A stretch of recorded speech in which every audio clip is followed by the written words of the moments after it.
Rolling up. Hello. Hi. What the? Sorry, one sec. What is my computer? Hello? Bro. I noticed. Wait, okay. Does my mic sound normal? Oh. Boop, boop. Boop, boop. Okay, my mic should sound normal now. Hello. I went to open my software because I realized I forgot to put my plugins back on my microphone. And my cursor turned into like a spinning W. I was like, hello? Why is my cursor a W? Hope you guys have been good. Let me get a little bit bigger. Hope you guys have been having a great week. It's been a little while. Oops. Today, I'm just gonna kick it. I was gonna just do Honkai, but I was like, I want to have some time to catch up with everybody as well. So we'll do some Minecraft as well. W cursor, yes, indeed. We got the W cursor. Yeah, I haven't been on the server in a minute, so we'll do that, and then we'll do some Honkai because I'm super backlogged on that game, bro. I saw 3.1 came out. I'm like, man, I didn't even start 3.0 yet. Let me get the Minecraft music. Minecraft music. Boop. Is that loud? No, it's pretty quiet. Good. Probably turn it down a little bit from there as well. Just a nice little background element. Let's go ahead and hop on. It's been a minute. I made a little progress. We have doors now. We have doors. We have a little pathway, and I got some flowers.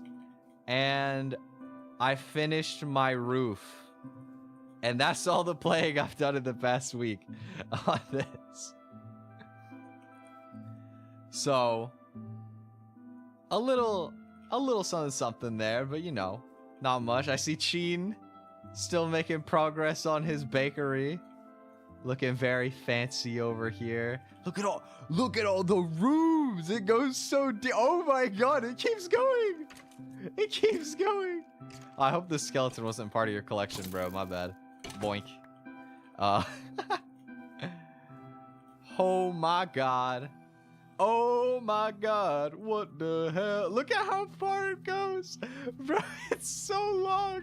Look at that. Oh my goodness. Holy. He is really going for that anime accurate build. Also, we still got the pink sheep here. Hello. I was in a call with Shiny earlier this week, and he was just running around my house, and he was like, oh my god, a pink sheep. That's super rare. And I was like, oh yeah, I forgot about that being like a rare spawn that happens. But we've just had this pink sheep chilling near my house for a while. Yeah, I hope you guys have been doing wonderful. I've been keeping busy for a little while. Mostly, I was really hustling to get the song not quite finished, but mostly finished to the point where I could pass it down to the music video guy. So, been very busy with that, but now I still have a couple like finishing touches I want to make, but I should have a lot more time to come back to streaming, which is very exciting. Very much been missing just sort of kicking it on stream, so I'm looking forward to getting back. I mean, we're coming up on the 1 year anniversary very soon as well, which is very exciting. I've decided I don't have a schedule for this upcoming week yet. I will have that soon. But the plan the plan on my end is we're going to do the, even though my anniversary is technically on March 7th, which is kind of epic. Shout out Honkai Star Rail reference, I guess, unintentionally. We're gonna do the proper anniversary stream on March 8th, and we'll just do a Honkai stream on Friday. On March 7th, we'll do like a dedicated Honkai stream, and then maybe we'll do some extra stuff with it on the anniversary. I don't know yet, because the plan is to have like a big marathon stream on the anniversary stream. That's the idea. I got a lot of different stuff I'm trying to line up for it. It should be a lot of fun. I still got to plan out a little bit more. We're gonna do like my first marathon stream in a while, which is gonna be really fun. I'm trying to remember what the last time I did a marathon stream was, and I think it was when I just randomly decided to play Terraria for 12 hours.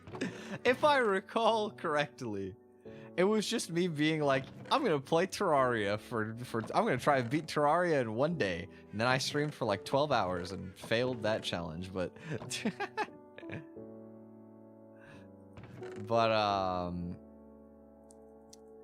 I'm gonna do another stream that'll probably be like an all-day thing next week that I'm pretty excited about. I haven't fully decided like all of what I'm doing. I was mostly like really locked in on getting the stream finished, or the song finished, so now I can plot out the stream.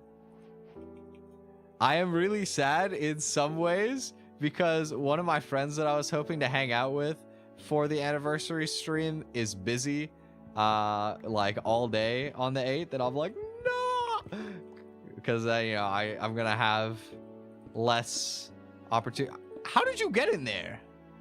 When did a villager go in my house? He wasn't there like 2 minutes ago. Anyway,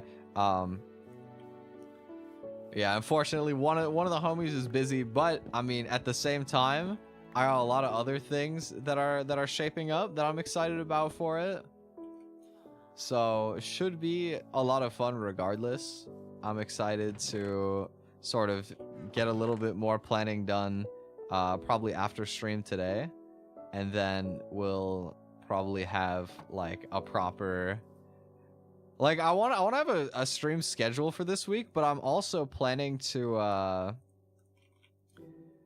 have like a full-blown what's it called, like a full-blown schedule list for the marathon itself, like a plan for the entire day, which should be fun. Gonna be a lot of different stuff across the stream. I think it'll be banging. It's gonna come with some cool surprises as well, of course. I think it'll be really cool. I'm excited. But that's where I've been for the most part. The other place that I've been is Scrabble Club. I started going to a Scrabble Club over the past couple weeks, and man, it is like kickstarted an old addiction for me, bro. On God. I've been playing like just in my downtime, like going on and playing against the computers and like real people again, trying to get some of my skill back. I mean, to be honest, I think I might actually be, for the most part, better now than I used to be. In some ways I'm better, in some ways I'm worse than I used to be. It depends on what kind of like facets of the game. But I'm having fun with it, honestly. Scrabble has always been like one of my favorite board games, I feel like. Like I've had my stint with like chess, for example, where I enjoyed like trying to get good at chess and practicing that. And I still like consuming chess stuff sometimes. But I feel like I'm not as into games where it's like every single game is sort of off of the same start, I suppose. Like you can play different openings in chess, but there is no variance. It's 100% just like making different strategic decisions and whatnot. Whereas, like, I used to play competitive Pokemon a lot, as you guys know. And that's a fun game to me because there's a lot of, like, really rich strategy and, like, creative expression through strategy. But there's also, like, some luck-based elements that add, like, probability management and, you know, like, stuff like that to the equation of being good at a game. You know, being able to, like, have the excitement of that is something that I really enjoy in terms of competitive game experience. And so I think that Scrabble is kind of like that, where, you know, you have, like, all the different letters that you could be getting, and it's like trying to play a hand that will give you the best odds of ending the turn with good letters or whatever, right? I think I've enjoyed the game a lot more after I started approaching it more like how I approach competitive Pokemon in some ways. It's not quite the same, but I think it's probably closer to something like maybe poker or blackjack, where when you get a hand, there's like an objective best play to make in any given turn. Because, like, a lot of the time, if you're playing competitive Pokemon, there's like a middle ground play of, like, what is safe but won't gain you like a ton of advantage, what gives you the most points but is risky because, you know, they could also make a good play off of it, what play is, like, safe but doesn't gain you much ground. Like, there's layers to it, more or less, right? Whereas, like, in something like Scrabble, I feel like for the most part, you have, like, objectively, you know, what play opens the least on the board while also giving me the best odds of drawing good, like, letters. Don't have the brain power? Nah, see, that's where you're wrong. Scrabble's not about brain power. Scrabble's about memorization. Unironically, Scrabble is a game about memorizing words that you probably don't even know the definition for, but you just know that they exist in the dictionary and that they're worth a lot of points, and then you uncork it and you get all those points. Or, like, also stuff like memorizing what letter combinations are likely to give you, like, a play that uses all 7 of your letters or whatever. So, like, I remember that I think it's retina, like the part of your eye. If you have those 7, or if you have those 6 letters, you have very good odds of having some sort of 7-letter word in your hand that you could play on the next turn. And, like, assuming there's somewhere on the board open for you to play it, it is very good odds that you will have something that you could play there. So it's like kind of like the smaller elements of it in that regard that keeps it more interesting, I would say. Also, I saw something about Pokemon Champions, and yes, I am so hyped. I don't know if you guys saw the Pokemon Direct earlier this week for all of my Pokemon fans. I am stoked. First time we've had Pokemon news in what feels like years. And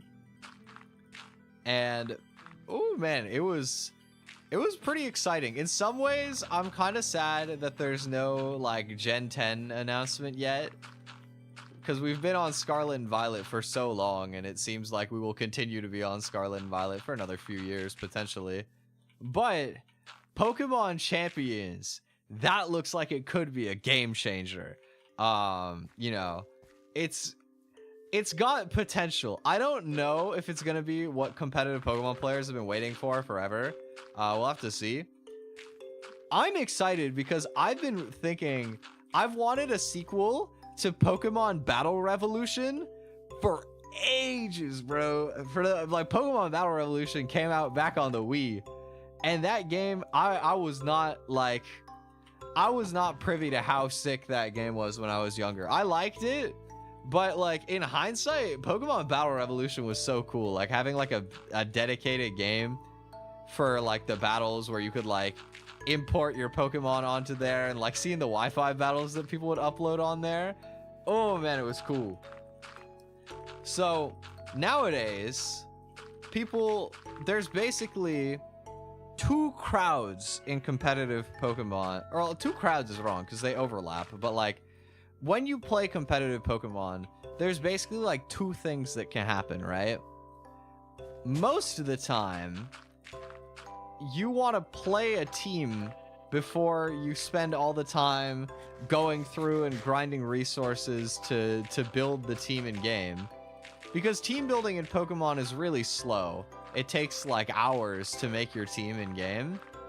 And it has no bearing on the actual battle in terms, like there's nothing skillful about building your team in terms of like actually constructing it in game.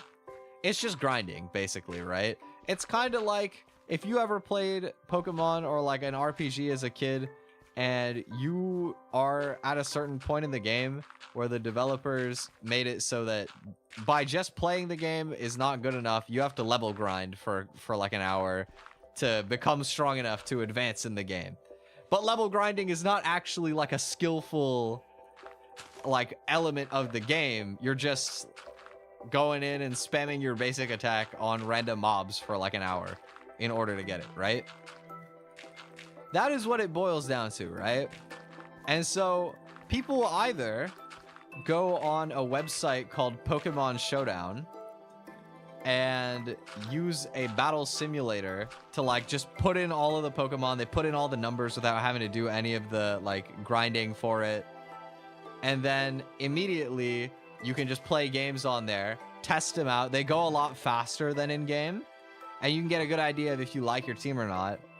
And now the second thing, the second option, and sometimes people will do both, is you just either have your own hacked Switch, or you'll either like have a friend with a hacked Switch, or there's like channels on like YouTube and Twitch and Discord where you can go in and like use chat commands, and you'll just cheat in your team.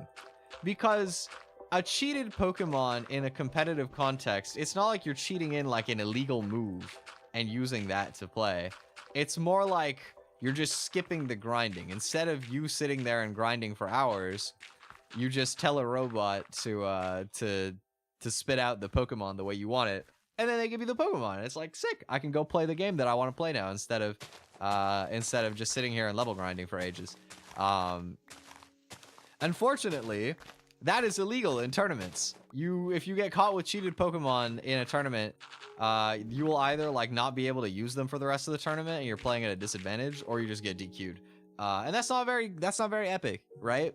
So people are theorizing that this Pokemon Champions game that's going to be on the Switch, it's going to be on mobile, it's totally dedicated to battles. It looks like a spiritual successor to Pokemon Battle Revolution, right? People are hoping that there will be some sort of team builder mode that makes it like Pokemon Showdown, but official. And I can't say I'm confident that will happen, but oh my god, if it happens, that would be the coolest thing ever, bro. That would be so sick. But either way, I'm excited to have a sequel to Pokemon Battle Revolution and like Pokemon Stadium in them. Because I think that they're like genuinely just like a really cool like sub-franchise of Pokemon anyway. So I'm not mad, like, even if it's not that.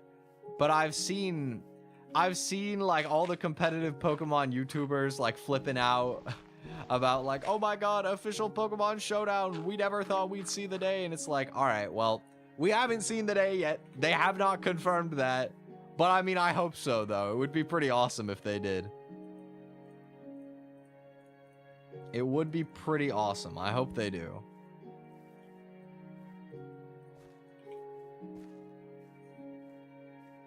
You heard my Starfighter album? I'm glad that you decided to check it out. Thank you. I love Galaxy Wide. I love Galaxy Wide too. Man, I need to hit up Vega. We were supposed to catch up earlier this year, but you know, we both got busy and we just kind of didn't get around to it. But Vega is such a cool guy, bro. Vega is such a chill guy.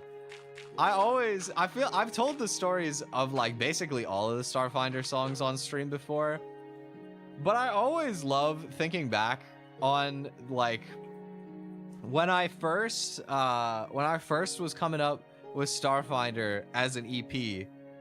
I didn't have, I think, any other songs on the EP yet. I think Galaxy Wide might have been the first one I wrote. And I remember I was like, I want to collab with a Japanese rapper. And so I was looking around, and this was when I was super new. This was early days to VTubing for me. And I put out my cover of Vampire by Deco on debut. For those of you who are really old school might remember. or for those of you who have checked out some of my older stuff, just out of curiosity.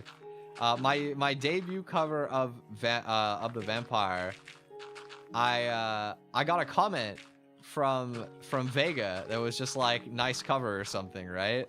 And I went and I was like, this guy looks like a VTuber, and I went and I checked his channel, and I noticed that he was like a really small like new VTuber as well, doing rap music specifically. And I was like, oh my god, like this is my shot, bro. This is where I gotta shoot my shot. And so I tried so hard to get in contact with him. He had like no contact details anywhere. I ended up like reaching out to him through one of his mutuals, and he did not DM me. What he did is he like publicly tweeted at me and was like, let's talk. And I'm like, what the okay. So I was like super caught off guard. But first surprise was that Vega was pretty fluent in English, and it was like, oh nice, you know, we can talk you know, more easily that way. But also, you know, I remember it was like 10:30 in the morning. I hopped on this call with Vega, and I didn't even have like a recording of Galaxy Wide yet. It was like so spontaneous. I was still working out the idea in a lot of ways. But I just, in a Discord call with the delay, I literally just like live performed my verse and the chorus of Galaxy Wide, like no effects, no like auto tune, no nothing. I just hopped straight on there with nothing else, and I did it, and it was bad, and I was like, it's over, I blew it. I blundered, bro. I fumbled. This was my cool chance, and I did this garbage take, and he was dead silent too. He was like so quiet in the call. I mean, partially because I was recording, of course, or like not recording, but I was performing. But I finished, and he was like, dude, that's fire, let's do it. And I was like so like shocked. I was like, what? Because in my head I was so convinced that I just absolutely beamed it, bro. I was like, it's over, there's no way. I was like so bad compared to what it was supposed to sound like. And then, you know, he was like, nah, that's fire, let's do it. And I'm like, oh my god, sick. And we made Galaxy Wide, and it was one of my favorites. Honestly, I love that song. It was really fun. Yeah, it is on Spotify. I think I have the Spotify in the description. If you look at the description of like all my streams, there's links for YouTube Music, Spotify, and Apple Music for all of them. I got you. I got you. Also, I did not really rap in Japanese. I mean, I guess I had a couple lines, right? I had the like, sweet sand of your damn, start shooting, you hit that target with ease. I had that. Or like the, like, I remember I had a whole scheme. I had like a Hololive scheme. Hololive scheme in the like really hard rap song is kind of funny. But I had like a scheme going with like Callie and Suisei. That's why I had like Mori in there. And then I had like the Death Star bar, because that's their unit name is Death Star. That was a really fun one, honestly. I had some fun writing that. But like the full-blown JP verse, not me. That's Vega. And Vega did an awesome job with that. I still like, I remember when he did that, I like learned his verse for fun because I was like, this is fire, bro. Like I knew he was gonna come on with some heat, and he did. And I always remember the one thing that always like sticks out to me in that was he had this one line in there where he was like, what was it, like Kando Ryoko no hentai skill? Like he said hentai skill, and I was like, like that's a crazy thing to say. But he was like, nah, it's like in English when you say like, I don't know, like, oh, I'm so dirty with it. I'm so like nasty with it. Like my skill is like nasty. That was dirty, you know, that was filthy, whatever, right? You know how we have like slang like that in English? It's the same in Japanese with that. And I was like, oh, that's cool. Because I hadn't come across anybody saying that yet. So that was interesting to me. But it made a lot of sense. And it was also like, I think there's some genius in it where you have like, if you're doing a song where you're gonna like rap in a foreign language, and the primary like listening audience does not speak that language, right? You want to throw in words that they are likely to like pick out, you know what I mean? Different like simple words or like loan words that you can add in to make it sound like not completely just noise. Like you can grab like little things, little nuggets of the verse in there. Like he had like, I think he referenced like Jack the Ripper in his verse. There was one part he was like if it's Twi that my homie's fallen in love or something, which is really funny. Vega's just a funny guy, bro. He's just a chill guy, very funny.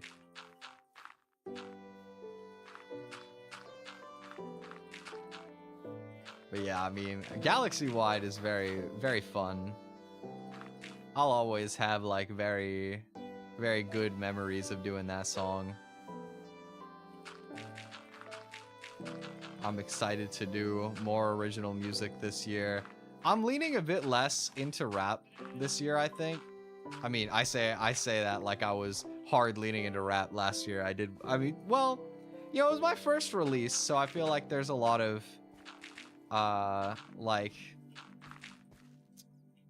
perception that is set off of that, but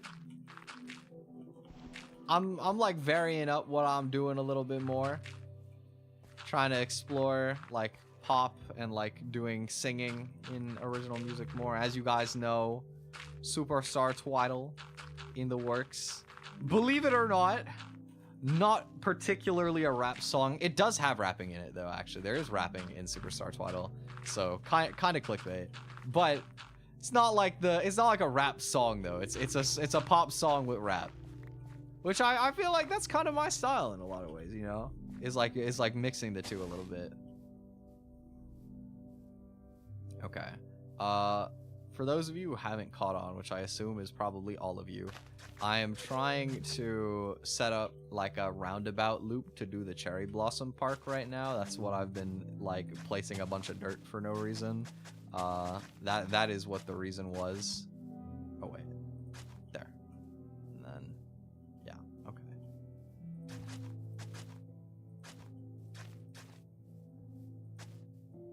I'm just making my little loop-de-loop.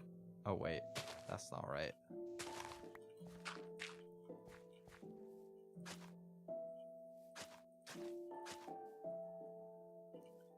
But yeah, I have like a small announcement with Superstar Twiddle as well.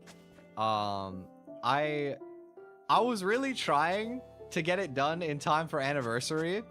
I don't think I'm gonna be able to, unfortunately. But I mean, on the bright side, that does mean that if you haven't recorded Idle Chance yet and you still want to be a part of the song, I can take it in. If you want to get on it, it's not too late. We have a few people on there right now. I think that the chance is like a crowd of 4 or 5, like plus me. But if you would like to join the cool people who are on there, you can, which is pretty epic. You know, we still got a little time, so do consider. I think we're looking at probably end of the month, which means that I gotta come up with some other cool thing to do in time for my anniversary. Because I mean, this was my prep. This was my anniversary project. And now it's like, hehe, oops, I started too late and it didn't get finished. Unfortunate. But also, I'm really glad that, like, it's not going to be completely rushed out. Because I'm really excited to, like, show off this project. We had a lot of people working on it. Oh, it's an alpaca guy. Hello. We had a lot of people working on the song, and I think it's gonna be the biggest, coolest project I've ever done. So, very excited to, you know, finally be able to finish that and show the people. You know, even though I've released original music before now, I feel like this time it really feels like my first real, like, original release, like the first, like, serious one. And that's exciting for me, you know? There's only so many firsts that you get to experience doing this kind of stuff. And so even though there's gonna be scuff as always, and it's coming late, and da-da-da-da-da, you know, I could complain about a billion things, and, you know, kick myself over it. There's a lot of beauty in it too, and I'm excited to get to experience that feeling again. It's been so long since I've had the feeling of, like, what it's like to put out original music. Because, whoo, I remember how scary it was the first time I put out original music. Oh my god, you guys have no idea. I was sweating. I was like sitting there at the release, like, literally just, like, hyperventilating, like, oh my god, are people gonna like this? Is this garbage? Why did I release this? What is wrong with me? It was, I remember it like it was yesterday, bro. It was I was so not confident when I put out Starfinder. I had no idea how people were gonna react to it. But it went over well, and, you know, as much as there was, like, stuff that I knew could have been done better, it was a learning experience, and it was really fun. And I'm excited to have that opportunity again.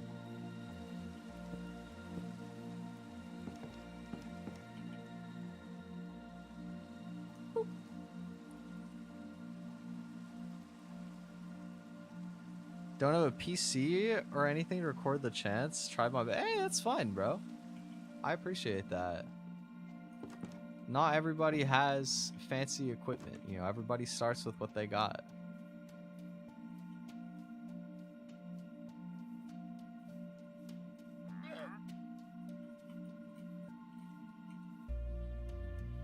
I forgot to grab dirt.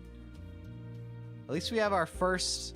our first cherry tree in the park. Man, remember when I was like, I got more dirt than I could ever do anything with? remember when we did all that terraforming and I was like, there is more dirt in this chest than I will ever be able to use in my entire life?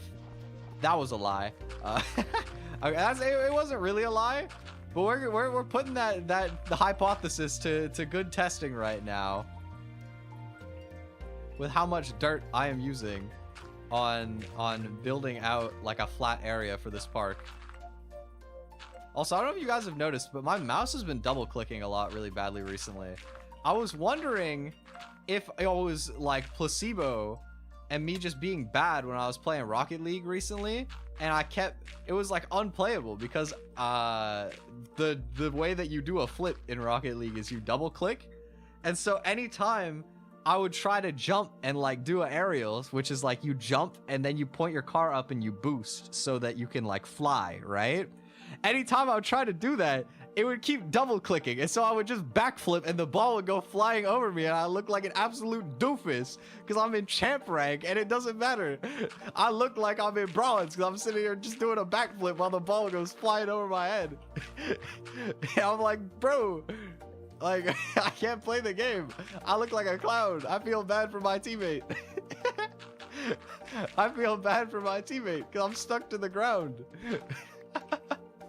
But this is confirming it for me. I actually might have to buy a new mouse for the first time in years, just because it keeps double clicking. I've had this mouse for so long, bro. This mouse has been so good to me over the years. But it might have finally, it might finally be too long without a replacement, unfortunately. Although, I mean, to be honest, this is definitely one of those scenarios where it's like, I'll just buy the same mouse. I like the way it feels in my hand. It's light. It moves good. You know, clicks good. Lasted ages. I don't think it was super expensive. But I mean, let's find out. Let me Google it. Master Mouse MM710. How much this cost? Look on like maybe Amazon. I don't have anything that's gonna like show that, right? Yeah, okay, good. All right, Amazon.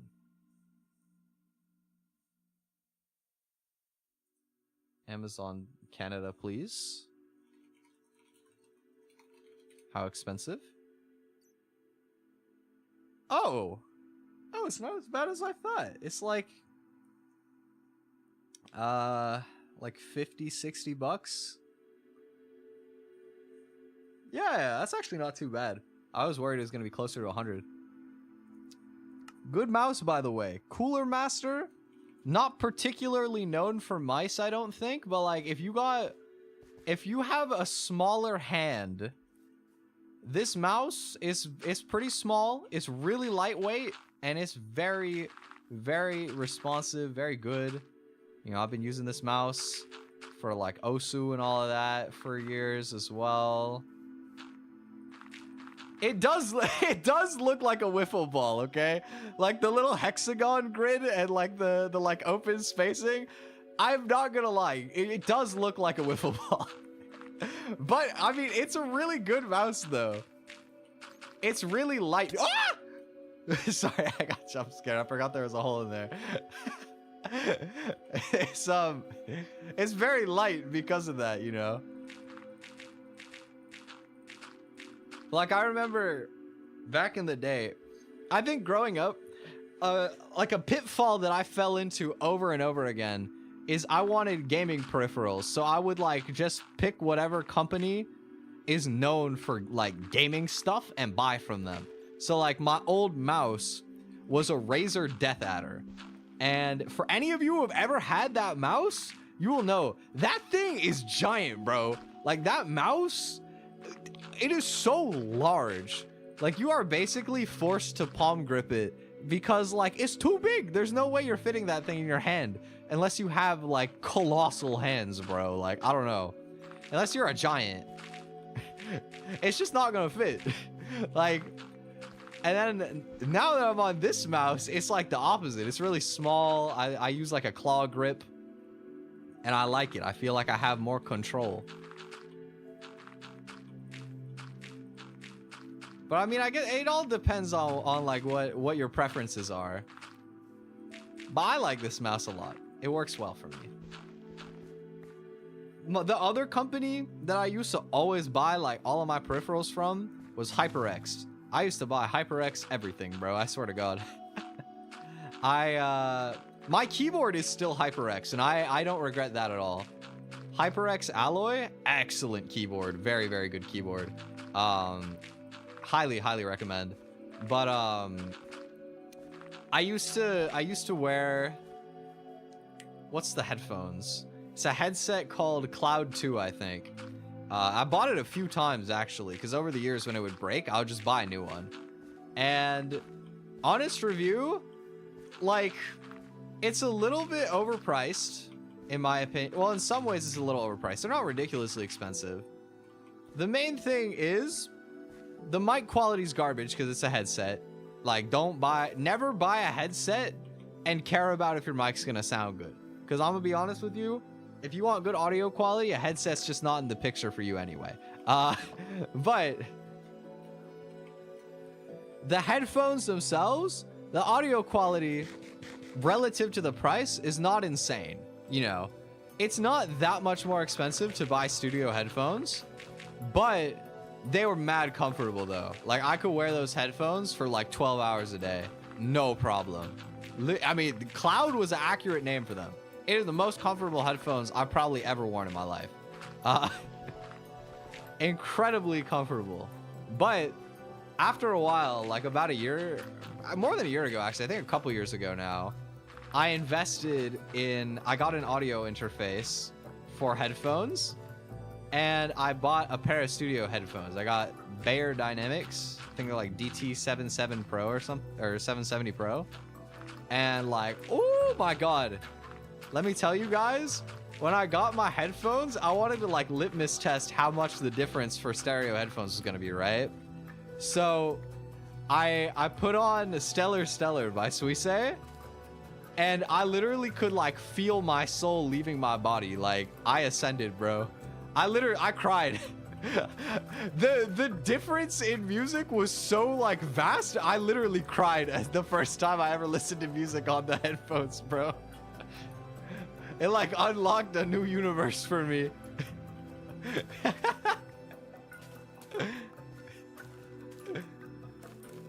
I mean, the first take version of Stellar is a really good candidate for like a song to listen to for something like that too. Because it's just like such a peak like level of vocal like ability, like just raw singing talent. You know, it's hard to find something that is a better example of like just pure performative skill than that. And like, oh my God, it was so damn beautiful. Holy, it was insane. Anyway, I think that at the end of the day, studio headphones are a luxury in most cases. I wanted to invest in it in a lot of ways because, you know, I'm getting into music and like making music. And I think that being able to hear your audio in like the highest quality is pretty important. No, not a deal breaker. Like, if you don't have studio headphones, you can absolutely still make music. But like, you know, if you're serious about it, it's a worthwhile investment, right? But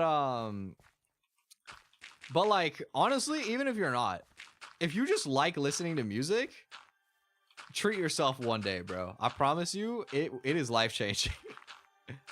Unironically, getting studio headphones is a life-changing experience in terms of like how you appreciate music.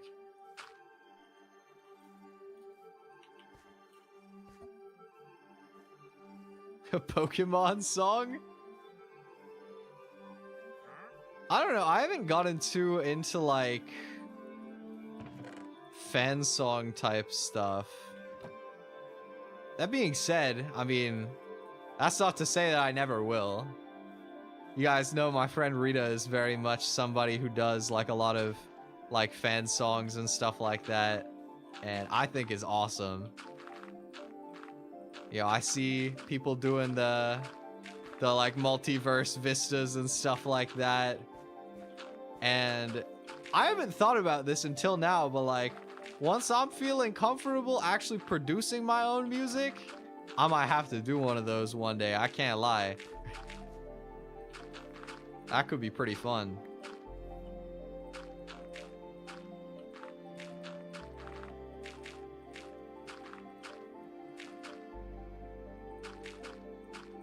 Three Wishes on Spotify?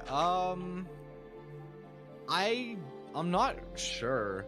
If it's not in the description for that, I doubt it. I can take a look. Let's find out. Rita Kamishiro, Spotify. You should go to her Spotify anyway, because she got some banger original songs. Her newest one, Brainworm, is really cool. That one is fun. Girls Night I love too. She has some of her covers on here. It's Going Down Now covers on here. Her cover of It's Going Down Now is really good, actually. I saw that recently. That was fire. But other than that, none of these covers are on Spotify. So yeah, it's just on YouTube. Most likely for copyright reasons. Putting song covers on Spotify is pretty hard. A lot of the time, you have to... Well, for starters, usually, if you want to do that, you're gonna have to, like, remake the instrumental so that you can like do it without getting copyright claimed for the instrumental. And even then you need like a cover license for it. It's not as simple as just uploading it, because when you put a song on Spotify, streams are monetized. Not much, like you don't get that much per stream. It's a very small amount, but the point is they still do earn money, right? And so for like the protection of the original artists, there's like a lot of hoops that you have to go through to make a cover song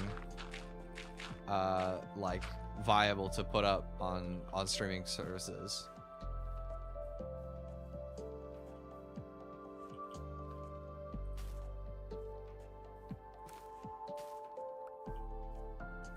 But yeah.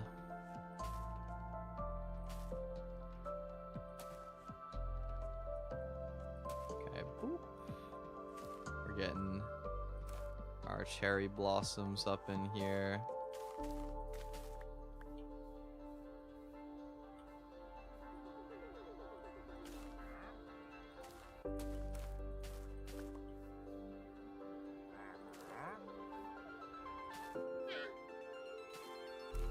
Ooh.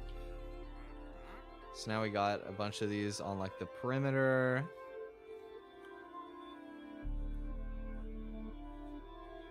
Saw an article about that. I just went, I ain't reading all that. That's valid, honestly. I mean, it doesn't matter for like the vast majority of people, you know? If you're not out here making song covers, even if you are, if you're not serious enough that you want to put them on streaming services, then it doesn't matter.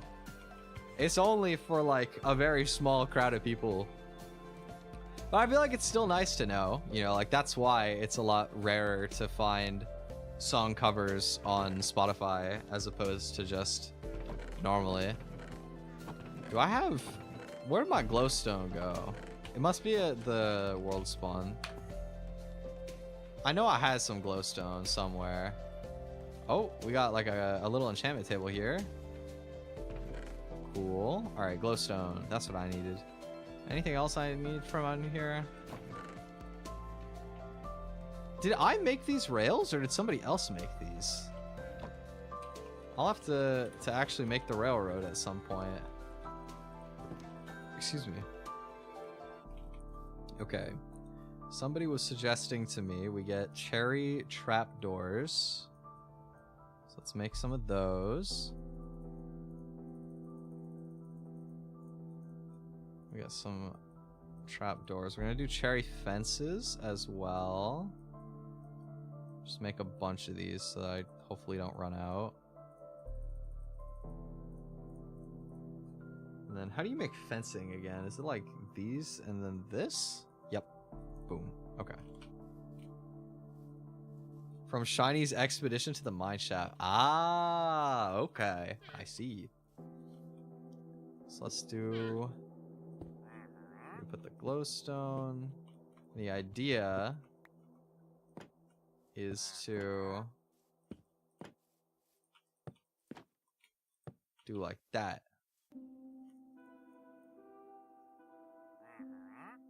I want to see what it looks like at nighttime though. Does it look better if I make this taller? Should I make it like a lamp, like a street light where it's like tall? Or should I make it like just kind of eye level like this? I could also put it on the ground and omit the fence. But I think it's cute enough like this. As like a little lampshade, sort of. And I think the idea for the inner part is we'll like alternate between having a tree and a lamp. So that we keep it well illuminated.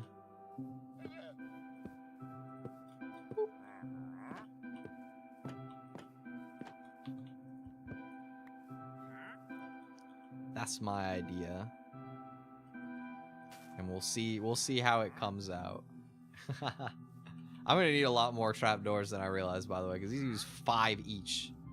That's a lot.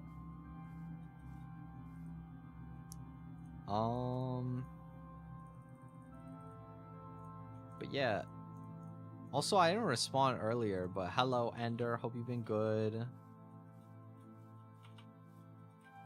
I hope you guys have been up to some fun stuff for the past week. You know, it's been a minute. What have you guys been up to? Anything cool for you guys?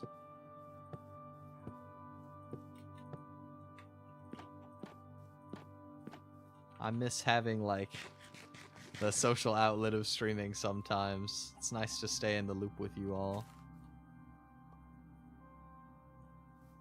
Alright, 2, 3, select somewhere. I feel like this should be. Let's put this one a little more inward because I want a lamp here. I feel like it just fits here.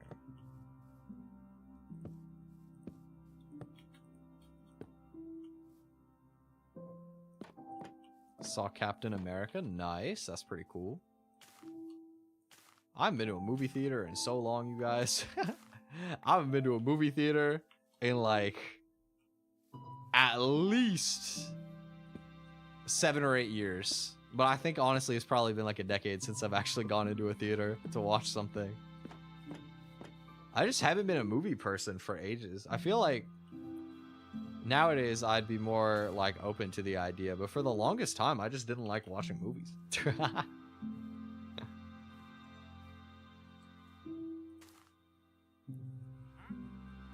Just the usual D&D and work. That's fair, that's fair. Sometimes it's nice to just keep it chill. It's cool how you're like always doing D&D. I respect having that like social like community outlet consistently.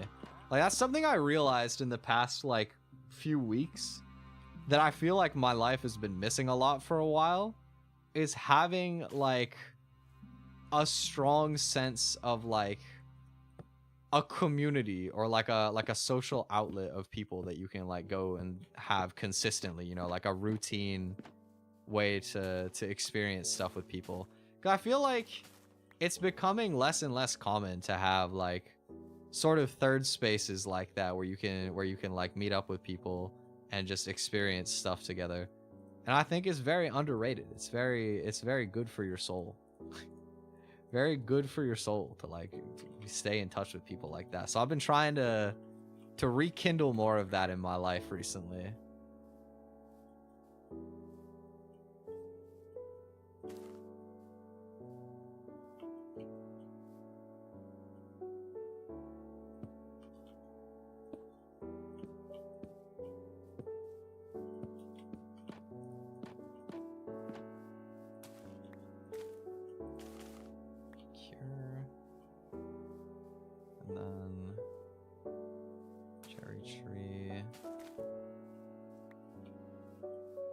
Oh, it's gonna be uneven. Okay, we'll do. It's not quite even. I have to either make 2 of them closer together than usual, or these 2 like further apart than I normally would. And I think I'll roll with the further apart. I think that's fine with me. Do it like this. Should be good. Making character designs, become a cleanup animator for a miniseries. Yo, congrats, Lionel. That's awesome. That's massive. Big respect for that. Big congrats. I hope that project goes really well for you.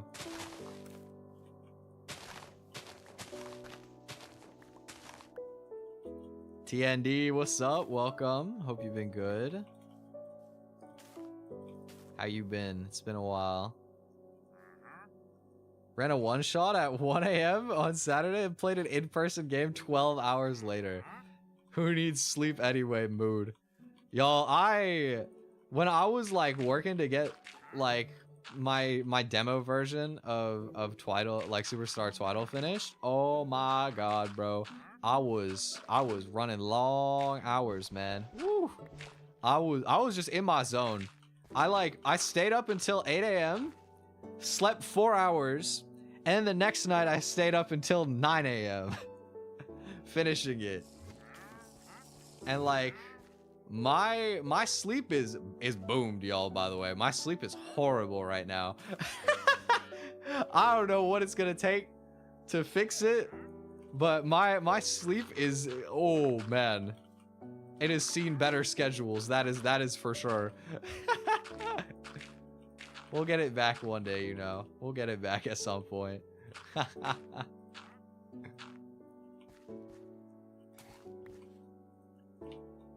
Also, is it just me, or did that like llama dude just drink an invisibility potion? Huh? Where'd you get that? Interesting.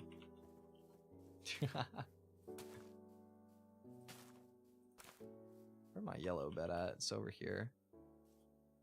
Boop. Been working, just relaxing now. Nice. That's dope.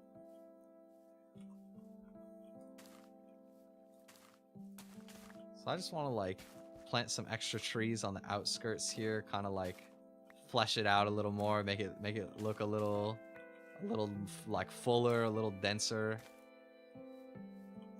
Should be good, honestly. This little like, we got our little like cherry hill up here. I'm excited. It's only like 1 more month until it's actually like cherry blossom season, where I can go and look at the cherry blossoms IRL. Big fan of doing that. I love going and seeing the cherry blossoms, so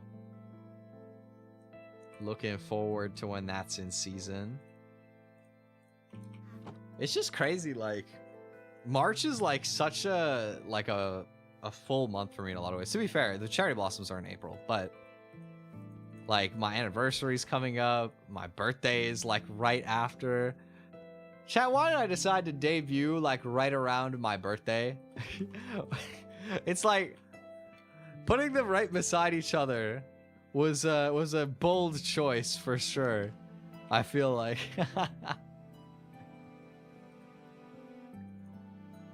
But you know what? I mean, it's fun that way too. I'm excited to like have all the on-stream stuff with it, but also like I have lots of plans for the off-stream time as well. Like, I'm really excited. I'm gonna go with my mom and my siblings to my favorite, well, one of my probably 2 favorite restaurants.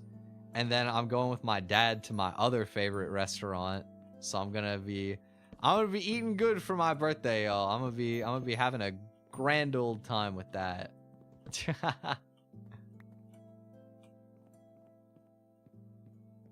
we'll put. I wanna like fuel my ADHD by having crafting tables available, no matter where in the room I'm looking at. Just have like a billion of them so that anywhere along this wall I can conveniently craft stuff. For now, I'll put my beds like in the middle of this. Happy early birthday, thank you. Doesn't have to be early for long. It's March 10th, which is next Monday? Next Monday, I believe. Can you make a chest with more than one kind of wood in it? You can. Huh. Interesting. Oh, I need more. Oops. But yeah, I'm excited for the birthday stuff, you know? Gonna be a good time. We're gonna do a birthday stream as well. I think, here's what I'm thinking, chat. I've been wanting to do a baking stream forever. So I think, I've been thinking, let's do a birthday cake baking stream, perhaps. That was an idea that I had, is that we could do, I've never made birthday cake before, I was like, that could be fun, you know? Try making birthday cake for the first time, see how it comes out. What do you guys think? 'Cause I feel like it could be a lot of fun potentially to try making some birthday cake. I'm really confident in my ability to make cookies. I'm pretty confident with my brownies. I've practiced those a lot. Cake is like a border that I haven't bothered crossing yet. But I feel like it could be a good time to try it out. Cause I feel like it would be good to have the ability to make somebody cake if I need to. Just don't burn your kitchen down. How are you gonna burn the kitchen down with a cake? You have to like leave it in the oven for so long. But I think, this being said, it'd be a really scuffed cake, guys. All right. So here's the situation. All right. Here's the tea. Right. I don't have cake pans. So it's gonna be square. It's gonna be square because we're gonna make it in brownie pans. But it'll still be 2 layers though. I got 2 brownie pans, so we can still layer it. And I also can't really stream from my kitchen, so it would be more like I make it in my room, like at my desk, and I have to clean like flour and stuff off of my desk after. Hopefully it doesn't make too much of a mess. And then after the fact, I want this to be in the top chest. I want the full one to be the top one. And then after the fact, I go throw it in the oven. We chat for like a little under an hour, and then we take it out the oven and we see where we're at. That's kind of the idea. So I mean, I wouldn't be in the kitchen. Hypothetically, maybe I could burn it down, but like, my family would be there. They would, probably notice before it was burning. Making food in their room. Hey, I mean, I can't do it from my kitchen. Even if I had like the technology to stream from my kitchen. I live with 3 people, all right? And our kitchen is like small and like right by the living room and whatnot, I want to respect that, it's not just my place, it's everybody's place. And it would be very selfish of me to hog the kitchen from like, what if people want to eat? What if people want to make food? What if they don't want to, show their face? I don't particularly plan on showing my face, but I mean, we'll have a camera, so like if it happens, it happens. I'll probably wear a mask. In a lot of ways, I think I got a lot more compliments during COVID when I would wear a mask a lot. And I don't think it's because I have like ugly teeth or like an ugly mouth or something. I think it's more so that I have nice eyes. And so when you have a mask, right? It's like it draws the attention to your eyes because the rest of your face is hidden.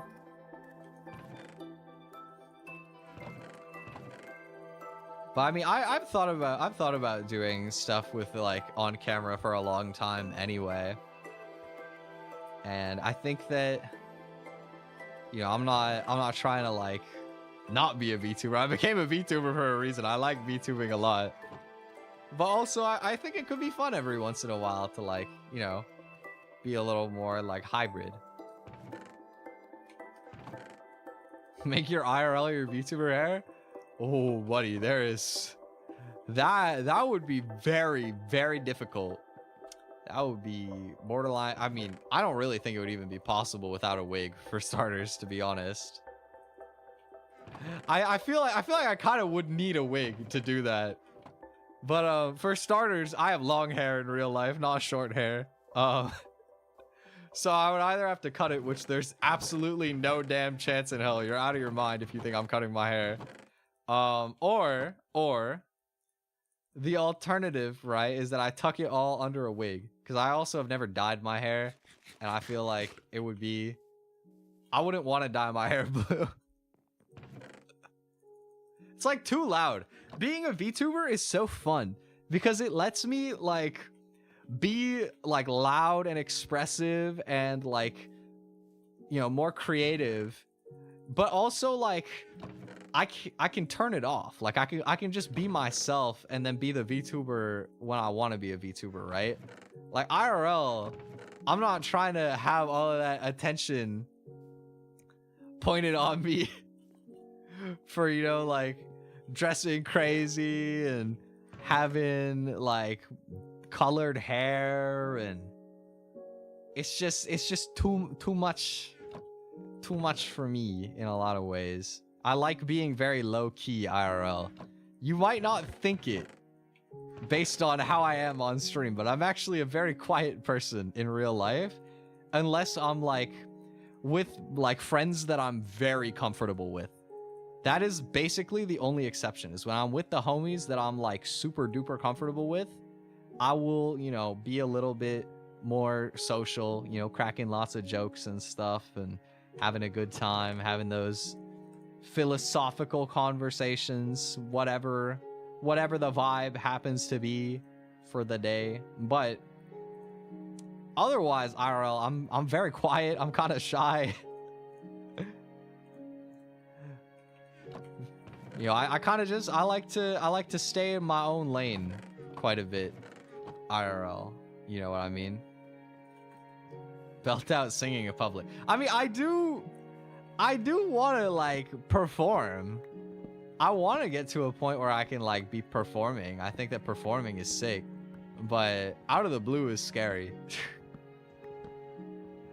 I was thinking this year, I don't know if I actually will, but I was considering at one of the anime conventions I normally go to, they have an idol competition where you go and you have to sing a song that is like majority Japanese, and you know, you're singing and dancing, and like the top people get to perform in like the final.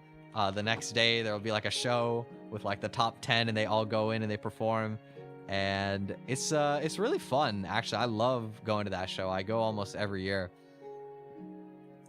And a few years ago, I tried out for it, and I probably would have made it if I could dance. But what it was, I had no confidence in my performing back then. And so I went in front of this panel of judges, and I was standing stiff as a board, like literally like just a plank standing in front of them. My eyes were closed the entire time, and I was just doing my best singing like, what was it? Mixed Nuts from Spy Family, I think. I was so nervous, and you know, that they scored me really good on like singing and pronunciation, which is surprising. I feel like my singing is a lot better now than it was then. Not that I was bad back then, but it's come a long way still, right?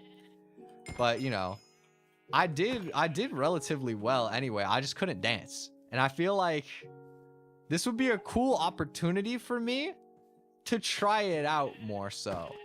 Like try out singing and dancing and like performing in that way for a first time, just because, you know, one day it'll be ages before I'm in a position to do it, but like one day I would love to do like a 3D concert or something. I think that is one of my like long-term, like very long-term, like biggest goals, is to do a 3D concert one day as a VTuber, right? And I feel like, you know, if I want to do that, I gotta open my mind a little bit to trying out getting in touch with like the dancing a little bit more. It's part of the show.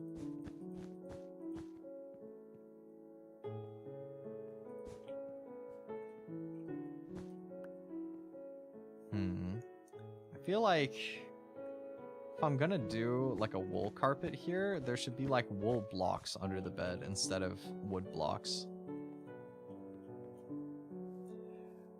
Remember a long time ago, there was a very small newly debuted VTuber. She inadvertently hit a button and the screen shifted to probably a laptop camera. It showed just one side of her face and one eye. Chat then immediately told them to stop and delete the VOD. Yeah, I mean, stuff like that can happen.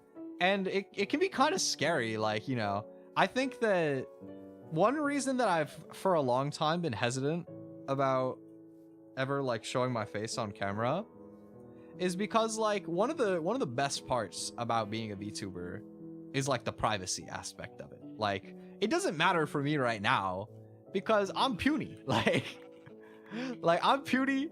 Nobody knows who I am. Nobody's gonna start knowing who I am just because you see my face, right? But if you ever become big as a streamer one day, right? If you're a VTuber, you have privacy. You can go out in your day-to-day life and like, unless somebody clocks your voice, which, you know, there's a lot less opportunity for that to happen, you can go wherever and you're just a regular person. And I think that in a lot of ways, it is hard for people who are, you know, personalities to end up in situations like that, right? But at the same time, we've seen more VTubers who have kind of leaned into this like hybrid style where it works fine for them, right? Like, I think of Bao as one person who I've seen that does well in like the indie sphere, who kind of went like halfway, you know, mix in some IRL content with some like with mostly VTuber content, and it goes well. And I think I don't plan to like do a lot of IRL content, but I also think that it would be kind of peace of mind in some ways to not feel like I'm hiding it as much, if that makes sense. Because there's an aspect of like having to keep your like identity under wraps constantly and not like being able to share with most people, yada yada, right? It's kind of cool. It's interesting, if nothing else. It's an interesting idea. I think that there's not a right answer. It depends on who you are, what kind of branding you want, you know, like what you want to do. There's no right way to do it. Just like there's no right way to do VTubing, like, period, you know? You do it in whatever way feels right. But I definitely feel like it would be fun to try out, because I wanted to do a baking stream for ages. So it'll probably be like a hand cam, and then I'll wear a mask just in case, and if it happens, it happens, you know? That's more so what I think is gonna probably happen with the birthday stream, is like, if you guys get a sneak peek, oh well, it'll probably happen one day anyway. Okay, I want to set up a ceiling lamp in the middle of my house, because it's kind of dark in the middle. So let me figure this out. 1 2 3 4 5 6 7 8 9 10 11 12 13 14 15 16 17 18. 1 2 3 4 5 6 7 8 9 10. These two blocks. I think my house is equal distances, so 1 2 3 4 5 6 7 8 9. This should be the middle. 2 3 4. Okay, I went too high. I can't see. I'm like in the ceiling. Oh my god. Ooh, okay. 1 2 3 4, like that, right? Yeah. And then boop. It looks kind of stupid, but you know what? It works. Also, thank you guys. Thank you. I do my best to be very slay, very epic, boss, king, queen, individual. I don't know. Let's do the cherry trapdoors again for this. Make it like my cherry park. It'll be cool.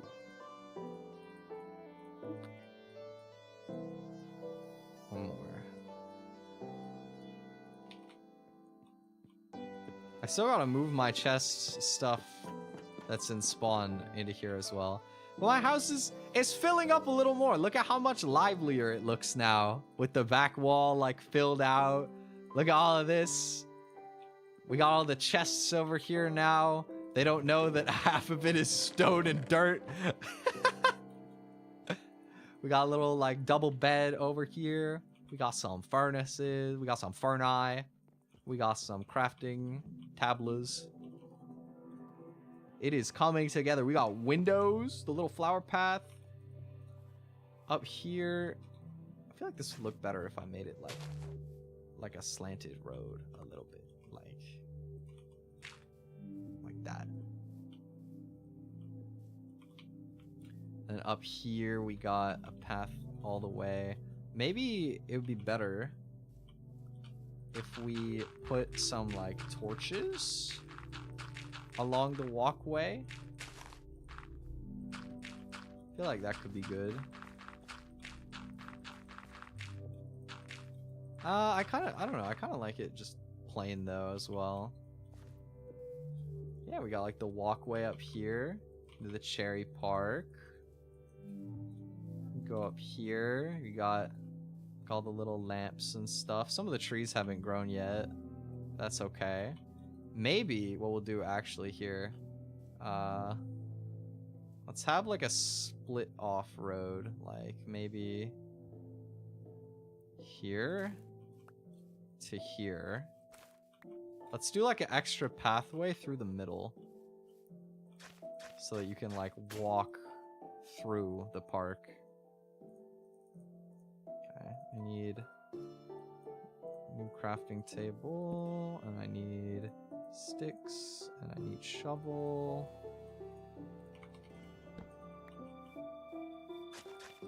And we'll have like a little walkway through the middle here.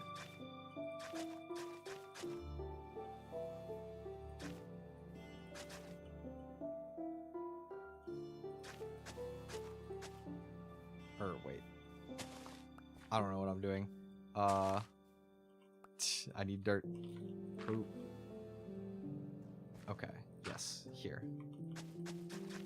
We'll have like a walkway through the middle, and then we'll make like benches. We'll put like a bench here and like a bench here, so that we can have, so you can like sit down in the bench. Are there chairs in Minecraft? Is there like an actual way to make a seat that people can use? Or do I just make something that like looks like a bench and you just kind of like use your imagination? You just shift click.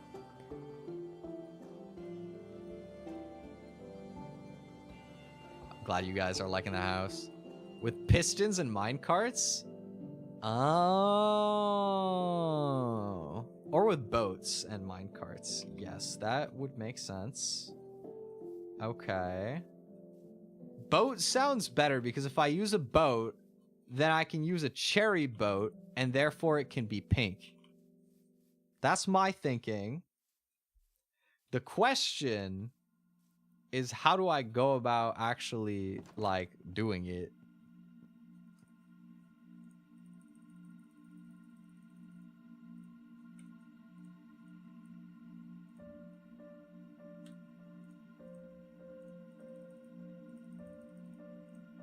Like, we'll get a few boats here. How do I make it look like a bench, chat? What do I have to do?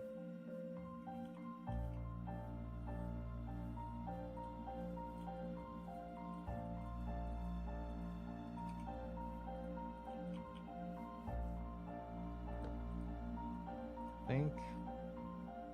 What do we want? Like, how do you make it benchy? How do you make it look like a bench? I like using the trapdoors on the sides as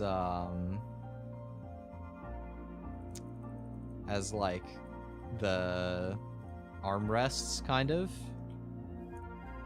Definitely tricky. Let me see. Minecraft bench with boats. Let's take a look. I'm seeing boats with chests, and that is just not what I asked for, Google. I'm not gonna lie. Okay, Minecraft bench. Let's see. What do you got for me?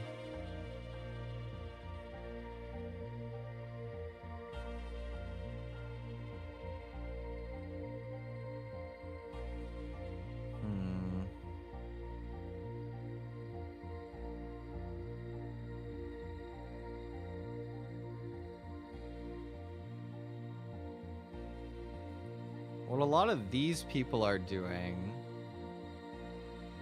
to push stairs into the vehicle. Oh, okay. This might be too complicated. I might just like make a really simplistic one. Like let me try what I saw the people in the images doing, because it looked really cute actually. It's basically I need a few more of these. So I get a few more of these. I need slabs. So the idea is that you just go like do maybe 3 wide? 4 wide? Is that too wide? Is that too big of a bench? I think so. Maybe we'll do 2 of them as 2 wides. But I'll like move it closer to the edges on each side like that. And you just go around and you do that. And you have like a little bench. That looks cute.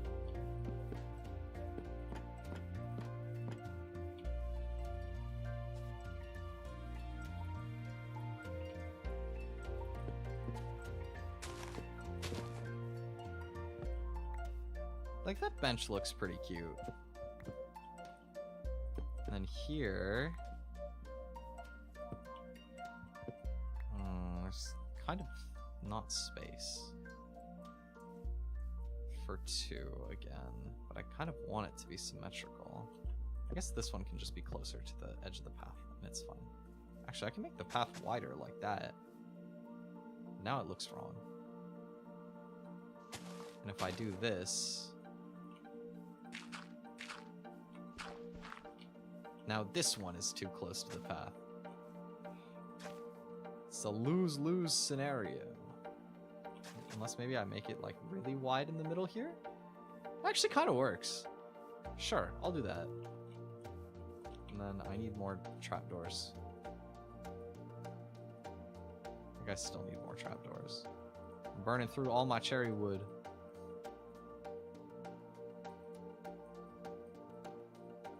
Oop. 1, 2, 3, 4. 1, 2, 3, 4.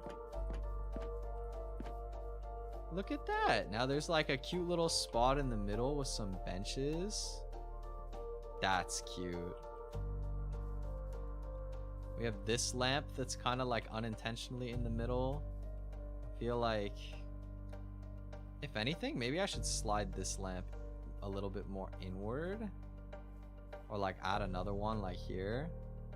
I think I could add another one here. Put one like right here. Oh, I missed. I wasted the glowstone. Oh well.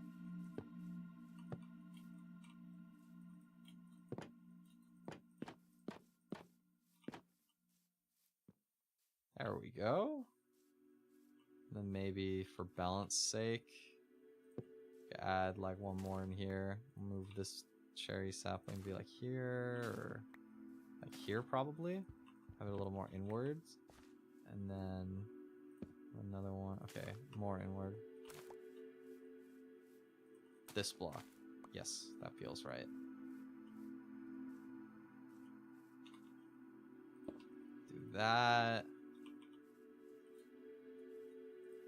I need more of these. I need to do 2. Oop. What am I doing? 1, 2, 3, 4, 5. Boop. Yeah, I was gonna say, I really want to see this at night.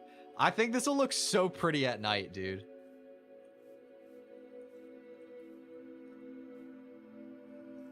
Some sort of like lighting on the trees, maybe. Let me see. I want to see how it looks at night before I go and like try and worry too much about it. I was trying to make this look like a cute date spot. Yes, you clocked my vibe 1000%. This literally looks like a cute date spot in a show when you're in the middle of the park. The only other thing I was thinking is I need my bone meal. because this, I feel like it'd be prettier if we like had more like grass, like in the midst of it. You know what I mean? Like the trees are pretty, but the ground looks a little barren in some spots. So I think like, let's get some flowers in here. Let's get some grass. In like the, sort of in like the quieter areas of the ground. Sort of round out the vibe a little more. And let's, here, I'll finish. I should have brought more. I'm gonna go grab the rest of my bone meal because I'll just finish growing all the trees so that I can properly scout out where I want to put what.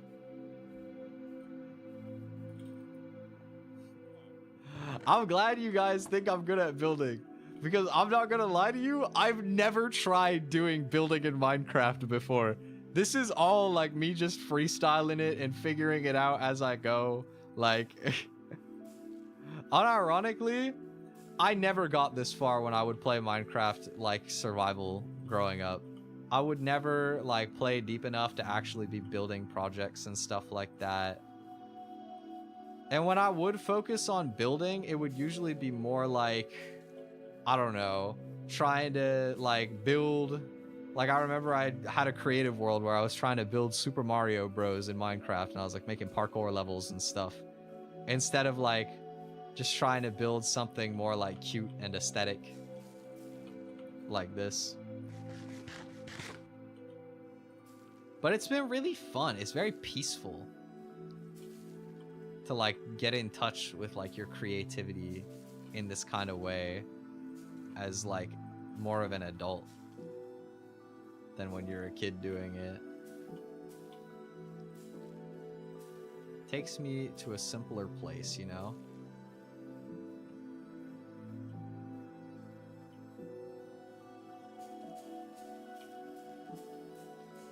Please? Is this just in, it can't grow here? What is your problem, sir? Why not?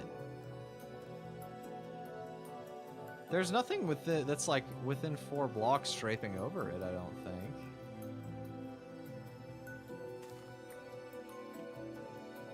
Let's try like more inward maybe?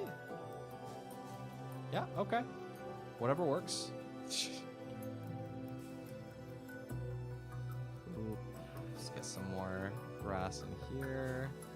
Oh, this one's not gonna grow. This one, there's like stuff overhead.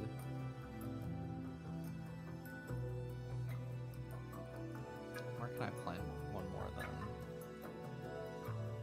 Gotta be like probably back here.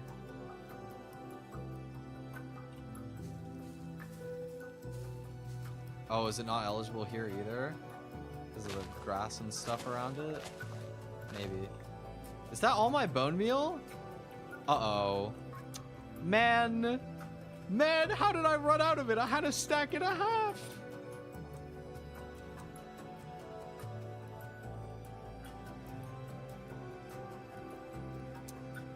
Oh, is my model just frozen for a bit? I just noticed.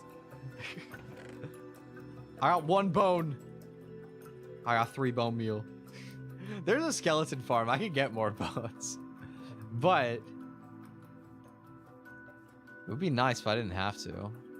Let's see. Alright, come on. I believe in you. Grow! Did not. Pretty please? No? Okay. I think that spot's for some reason not gonna work either. Home skeleton. Where they at? Where the skellies at? Wait, they're not here. What happened? Wait, where are they? I hear them. Oh, they're down there. Oh, my home isn't actually on the way down there. It's somewhere down here. Where are they? Ah! Oh! I was supposed to go in here. Ah!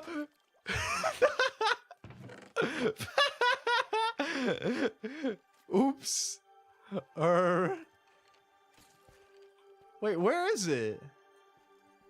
Where do I go for my free bones? Ender, are you still here? How does this work? Sans jump scare real.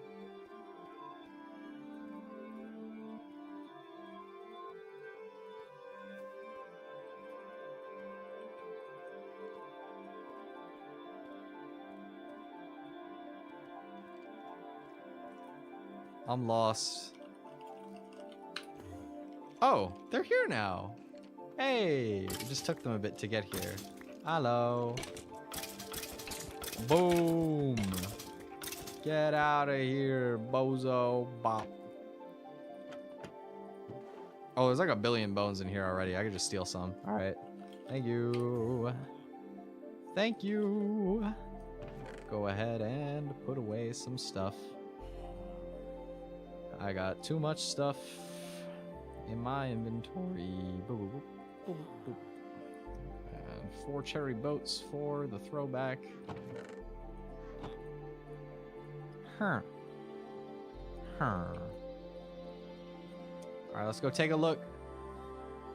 Oh, you can see it like glowing in the distance. Let's go take a look. Oh. Oh, wait, the middle's so cool. The middle's so cool. Wait, I love this. I love this. I need a couple more trees like in the middle area here. I feel like that'll complete it. Please, why not? Why not? I need this. I need this tree here. You don't understand. It'll look so good. What is the problem here? Come on. You could do it. You can't do it. Oh my god. How do I get it to grow? Why is it not growing? What is your problem, sir? What is wrong with you? I just want cherry tree right here. Too close to the lanterns and the trapdoors? Okay. Let's mine just the doors. And hopefully it'll cooperate and I can put him back. Thank you, Ender. You're a genius. He knows, bro. This guy he knows what's up. Oh, shit. And then I got some spare flowers. Just plop those along wherever it looks like it could use a flower.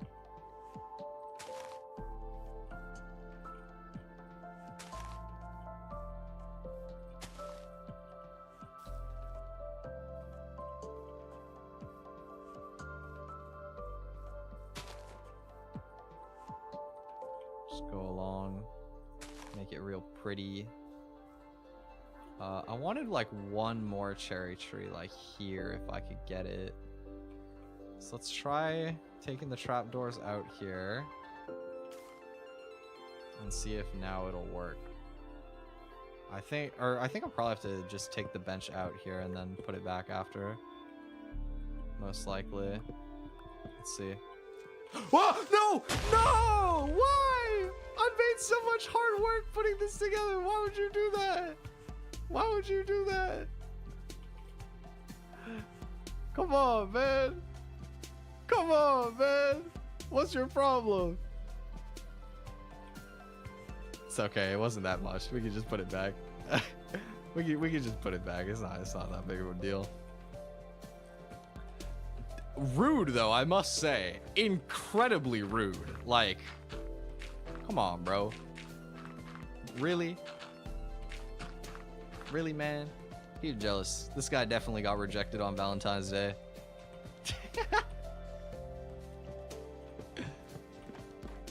It was too cute for him. He couldn't handle it.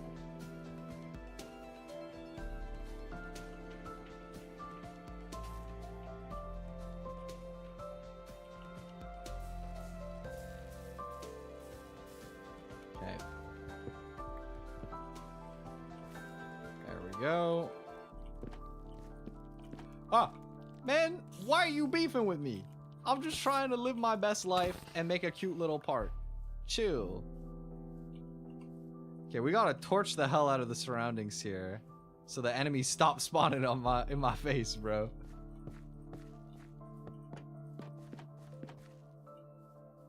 We're gonna need hella torches up in here.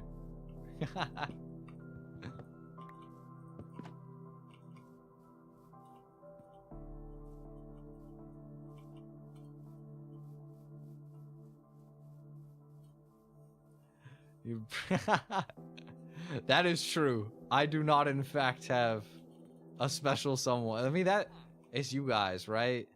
You guys would be my Valentine. My belated Valentine, right?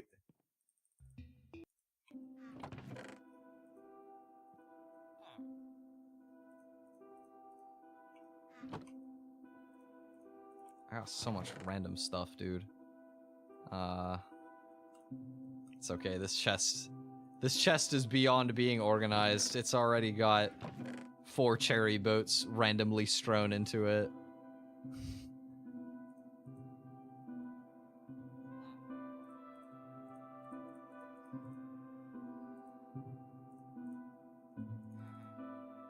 Oh, wait, I still need bone meal.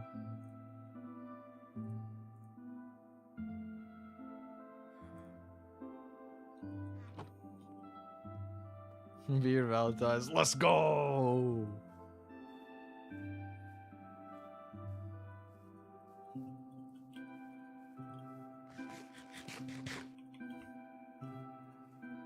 I mean, I don't think I've ever actually had a Valentine's not alone, but in a lot of ways, that's mostly by choice. Like, I haven't looked that much.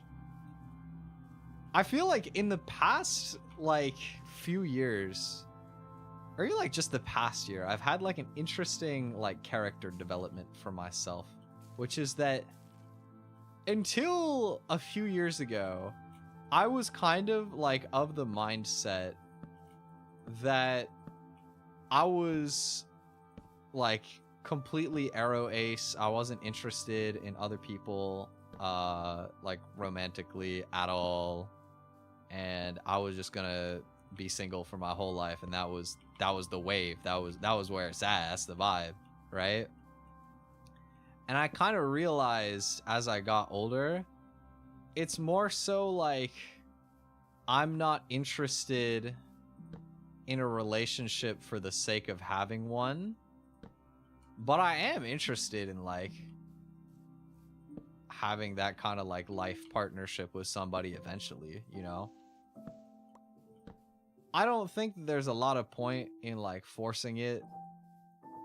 There were times where like while I was exploring this kind of like idea for myself, it was like half out of real interest and half out of just complete curiosity that I went and I checked out like dating apps and shit.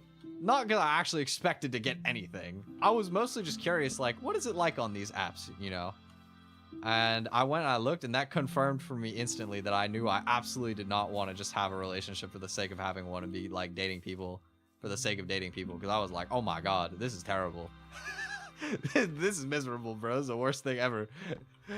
So, in my book, it's like, I hope it happens one day. You know, I'll try and put myself out there, you know, like a little bit more, get out of my house. But it's one of those things where if it happens, it's wonderful.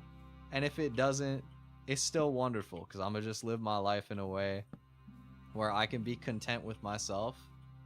And, you know, just make the best of that.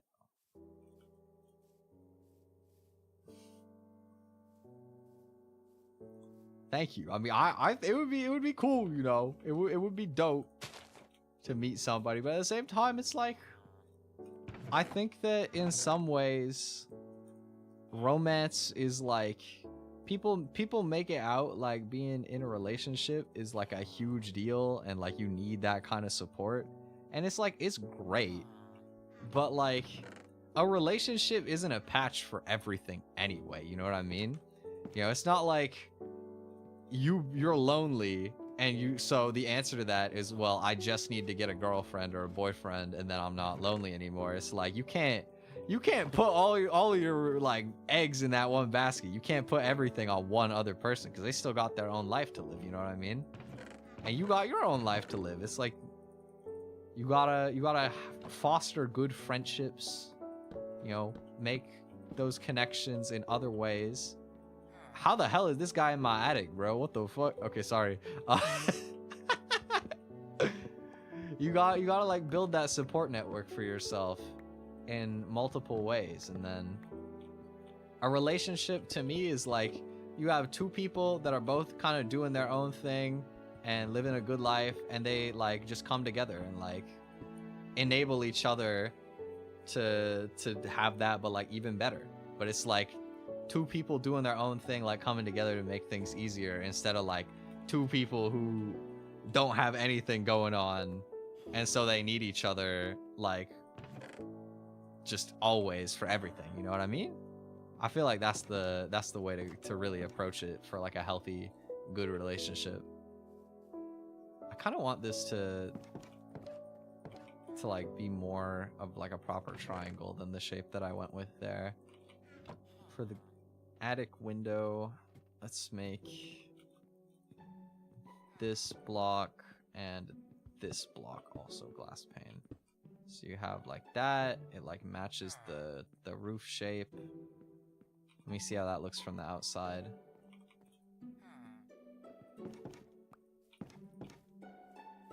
Yep, that's cute.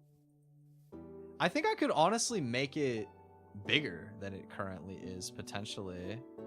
Like the window, I could make like a huge window on the front of the attic, and that could be kind of sick.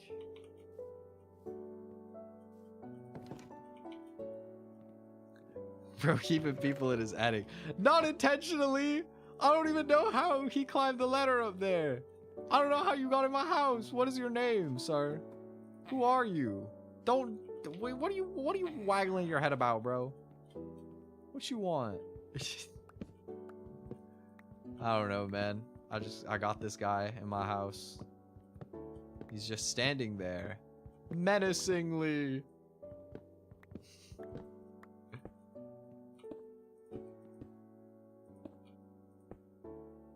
Wee woo, wee woo. I don't know what I'm gonna do with this random villager that's chilling in my attic. Hopefully he'll leave at some point. This is like a nightmare for me personally, is being able to have random people just roll up into my house. Like, one thing that I take for granted is that like nobody in my apartment bothers me when I'm in my room. Like they will not like come and try and barge into my room or anything. I appreciate that like level of privacy and like having my own space so much. It would kill me, because I have friends who, you know, it's like their parents will just like roll into their room out of nowhere unannounced and bug them about stuff, and I'm like, man, I don't know what I would do with that if that was my situation. That would throw me off so much. Okay, I like that. I like it a lot, having like the bigger window there. Actually, it looks good. Only thing I need to make sure of is that I don't have any mobs spawning inside of my attic. You need a Twi setup reveal? I got my phone for my VTube studio. It's on like a little phone holder thing. And then my monitor is propped up by some books. We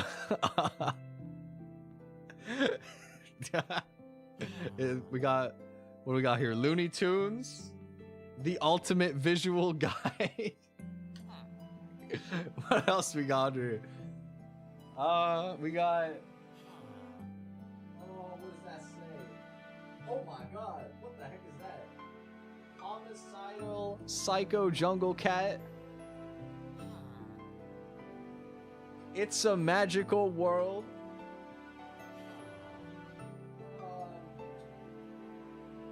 The days are just packed. I don't know what any of these books are. These are my dad's books, bro.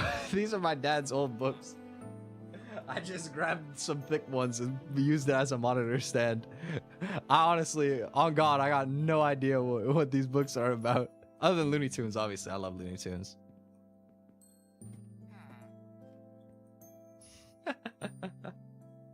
My dad is an absolute, like, fanatic of Looney Tunes, bro. Like,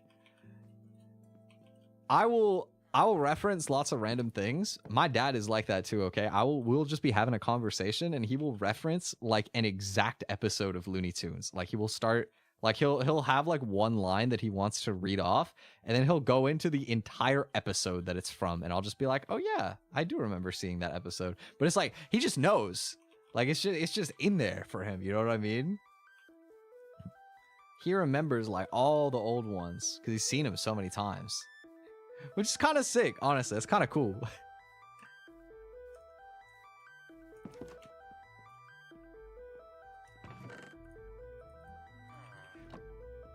But it is funny. But yeah, I don't remember like actually reading any of the Looney Tunes stuff much. I just watched the cartoons. I think that's normal. The book that I remember reading with him a lot was Calvin and Hobbes. You guys ever read Calvin and Hobbes? I loved reading those when I was a kid with my dad. That was fun.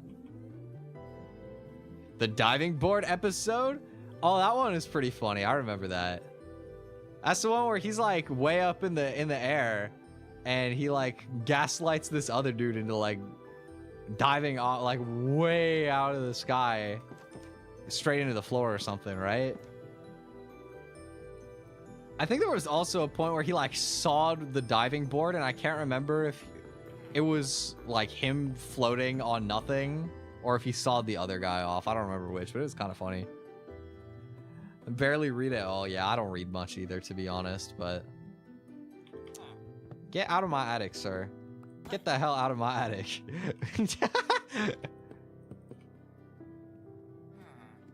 No!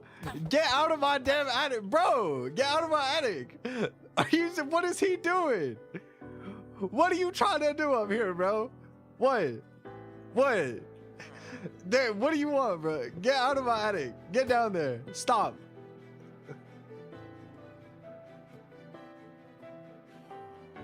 Yeah. Yeah, get out. Door. Go. Oh, hell nah. Oh, nah. I'm blocking that. You're not climbing back up there. No. No. Out of my house. Out of my house, sir.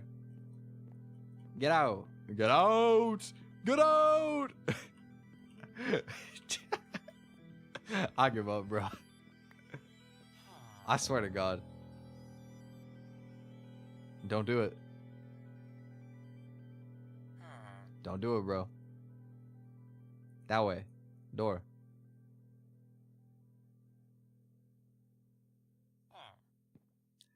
Oh my God.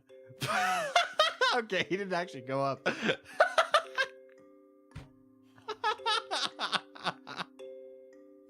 This villager, bro.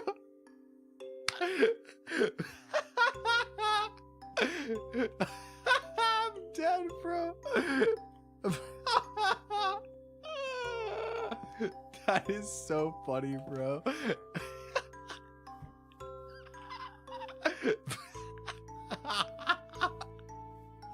That is so funny, dude. I cannot with this villager, bro. Oh my God, that's beautiful. Bro thinks he pays rent. Thinks he lives here, bro. Who is this guy? Okay, I mean, man, this is looking beautiful. I'm not gonna lie. This park is looking fire. Let me check it at night one more time. Time set night. I'm mostly curious if mobs are gonna start spawning again or if it won't be as bad, because I torched up the exterior. I put a bunch of torches around. I'm hoping, right, the hope is that we won't be getting a bunch of mobs spawning around, because I don't want creepers like destroying my park again or something like that, you know. We'll do some more like on the further outskirts as well, just for safety, you know. A little extra some just kind of go around the perimeter. I heard a zombie. I heard him looking I heard him walking.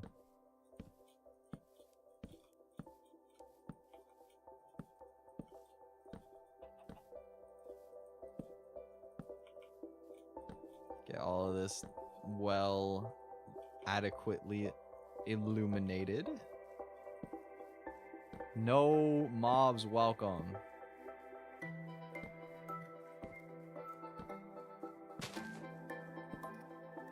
Alright. See if anything spawned in the park. So far, so good. I'm not seeing anything. I think this is a safe zone.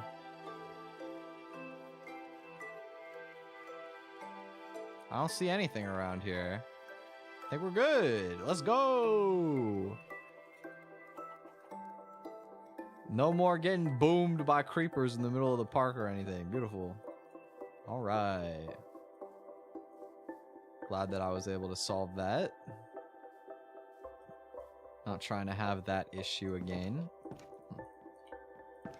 No problem, Milo. Take care. I think this is a pretty good point for us to switch games as well. Because I did what I wanted to do, which is I wanted to A, spruce up my house a little bit, and B, get the cherry park done. And we got both. Oh, again, bro? Why? Always? Are you serious? How are they always there? I literally just came back. Where did you come from? Bro, I hate creepers so much. I actually hate creepers so much. Where did he come from? Genuinely, where did he come from? Bro. Okay, it's fine. It's just dirt. I can just cover it back up. Bro heard that I was about to switch games. He's like, oh, really? Oh, really? You sure about that? Boom.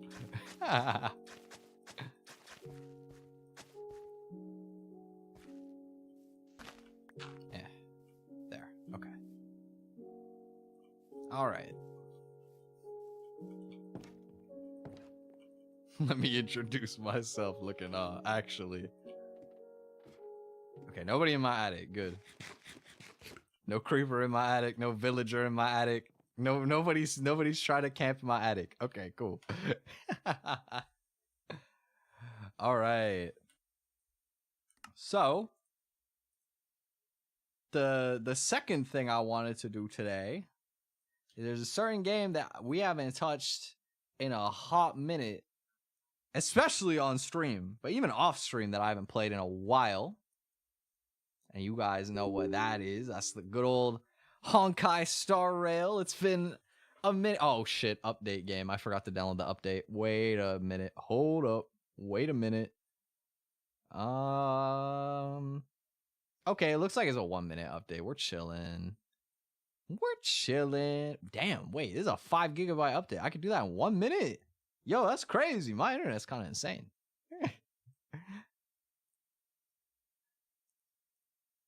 What it is, I'm so used to getting games on Steam, and Steam like bottlenecks the hell out of like everything, dude. Like Steam downloads go so slowly regardless of your internet speed, I feel like most of the time, just because our servers don't actually let you like use it. Their servers are so weak. But this time we should be good. Okay, verifying. Yeah, that's fine. Come on. Unzipping. Okay, come on, please. Let me in. Let me in. How did unzipping go from 0 seconds to 1 second, okay? It's been on 91 for like 10 seconds. It's okay, just you don't have to lie to me. You can just tell me it's not done yet. 2 seconds, it's going up. It's going up, huge. Come on, I believe in you. I believe in you. You can do it, Honkai Star Rail launcher. 3 seconds? Oh no. Bro, why is it unzipping forever? What are you doing? 4 seconds? No, it keeps going up. What is happening? 5 seconds, it keeps going up. No, what on earth?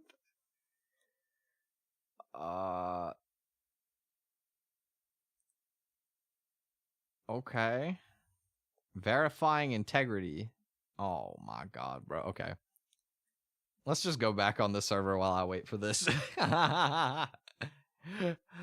Look, I don't know what my launcher is doing. Let's just go back on Minecraft for a minute. Let this thing do its thing over here. Hopefully it'll actually decide to install properly. Should I have done it before stream? Probably. But I was too busy sleeping in really late, and then I don't know, I think I watched something on YouTube. I was watching some people doing a Pokemon draft league. That's what it was. There's a draft league that came out recently that a lot of like content creators were on that I've been watching. And to be honest, the games aren't like that insane. Like a lot of them are kind of not fantastic and competitive. But I mean, draft leagues are a much more casual environment in general, and it's still fun seeing like what they're cooking. There's like something beautiful about when you're like, when you get pretty good at a game and you like watch people that are new and they still have that like innocence and they just bring stuff that makes you like scratch your head and be like, I'm actually like genuinely curious how you arrived at this idea. But it's like interesting, you know what I mean? It's kind of funny. But it's like humbling, you know what I mean? It takes you back to your roots. And every now and then you'll see them like bring something that seems like goofy, but it actually like does something, and it's like, yo, they kind of cooked. Am I tripping? I swear I saw a spider somewhere over here and I went to come and get it and I don't even see it anymore. That's a black sheep. Maybe that's what I saw. Okay. Okay. Honkai says start game. I believe in you. Boom. Boom, boom. Boom, bing, boom, boom, boom, bop, bam. Type of shit I'm on you wouldn't understand. Okay, it looks like it's working. It looks like it's working. Come on.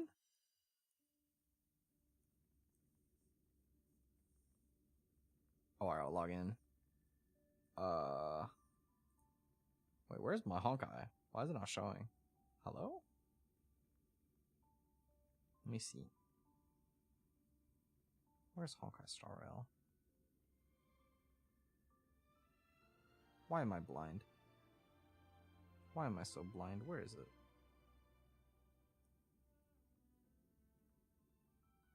Here. Okay, I see it.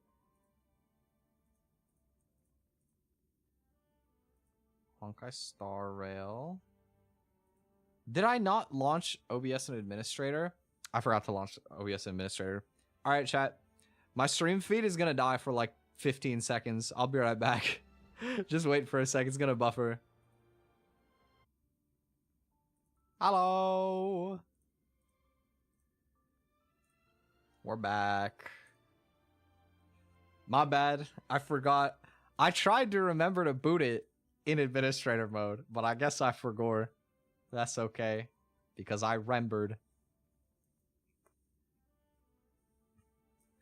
I'm excited. Okay, let me turn the volume up a bit, because the volume is literally non-existent for you guys, because it's non-existent for me. Last time I was doing this, I was just watching videos while I was doing like Divergent Universe or something. And so I had the volume mixer on like 1. This probably is gonna be fine if I leave it on like 10-ish. I need to see like how loud somebody speaking is, ideally. I'll turn it up like a little bit more, but I don't want it to be too loud. May have extra resources when I borrowed your character. Oh, wait, you were using my support? Thank you. I hope that it wasn't too bad. I've been trying to build up some of my characters more. Off stream, I did work up some of my builds a little more. Admittedly, I'm still using the wrong set on Firefly. I did not realize for a while I don't have the right set on Firefly. I didn't have the right set on a few characters, honestly. But I'm working on it. Oh, hello. Oh, we got some gifts. Thank you. Thank you, Pom Pom. Tears of Souls. I don't even know what that is. Go to Starlit Homecoming. Return rewards. Oh, yay. There's stuff. Path of Return. Thank you. Returning Guide. Passenger Research. Oh, it's a player survey. Wait, can you guys see this? Should we do a player survey? I have like 20 to 25 character maxed everything, so it was okay, I see. In what year were you born? Whoa! Okay, well, canonically... How old am I supposed to be? Like 999,920. So I think that would classify as 1983 or earlier, right? So we'll go with that. I am male. Have you ever stopped playing for a period of time, stayed logged out for over 2 weeks or more? Oh, I've definitely done that more than 3 times. That's normal. Who doesn't do this in like every game? You cannot tell me that you guys have games where it's like once you started playing them, you've never taken a 2-week break from playing. Like, that's just not real, bro. What is the point of that? This is like a test of how recently you downloaded the game, bro. Oh, God. One of the main reasons that you stopped playing Honkai Star Rail last time. I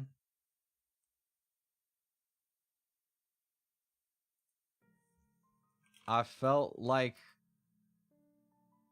playing other games and watching other stuff for a while. Oh my God, there are others. What's the main reasons for your recent return to Honkai Star Rail? I remembered I want to keep up with the story. Are you satisfied? Yeah, it's a good game. Well, I haven't even played the game yet. You gave me the pop-up for my return? I mean, you gave me some free stuff. Yes, I'm satisfied. Thank you. If you viewed any of the following Honkai Star Rail content within this 2 weeks. No. Because I don't want spoilers, but I'm gonna lie. Because I want my friends to get extra hype for stuff. So maybe I have. I don't know. I don't remember. Shout out Rita. I saw Rita's been streaming, but I also don't. I want to spoil myself. I've received any information? I don't know. YouTube next. YouTube, Twitter next.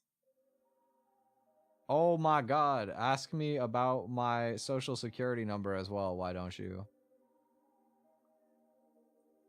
Bro, you ask too many questions, Mr. Star Rail. Next. I like games. They got specific lists now after asking me 2,000 genres? Minecraft. I was playing that 2 minutes ago. I'm about to go back. Did that say Fortnite? They did. It did. They misspelled Fortnite, bro. They wrote Fortnite. They wrote Fortnite in the thing. That's funny. Bro, they got Love and Deep Space in here. Hey, yo, what? I haven't played Colorful Stage in a long time, but I have played Project Sekai. Apex. Yeah, that's it for these. I played Genshin for a little over a month, I think. Back when Project Sekai. Which one are you still playing? The last month? Neither. Any further comments? You ask too many questions, Mr. Star Rail. Please give me 4,000 Stellar Jade for my hard efforts. Thank you for your answers. No problem, bro.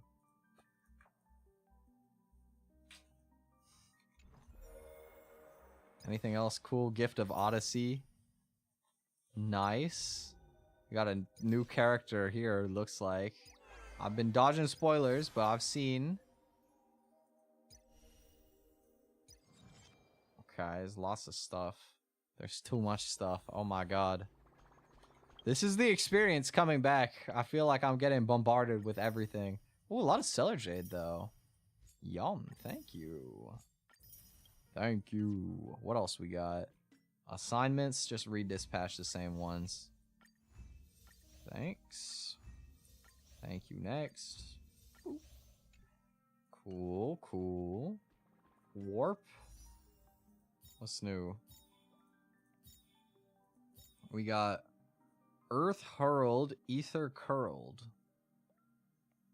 Yoon Lee. I haven't seen this character yet. That's, I think, Boot, Lynx, and somebody I'm not familiar with. Then here, back to Fonz A. Origo. We got Tribby. Oh, she's cute. Quantum. And the same three. Huh. Okay. Cool. Cool. You can claim all at the bottom. It's a lifesaver?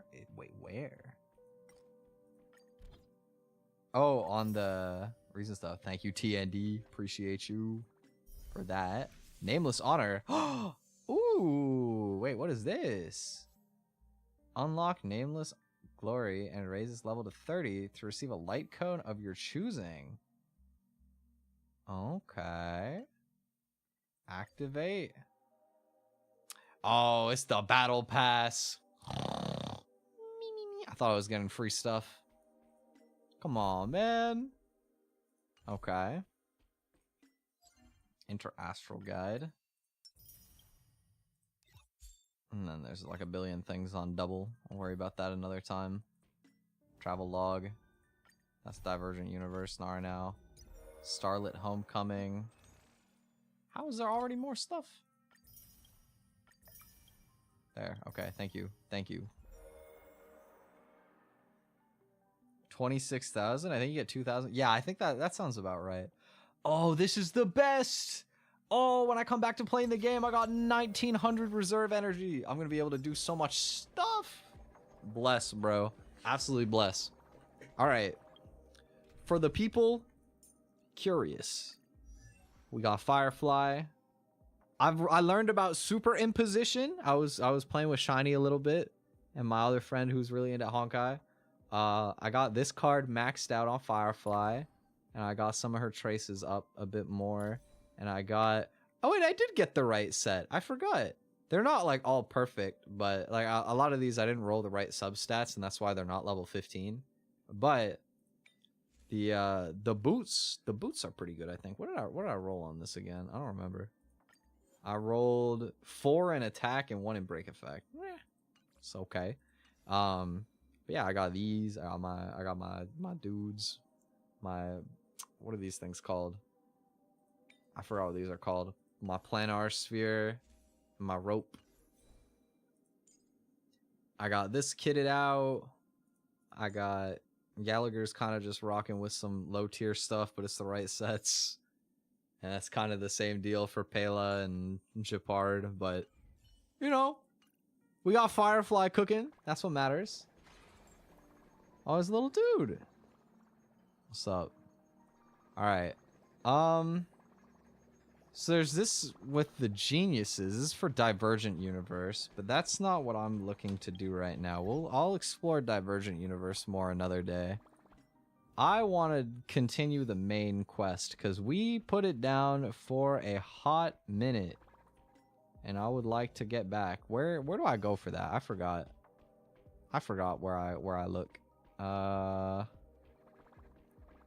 my quests at?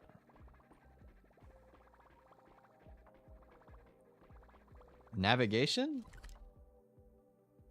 I mean, that could probably work. Here? Astral Express. Missions? Oh yeah, missions was what I was looking for. Hello, Pom Pom. How's my Trailblaze level? Oh, he's got stuff for me. Oh, he's got a lot of stuff for me.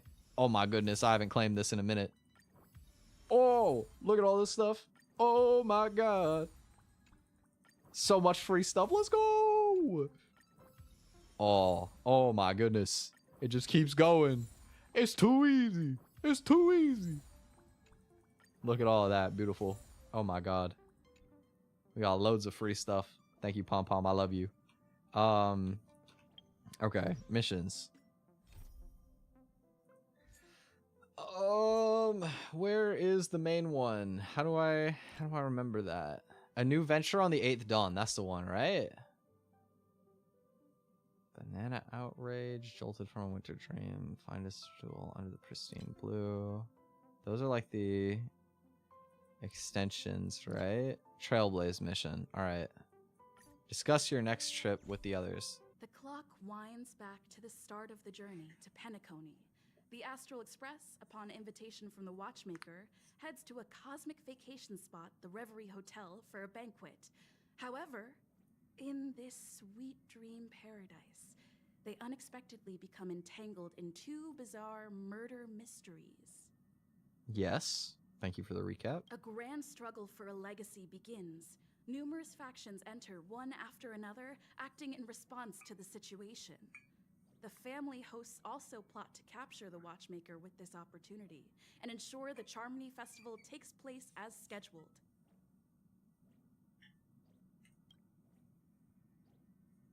A confrontation between the emanator of the Nihility, Acheron, and IPC representative Aventurine becomes the turning point of the entire event.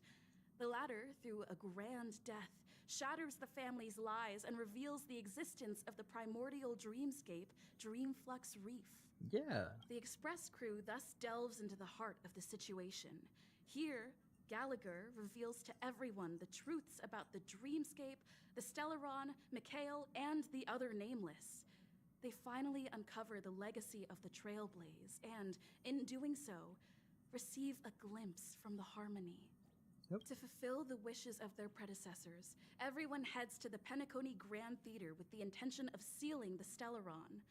However, they are forced into a deadly battle against Sunday, the head of the Oak family, who is aligned with the Order. This great battle concludes with the fall of the Order once again. Yeah, he got smoked. The future of Penacony remains uncertain. However, thanks to the mediation of the crew, the family and the IPC agree to cede some of their interests and reach a consensus. Penacony regains the right to determine its own destiny. Yep. In the very end, Sparkle makes a grand return with a startling bombshell. Startling was an This understatement. crisis is ultimately resolved amid spectacular fireworks. With everyone receiving their own best ending, the tragicomedy of the sweet dream... Tragicomedy. Tragicomedy is a term I've never heard before, but that's actually kind of smart. I've never heard that before, but that's a pretty good description, actually. What Sparkle did was diabolical. That was so evil, bro. I remember that. That is a core memory for me. Oh my goodness. Yeah, okay. Thank you for that. All right. Let's go continue with where we were.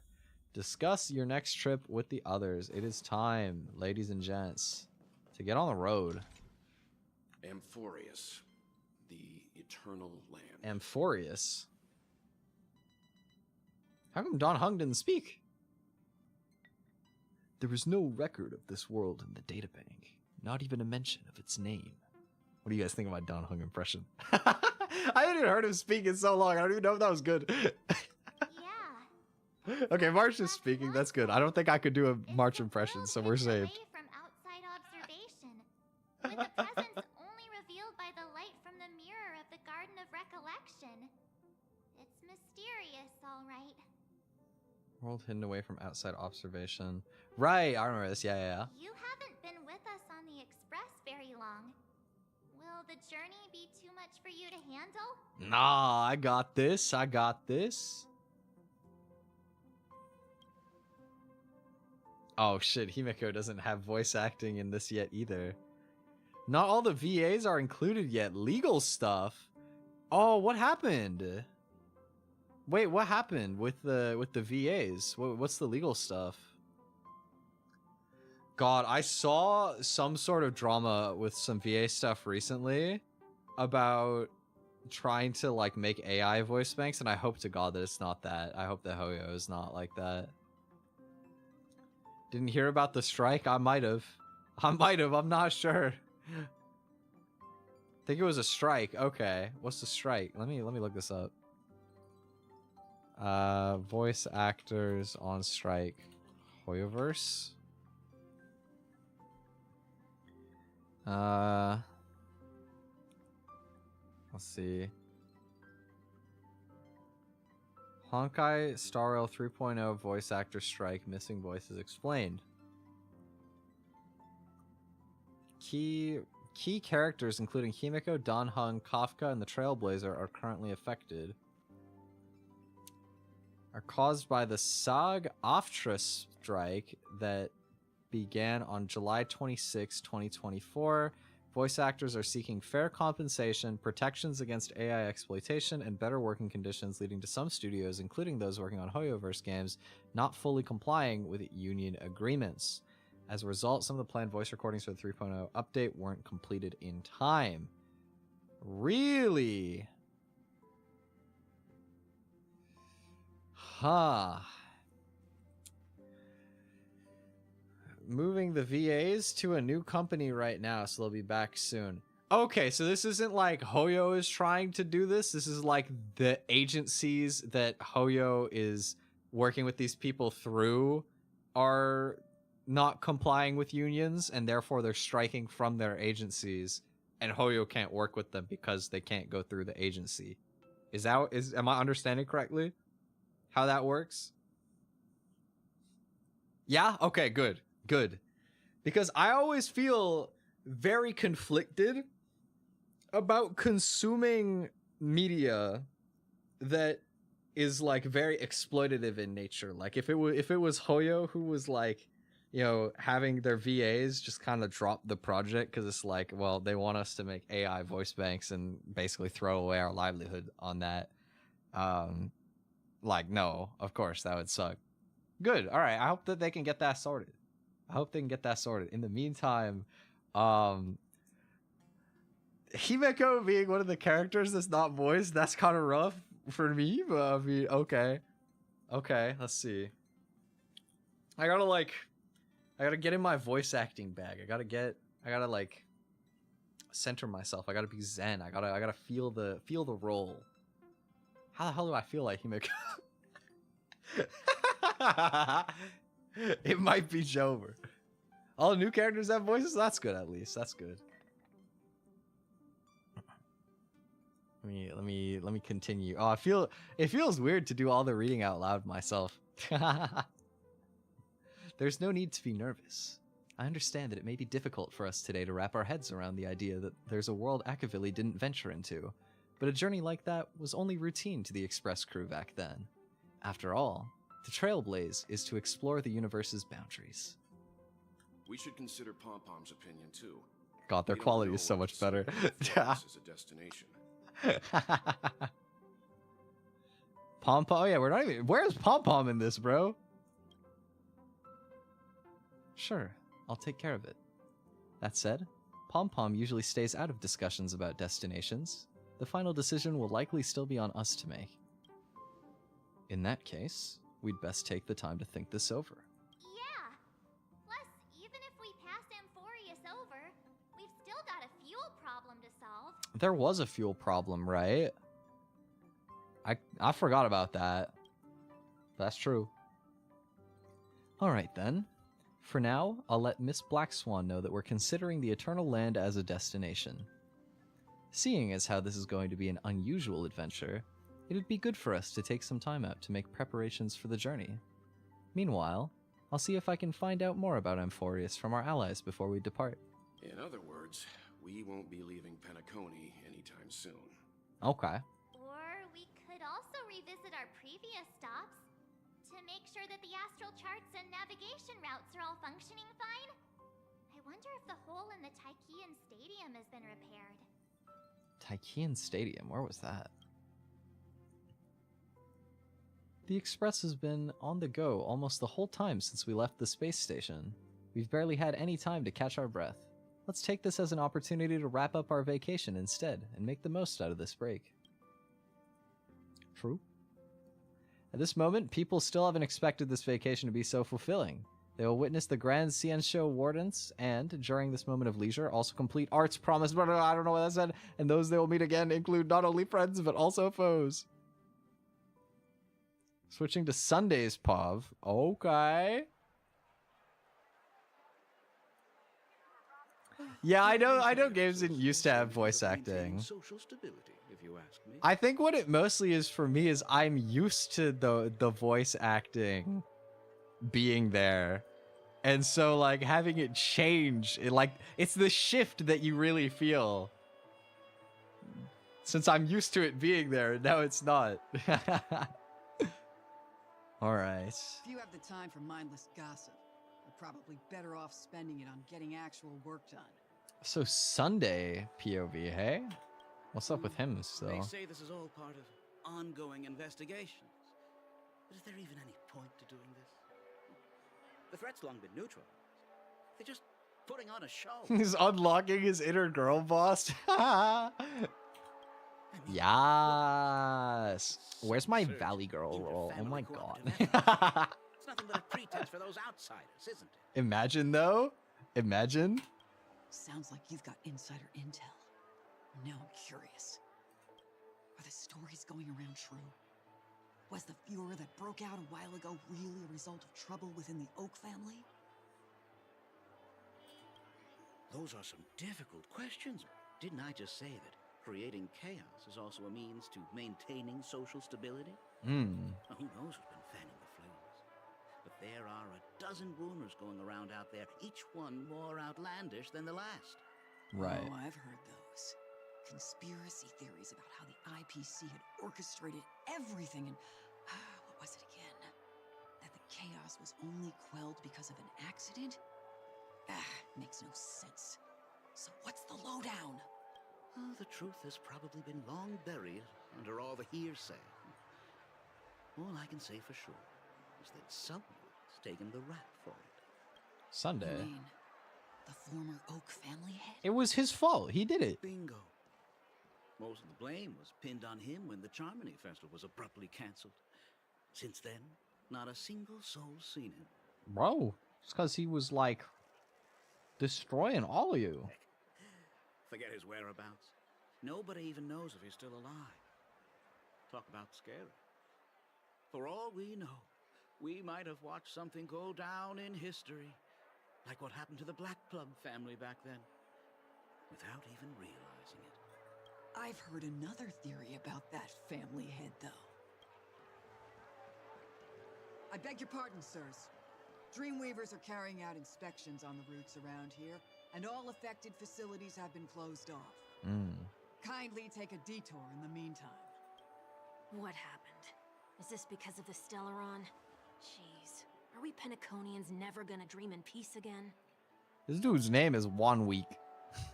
What kind of name? 1 Week is a crazy name.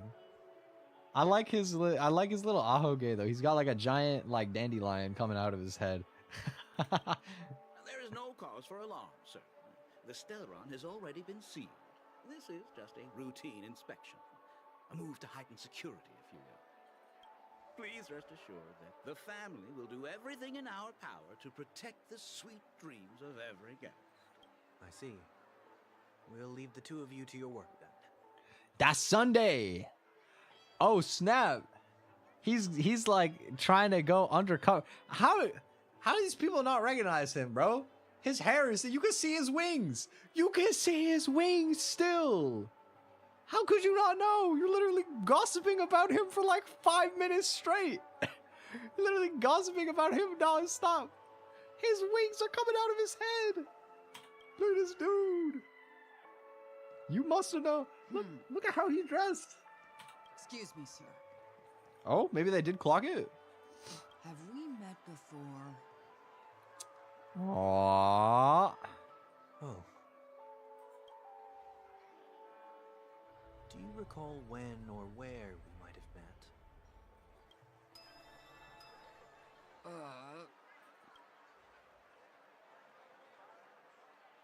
My bad. I must be mistaken. Sorry about that. Sweet dreams to both of you, sirs. I feel like her inflection changed completely there. I'm not gonna lie. Okay, nice try though. Fair enough, Sunday. Still using his powers like that, though. Interesting. So he's free. He's roaming the streets. Sure have a knack for stirring up trouble. Of all the routes available, you had to take the one that Bloodhound's keeping watch over. We shouldn't run into any problems with you around. Even if they see through the Harmony's power of disguise, there'll be a way for us to escape. Oh, there's a disguising power, I see. Spare a thought for me, will you? Just being in your company is plenty enough to get me into trouble, Mr. Prime Fugitive of Penacony. And that is exactly why I need you with me. You're the only one I can rely on in Penacony now. What about your sister? The only one you can rely on, huh? This is gonna be Sparkle. What about her?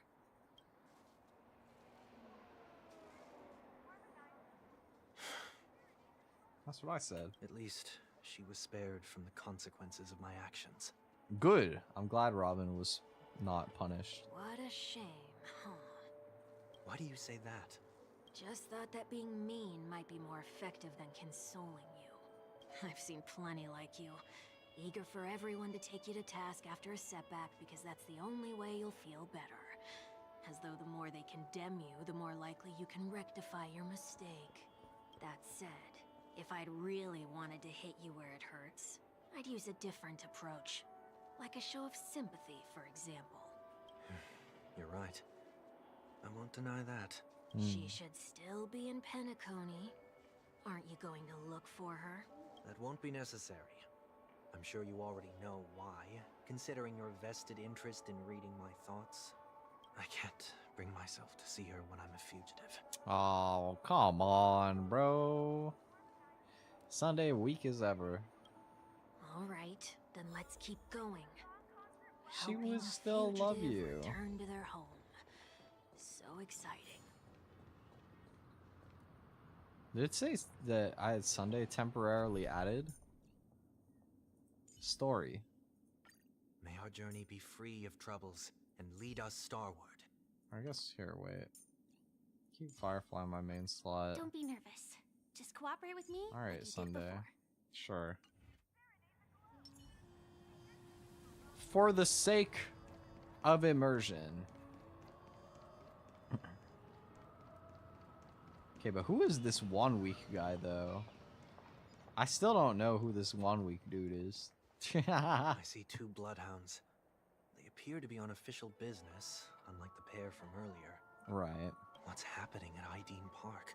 Hey! Hey! In case you didn't notice, I can't see anything. Oh, he's short. This guy is short. My LOL. apologies. I forgot that you're not very... Oh, he actually just called it out. That's funny. Remind me, why do I have to make this trip with you again?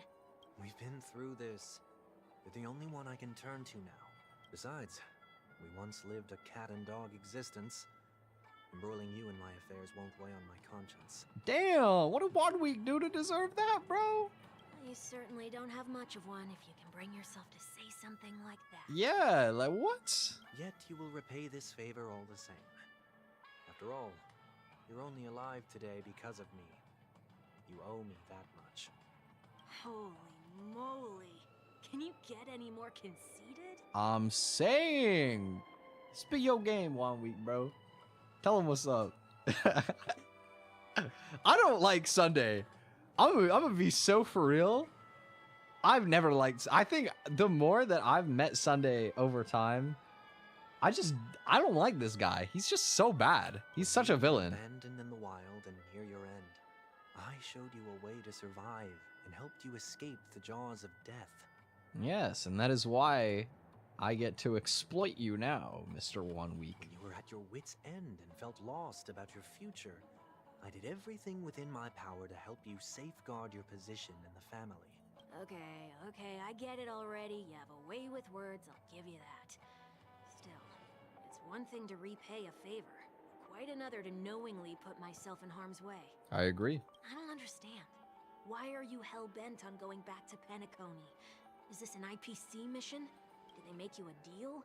You can have your freedom back, but in return you must turn against all whom you once called family or something like that? Regrettably, Lady Bonajade didn't drop so much as a hint about it. Go now.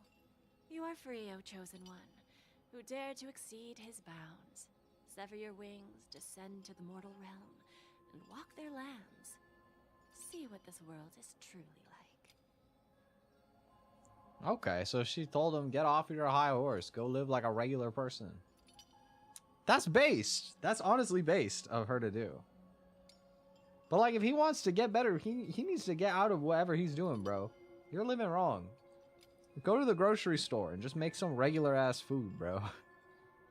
You need to start living a regular life. I will not accept your charity. As I mentioned earlier, it's a trade, and you don't have to give me an answer right now. Rewards are not reaped in a day, and if there's one thing I'm best at, it's waiting. The sweet dream still continues, and the night is still long. You have plenty of time to contemplate your answer. She only left me with a most intriguing message before setting me free. As for whether I can afford the price of my freedom... There is no price. I'll only know when I find out what it is. Oh, I But see. nothing good ever comes out of being in the IPC's debt. That's true. I'll cross that bridge when I get to it. Yep. For now, there's still some time before that payment is due. So why not exercise the right to freedom that I've just regained? By walking straight into a trap? Or by making amends for past deeds. Okay. When it's time to go, this will be farewell for good. Okay. So, before I leave Penacony, I'd like to take some time to look back on all the events that have taken place. You know, it's not as bad when I hear it from this perspective, but it is still insensitive. Like, are you guys familiar with the idea that, like, if somebody in a community does something, like, really vile to some other people in that community, right? It's not necessarily like they're forever damned to be a horrible person for that. But it's like, you don't do that healing in the same space. You don't come back and make those people see you over and over. You piss off to some other facet of life and figure your life out and give those people space. You know what I mean? He's got to be delicate about how he does this, is what I mean. Because I mean, he was truly doing some absolutely twisted stuff to Penacony. I guess I don't know how personally traumatizing it would be to most of these people, so it's probably not a big deal. But having seen everything with my perspective, that is, you know, like I like having seen the whole story, I don't like this guy. He needs to get out of here. Can't you just look back on it from a distance? Yes. There's something else I want to do too. The embryo of philosophy may have fallen, but the order in Penacony wasn't built in a day. This sweet dream is likely to still contain residual traces of the Oak family's influence. Nobody cares about the order, bro. Nobody likes the order. Get off your high horse. The other 4 families are more than capable of working things out on their own. I might have gone astray, but others shouldn't have to clean up after my mistakes. They should, because nobody wants you to be the one cleaning the back up. They don't want you in power, bro. They don't want you back up there. Then you should also know that the IPC isn't gonna help you a second time. If you fall into the family's hands again, you're done for. You know how it is. Old habits die hard. The tie should be on the center line. The shirt must not protrude from the vest. Trouser creases should be perfectly straight and always aligned with the tips of your shoes. We should always ensure that everything is in order before walking out the door. I get what he's saying here, but this is so ridiculous. Like, trouser creases must be perfectly straight? What happens if it's windy outside? You just reset, you're like, ah, damn. Gotta go back. Iron out my trousers again. I mean, the fact that he calls them trousers is just very too formal for me. The same applies when bidding my home farewell, too. But what has Ideen Park got to do with you? Don't tell me that the Founder is one of your disguises. Why am I gonna I'm not talk to that these old. people? Okay. Sorry, but park facilities are out of order. Refurbishment works are currently underway. Please come back again later. That sounds familiar. I'm aware of the situation. You can skip the report. What? What are you talking about? I mean, Mr. 1 Week. Please excuse me. I should have recognized you earlier. I must be more tired than I realized. I want to know what's going on in there. You'll tell me, won't you? There's nothing much to say, actually. We bloodhounds are just as baffled as you are. My guess is that it's simply part of the aftermath of the Stellaron incident. Right? Aftermath. You are? Renowned workaholic, Mr. Workday. He works for me. Okay, we got 1 week and work day. Perfect. Oh, I see. Pardon my ignorance, sir. Coming back to the topic of the park, let's just say that it has been recently observed that certain behaviors are not tolerated around here. Okay. What happens if you violate the prohibitions? It's baffling, but corrective measures will be taken. It's kind of difficult to explain. Maybe you'd like to see for yourself? Okay. Yeah, that works. Can you keep watch over the entrance? We'll go in and have a look for ourselves. Please take these notes with you. They may come in handy. Okay. You shouldn't have said that just now. It'll only make us look suspicious. Said what? Mr. Workday? I was just telling the truth. I've always found this name to be more suitable for you. So, why are we here? Oh, I guess it's Managed work to day start instead of before? Sunday. I didn't clock that either. You could say that. I was still a child back then. To become the bronze Melodia of the Oak family, I'd gone under Mr. Gopherwood's tutelage. We were taking a walk in the park like any other day, when he suddenly hit on the idea to have me manage the park. Within the domain he demarcated, my every word would hold the force of law. In hindsight, that was probably the first time that I enforced order. Yes. You rose through the ranks soon after. I take it that you must have done a pretty good job. Quite the contrary. I made a terrible mess of things. Fortunately, the tourists thought of it as nothing more than a spell of merrymaking. Was that his way of training you? Perhaps he was just using an approach with lighter consequences to show me what he'd learned in life.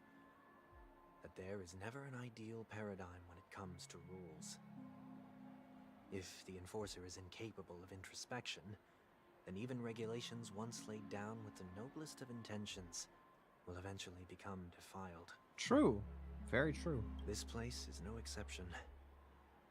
The distorted after echoes of the Order will only add to the chaos. Let's see what we have on these notes. I'll write down what I've noticed for now. I'll go over things when I meet the others later. No consumption of food other than burgers, especially ice cream. Oh, damn. What happens if I eat the ice cream? Only cast and crew members are allowed on the stage. Be kind to birds. Do not discard trash in trash cans. Please do not use Soul Glad bottle caps sold by the Dream Jolt troupe while experiencing the attractions. Handstand walks around flower beds are prohibited. Conducts that have not been mentioned are not necessarily safe. They have just not yet been reviewed. No consumption of food except for burgers. What? Yeah, What? that is so random. That is very odd. Handstand walks around flower beds are prohibited. Now, let's not worry about how the Bloodhounds figured this one out. Yeah. Huh. I reckon the worst that can happen for this one is that they'll flip you back on your feet. Say, why don't you test it out this time? I'd love to see you do a handstand. Oh, can you do a handstand Sunday? No, thank you. Oh, come on, bro. You could at least pretend that you could. You could try. I can't handstand, but I would have tried. No consumption of food other than burgers, especially ice cream. Please tell me you didn't make this rule. I have nothing against desserts. The only reason I made that rule is so that people can learn to wait in line in an orderly manner for things, instead of shoving and jostling people around. What? That doesn't even work though. If you limit the amount of foods people can eat. That's what he meant. Is he wants everybody to go to one specific place. All the people to go to just the burger place for food, and they all have to wait in line. What? Just make it so that there's a more like defined line at the ice cream truck. Add like some like little like circles on the ground that people can stand in line and like queue up. Like what? What kind of solution is this? What happens if I break the rule? Do it. Eat the ice cream. It's as the Bloodhound said. Corrective measures will be enforced. Huh. Try me. Wait, don't. Yeah, 1 week. Eat the ice cream, bro. I love ice cream. So, where are those corrective measures? That's odd. Didn't I tell ya? The family can take care of the issue without you having to get involved. Nice. Next on the list is the stage. Let's go and check it out.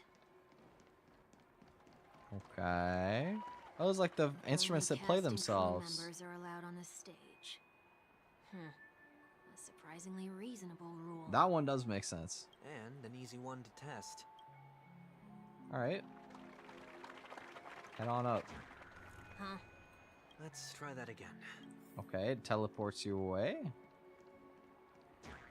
What's going on? Boing. Guide those who have lost their way back onto the right path. Looks like this is an example of the corrective measures that the Bloodhound mentioned. It's exactly what I would have done back then. Okay. You've been iron-fisted since you were little, haven't you? Wait a sec. If this is how violations are corrected, then everything that I ate just now? I tried to warn you. No! What? They poisoned the ice cream. They poisoned his ice cream. Who are these monsters, bro? What? How do you feel? Now, I'm feeling murderous. Valid. If somebody poisoned my ice cream, I would too. In any case, say what you will, but I can't sit by and do nothing. Not when I'm the cause of all this trouble in Ideen Park. There's no need to involve the Dreamweavers. I'll fix these distortions once and for all. Okay. What's the plan? Nothing complicated. All distortions have their roots. We'll be able to trace them to the source once they manifest. Breaking a few rules will do. We just need to make sure that the corrective measures that will be implemented aren't too much for us to handle. When a distorted after echo manifests to correct us, I'll be able to pinpoint its whereabouts. Then, I'll use the power of tuning to heal the dreamscape.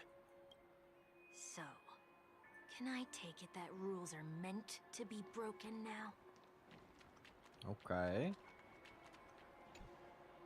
Please do not use Soul Glad bottle caps sold by the Dream Jolt Troop. Where? All right. Oh, I don't have the things. I don't have the bottle caps. What is this one? Garbage can. Do not discard trash in trash cans. What kind of rule is do not put trash in the garbage? This is absurd. Did you make this rule too? Children tend to be fascinated by such paradoxes. I was no exception. What? Forget it. I don't even know how to joke about this. Well, what do you suggest we throw in? Anything. I got trash. Here. Something's happening. What?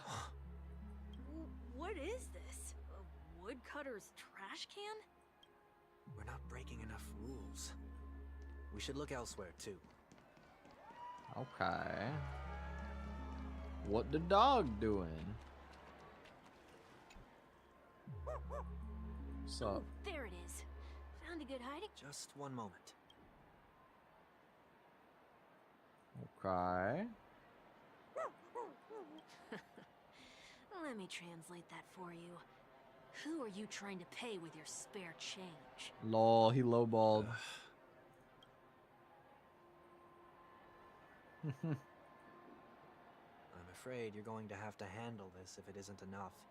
Handle this? Handle what? Wait, is that really all you've got on you? May I remind you that I am currently on the run?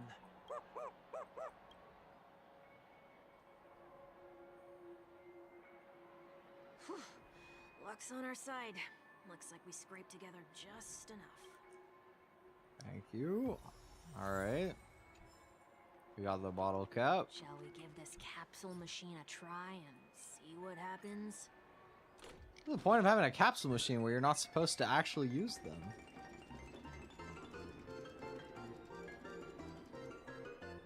Wasn't this place working fine when I came here with Firefly? I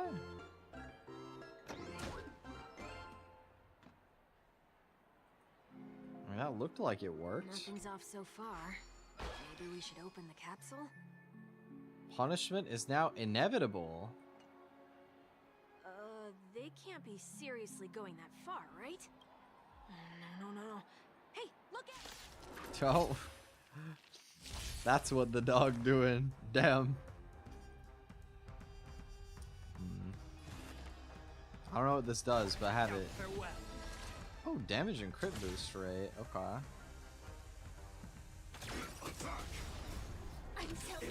Alright, Firefly.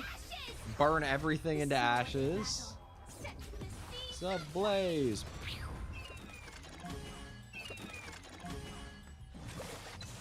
Stay in step. Boink.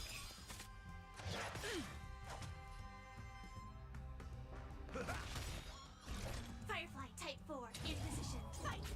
Fight to live.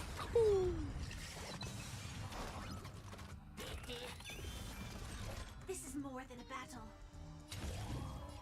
Set the It's scene. a blaze. What does his alt do? This mortal form. Watch over you.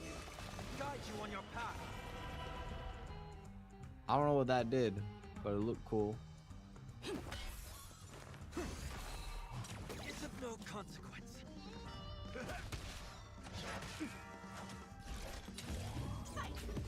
Goodbye.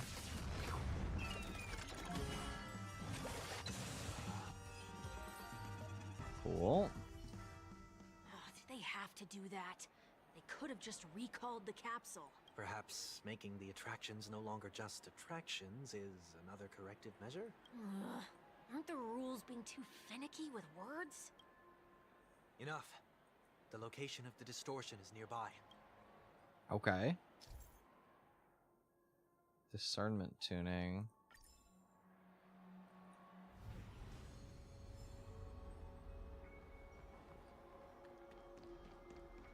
Up here? What's up?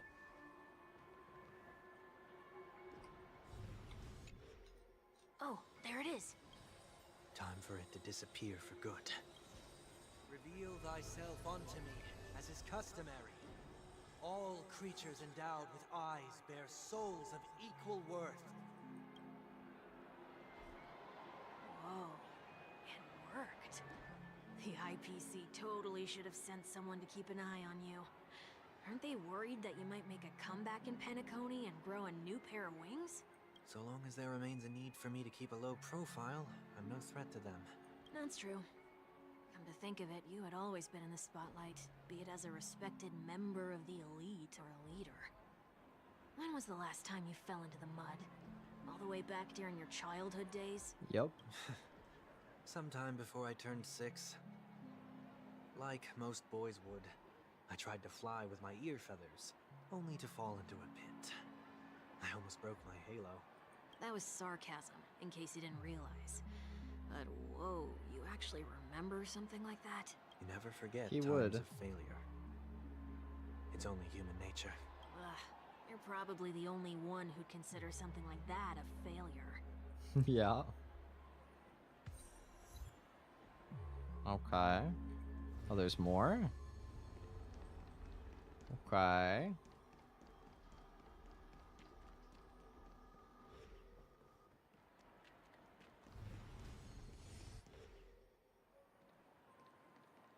It's over here. Tune the dreamscape, yes. Allow people to enjoy the amusement park. What That is would be it this great. time? Just looking back. But nothing's there. That's the whole point of revisiting a place. When I look at everything here, the memories are so fresh, it's as if it all only happened yesterday. When the younger me tasted failure here, I ran myself ragged to fix the mess. I thought myself no longer the same person as before. But it looks like I was just going round in circles. That's correct. You were. I'm glad for this chance to look back on my past in this way. Come now. We should go.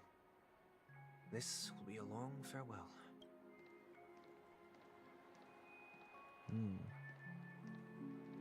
Is he not gonna do the tuning thing that he said he was? Maybe it's from further away?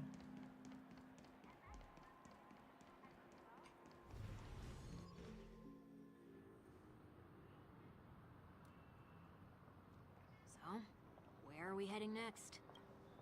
OT Mall. There are bloodhounds stationed along the way, though. It might be better to take a quieter route. I don't mean to meddle, but I'd advise you to stay away from that place. Welt, what's up? Did something happen? There isn't any concrete information yet, but anomalies have been reported around the area. The family is currently investigating. You okay? Oh, snap. Fine. The Stellaron incident may have been quelled, but who is to say that nobody has another agenda? Thanks for the tip, sir. We'll make a detour. May you stay safe, too. Wow, his disguise is Hold on. impressive.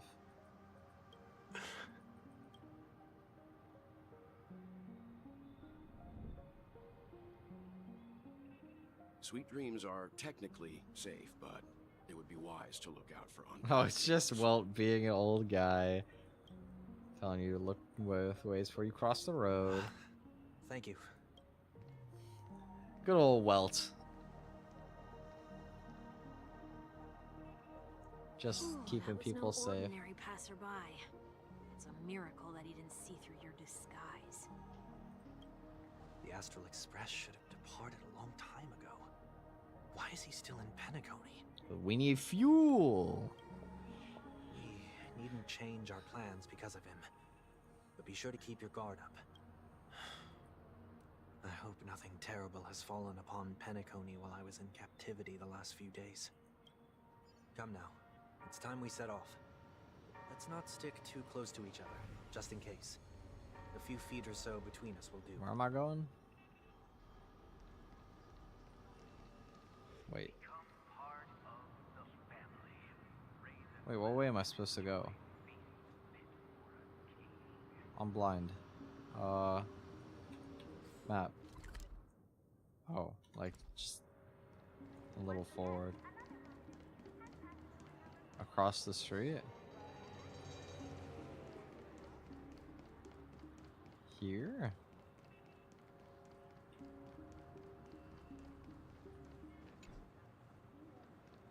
No. Where am I going? Sure, just teleport me. Oh, it is over here.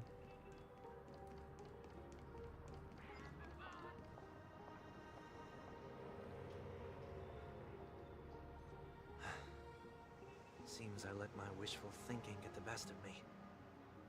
Will you at least give me a chance to explain? I will, but before I do, put your hands behind your back and answer my questions in short sentences. Oh, psych, Welt knew. He knew. Short sentences? I need to make sure your words aren't concealing any dangerous incantations. I can't believe I've left everyone with such a peculiar impression of me. Please, believe me when I say that I didn't come back here with ill intent. Penacony will never experience the Order again. I'm afraid I won't be taking your words at face value. Not after how you wielded the power of harmony. Thank you, well. Answer me. What are you doing here? It looks like there's only one way to gain your trust. Come on out, 1 week. We found ourselves an ally.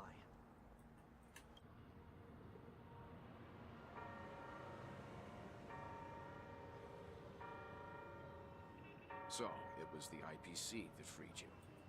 My sister has likely made an agreement of some sort with them. As for how I'm able to move around freely in Penacony, I have 1 week to thank for that. Alright. As you can see, I've only returned to my home to bid it farewell. Would you be kind enough to give me a chance to say goodbye, so that I may leave without regrets? How can you leave without regrets after everything you did? What? I get, like, trying to leave with less regrets, but without is just a lie. Agreed. But until you leave Penacony for good, you're to stay by my side. Nice, we got escort Welt. You have my gratitude. I left my home in a hurry, too. I know how it feels. That said, I can't make this call by myself. My companions need to know about this, too. Excuse me. The Astral Express crew is in Penacony too? Come with me. We'll go find them. You come along, too. Okay. Boy, this is gonna be a party. Yes, sir. Let's go. Treasure. So where's the Astral Express people We're at? here. They should be somewhere nearby. Mr. Yang, if you don't mind, there's something that puzzles me. Now that the crisis on the planet of festivities has been averted, shouldn't the Astral Express have departed to continue on its trailblazing journey? Why have you and your companions stayed behind in Penacony? Need fuel. Could it be that someone stirred up trouble after I left? Nah. And if that were indeed the case... Oh, me when I lie? I doubt I'm in any position to be proposing ideas, but I'm happy to defer to the Nameless and aid with any plans you may have. There's no need to worry. All is well in Penacony. Our reason for lingering here is a certain unusual passenger. Oh, Black Swan? A passenger? The Express has been commissioned to send a passenger back home. We're just resting up in Penacony for a while before we depart. Yep.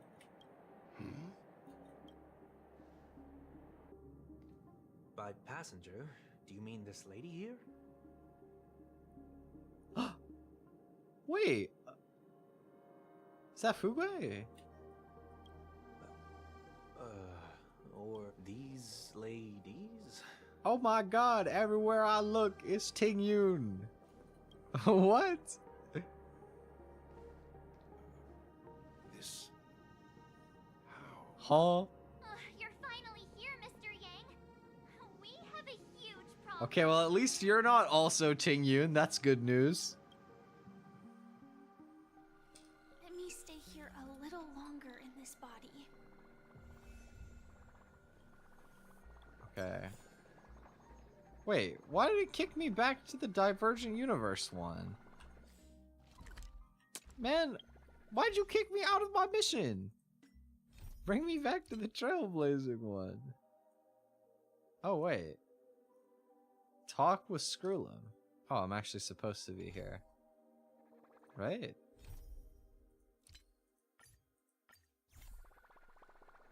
Okay. Where is Screwlum at? Hello. Oh, Himiko is here as well. Meanwhile, the Radiant Feldspar. Isn't it fascinating how variables never fail to find their way into the lives of organic life forms? Neither did I expect to see you here in Penacony, Mr. Screwlum. I had assumed the Genius Society wasn't invited to the festivities. I have no interest in the Harmony's celebration, so it's only natural for me to turn down the invitation. But it looks like my decision also cost me the front row seat to all of your exciting adventures. Conclusion. There is likewise a downside to pursuing reason. True. I'm sure if all of you geniuses showed up to the Charmony Festival, things would have been very much different.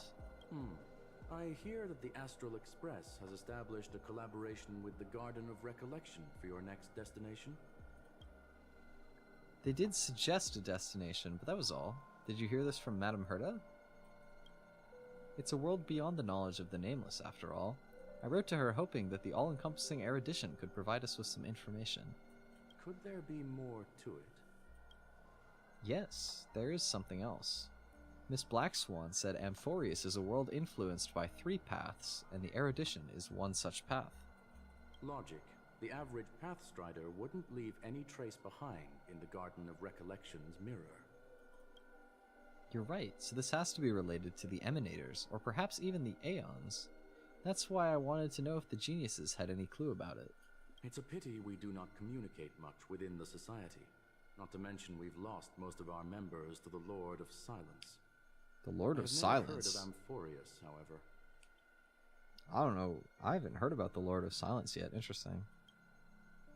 Madame Herta said the same, but it did pique her interest, and she agreed to do a little digging. My guess is that there's a chance the Garden of Recollection is behind it. She's always had a keen interest in the Remembrance's technology, after all. It's also thanks to her that we got to make Miss Ruan May's acquaintance a while back.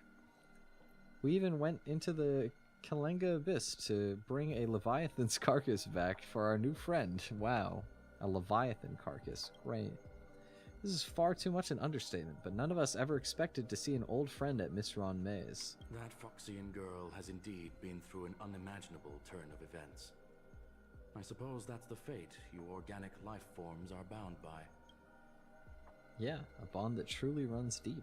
So, is it out of goodwill that the Astral Express volunteered to send her back home?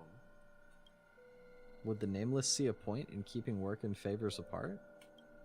It's her request. She hopes to make a brief stop somewhere to reframe her mindset before returning to the Xian show, considering her unique position with the Alliance. Looks like this is one exceptional passenger. Don't you have to accompany her then, Miss Himiko? My companions are with her. They know Miss Tingyun better anyway. Plus, those youngsters will definitely do a better job than me when it comes to vacations. They're probably having a wonderful time now. Well, I'm confused as to why there's like 10 of them. Anyone gonna tell me what's going on? March? Oh, Sunday's disguise is creepy. He doesn't have a face. What the hell? Bro, why is his face like that? Do you see that? Oh, about that.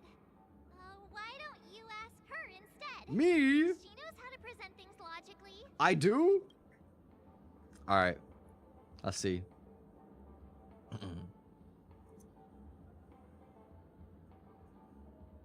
Apparently, there are many Tingyuns here with us. You don't have to tell him that. He can see for himself. I don't know that. Forget it. I'll tell you. We walked around with Miss Tingyun for a while after separating from the rest. But then we ran into something weird.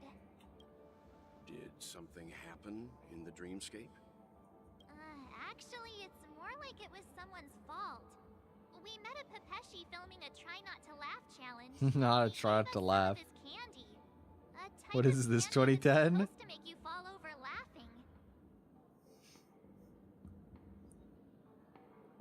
Okay, so he's got candy that's supposed to make you laugh. So that sort of try not to laugh challenge. I didn't really want to do it, but she insisted on us giving it a shot. That's how we got into this problem. Okay. What happened?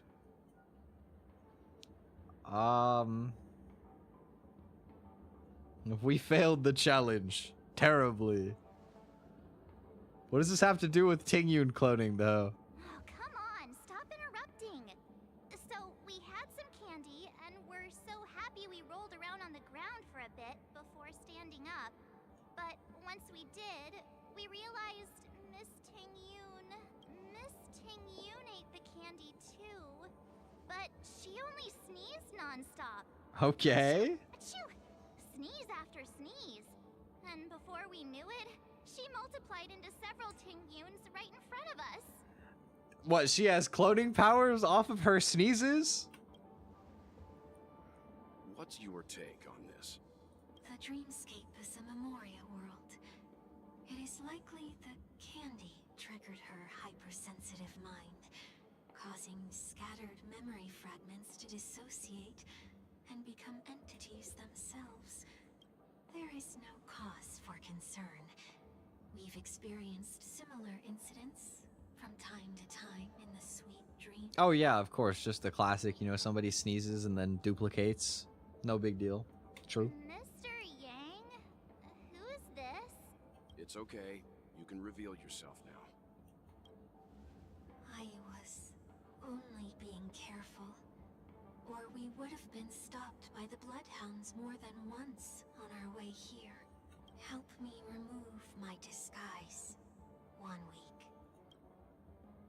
Alright, 1 week.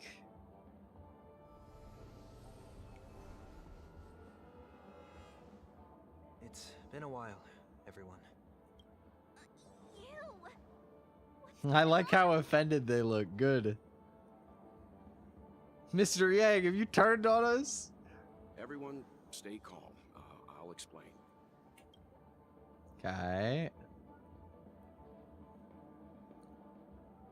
Live welt reaction.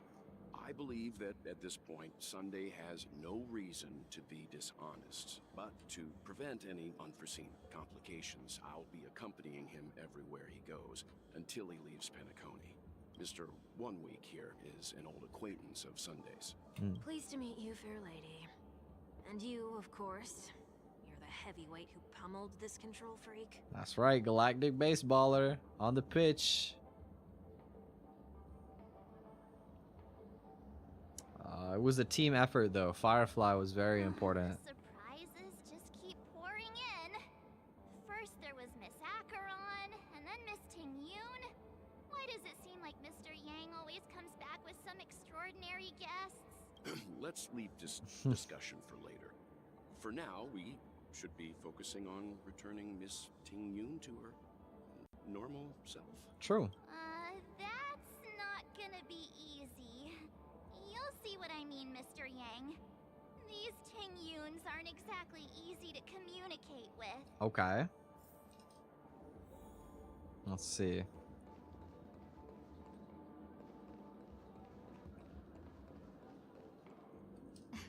Miss March 7th, have you taken the time to consider my suggestion? Your suggestion? Oh, wait. Which Miss Ting-Yun are you again? It's me! I'm the one who wants every Ting-Yun to come together to form the Ting-Yun Merchant Guild. She sounds so much more like confident. Look at her stance. Look at her face. She looks like she's doing better. How often do you get the chance to work with yourself? Just imagine how in sync we'll be with one another. We're bound to thrive and prosper. Okay, this is low-key true, though. Like, wouldn't it be sick if you could, like, have a clone of yourself and just, like, do double whatever you would normally do? Or, like, in this case, you got, like, 10 of you? That would be kind of epic. You could get so much done.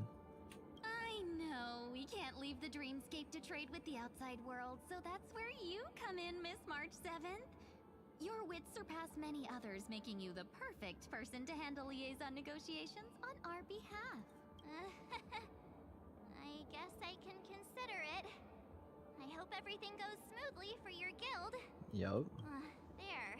Now do you see what I mean, Mr. Yang? I mean, she seemed fairly coherent, but... There does appear to be an element of her talking to herself. Yes. I want clone copies of myself, too. Yes. Forget about it. How are you gonna clone your bat? That's a good point. Mr. Yang mentioned That's the tough. Express's next voyage is to send a passenger back home. Could this lady be from the Xianzhou Alliance? Yes, more specifically the Xianzhou Luofu. Oh, there's other areas of the Xianzhou? That's cool. Luofu? Didn't the Antimatter Legion launch an ambush on the Luofu some time ago? Was she one of the few survivors? Yeah. Quite the contrary. She might have been the person closest to the eye of the storm. Looks like there's a lot more to Oh, this well, story. yes. Yeah. A story for another time. As host of the Dreamscape, do you have any suggestions for fixing this problem? I don't have much to go on now. Perhaps we should talk. Okay, talk to the other Ting-Yuns. We got a group of 3. Nice. People never forget a personally prepared home-cooked meal. True. But then again, gifts should be lasting. What about a delightful new bouquet of flowers on the table each day? Wouldn't they do a better job at brightening up someone's day? That sounds like a good idea. Okay, by the way, sorry I wasn't responding to chat, by the way, Lionel. I noticed that it was frozen for me, and I refreshed, and I do in fact see it now. Welcome back. Oh, I missed so much. Rita would disagree on that. Love Sunday, he'll get more development later, trust. Okay, okay. Maybe Sunday's not such a villain. I mean, he was absolutely such a villain before, but maybe he'll have a redemption arc. We'll see. If we really want to do this right, though, it's the thought behind the gift that truly matters. The more thought goes into the gift, the better the recipient feels it. That's fairly true. I mean, that's not always true. It has to be a really good gift that is also thoughtful. But if your choice is between thoughtful or good, good is better. Like, let me share a personal anecdote that I forgot to share earlier today while I was playing Minecraft and just chatting with everybody for a while. So, I've been talking to my mom a little bit about getting a new pair of like earbuds for my phone, because I have a pair of wireless headphones that they disconnect all the time. They're really janky, but they get the job done well enough, right? And so my mom has like periodically been throwing the idea of getting like Bluetooth headphones at me, and one day she texts me out of nowhere. She starts spam texting me, and she's like, hey, I'm at this store. Do you want earbuds? Do you want the earbuds? I can buy the earbuds for you. Do you want these earbuds? And I was sleeping, and she called me. I didn't answer. And I woke up like 10 minutes after, and she was like, well, you're going to have to just settle for this brand. I got it. I'm like, I've never heard of it, but I'm like, okay, thank you. Like, you didn't have to, but thank you. I appreciate it. And so, you know, next time I meet up, it's like me, her, my sister, and her boyfriend or whatever. You know, the 4 of us meet up, and as like I think it was past Lunar New Year already, but she gave us like the little red envelopes, and you know, my sister got money, and mine, she just like taped the earbuds to the bottom of it, and she was like, you're getting the earbuds for Lunar New Year. And I'm like, oh, thank you. I kid you not, bro. I kid you not. I took this thing out. It was supposed to have like a smart screen on it, to where it's like you can control stuff on the case. No lie, chat. Look at this. I booted this up. It said hello to me in a cursive font, and then it literally booted up what I'm pretty sure is a picture of the Wall of China on my earbud case.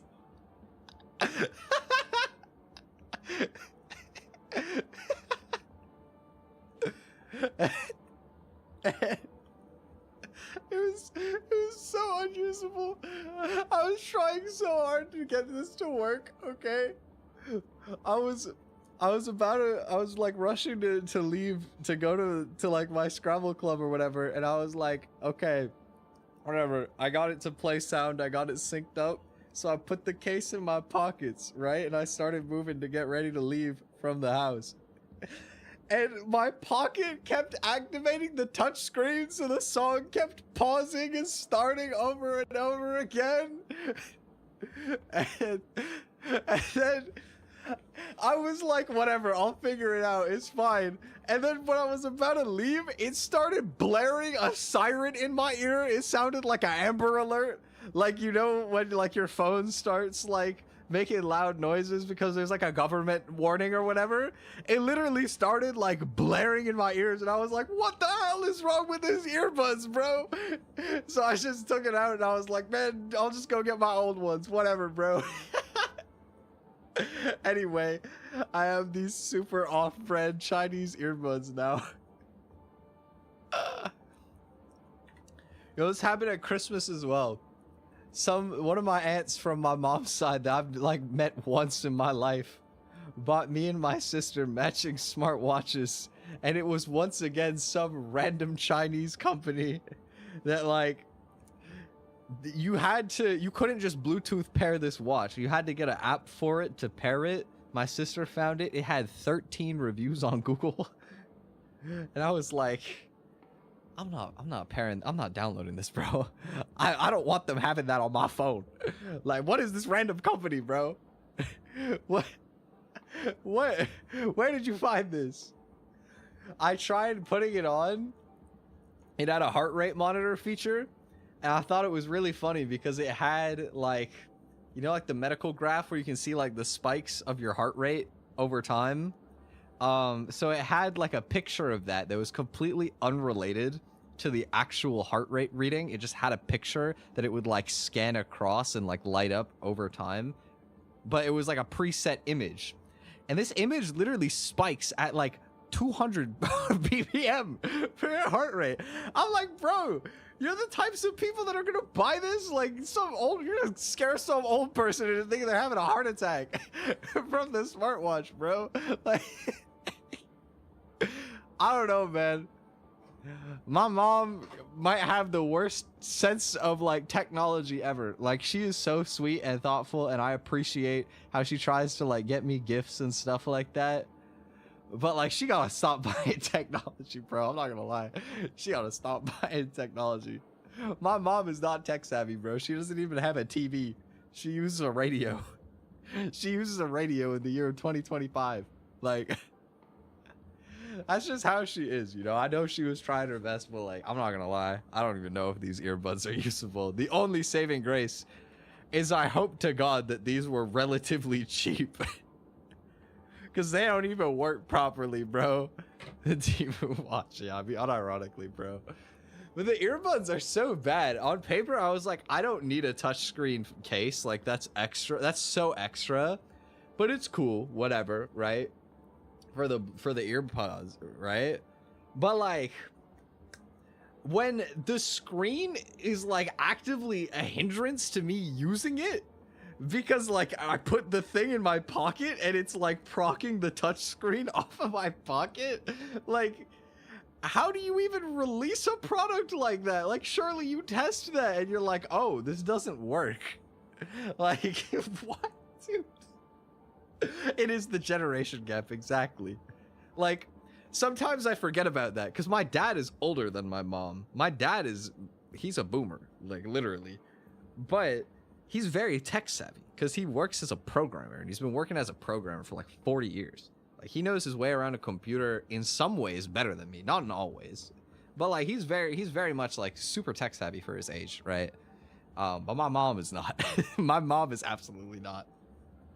It was very sweet, but you know, when I turned on the earpods and I saw the Great Wall of China pop up, I was like, oh no, it's over, bro. I think these are gonna be garbage. I can't, bro. I still can't believe the Great Wall of China popped up on the case. That is the funniest thing of all time, bro. Okay.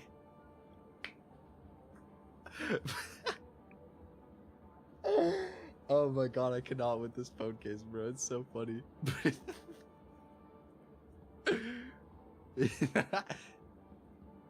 Yeah, bro, you turn it on, it should have like the little gong thing with the guy who's like, yo,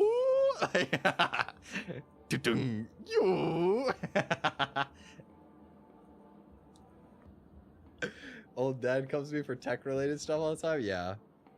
Well, I mean, you know, it is what it is. You help out your family for stuff like that. But oh my god, I cannot, bro. I cannot with the Great Wall of China popping up on the case. That was so funny. Okay, anyway, what's happening with all the Tingyuns? She makes a valid point. I like low-key forgot what we were arguing Sure about. have a way of not offending anyone. These three Tingyuns don't look like they'll be reaching a conclusion anytime soon. We won't be able to get a word in. So, what do you think, Sonny? Sunny? Let's try a different name, my dear friend. Oh, don't we sound chummier that way?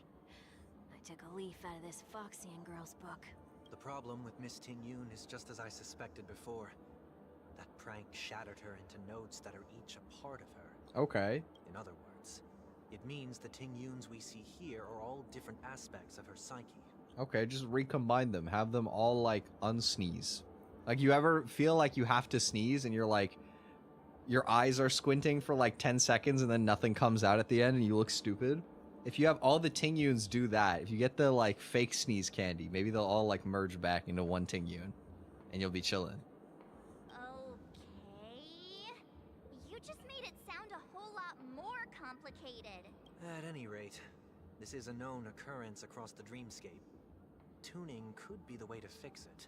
The only problem is that these Miss Ting-Yuns are too caught up in their own world. Is there one we can properly speak with? One that we can speak with? Oh, I think there is one. But it may take me a while to identify her. I believe in you, March. Where is reasonable Tingyun? Oh my god, they're everywhere. Money grubber Tingyun? Kitty Tingyun? Invincible fan wielder Tingyun? Sleepwalking Tingyun? They got every Tingyun, bro.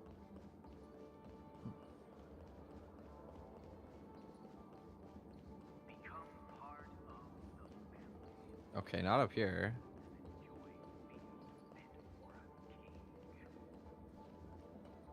There's so many Tingyuns. They're everywhere. This is great. I missed you, Tingyun. Got like a store vendor Tingyun. Two of them over there. There's the three. Visionary Tingyun. Okay, so it's probably one of the ones back here. Who seems reasonable? Can I talk to any of them? No. Money grubber Tingyun. Why do I feel like it's not gonna be a wise move to interrupt her? It was a cute laugh, though. Okay. What other Tingyuns do we have that I can speak to? Sleepwalking Tingyun. I'm walking in the street and what Did she snort? This Miss Ting-Yun looks like she's sleepwalking. Nope, not her.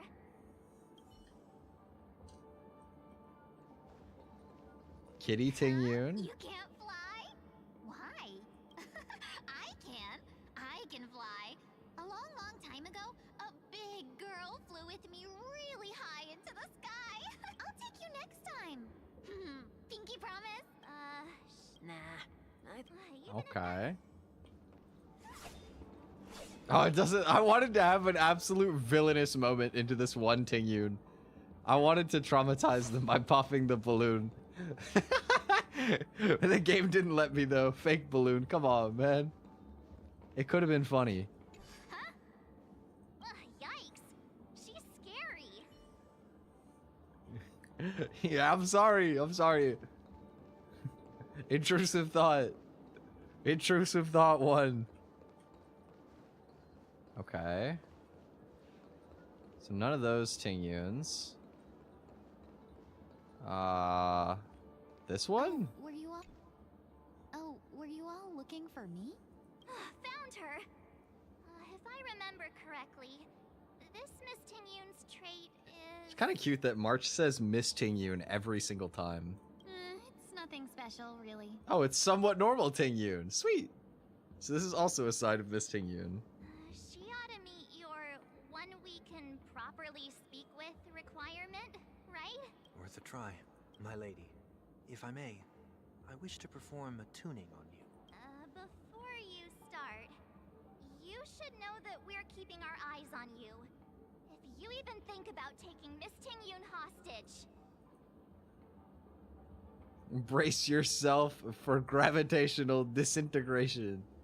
It is not my intention to provoke you. Perhaps, as assurance, we can have my friend here perform the task in my stead. 1 week has a higher mastery of the harmony than I do. Really? Okay, 1 week. I was not familiar with your game. That is true. If you still have concerns, you are also free to restrain me while he performs the tuning. There's no need for that. You're acting so sincere. I'm actually surprised. I think it's setting in for him that he's just gonna have to become a regular dude. Are you all right with this, Miss Ting-Yoon? I go as the wind blows, so you may decide for me. Okay. Then kindly forgive our intrusion. Please do your best 1 week. Hit him with it 1 week. Hit the 1 week. Oh yeah. That sounds like it could be a fire move.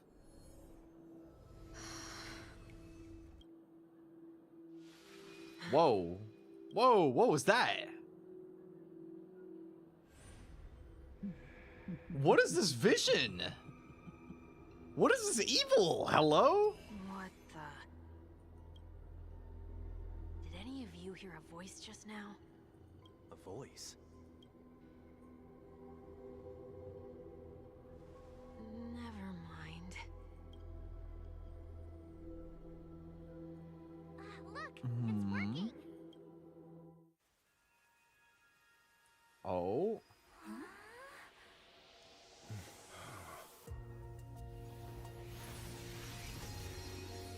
Never did I expect that every encounter with you would always be in moments of distress. Oh shit, Did this I music. conduct myself improperly? That's a new getup. And a lot of tails. Ting-Yoon, you're finally back. Why the music sound like that now? That's mildly disturbing. You may be small, but you're pretty amazing. Huh? What's wrong?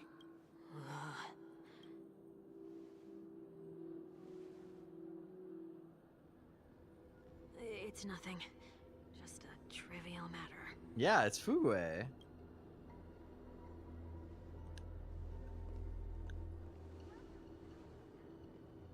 What do you sense? I should have let you handle it yourself. This girl is not as ordinary as she appears. I nearly died. Just now. Oh. Oh, the blood was on his end. Oh, 1 week.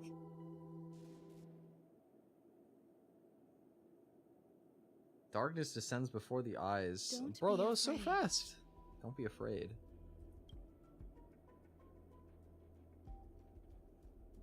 Oh? What is this place? No matter what you see, you only need to remember one thing. You're not alone. That's ominous. Who are you? And who am I?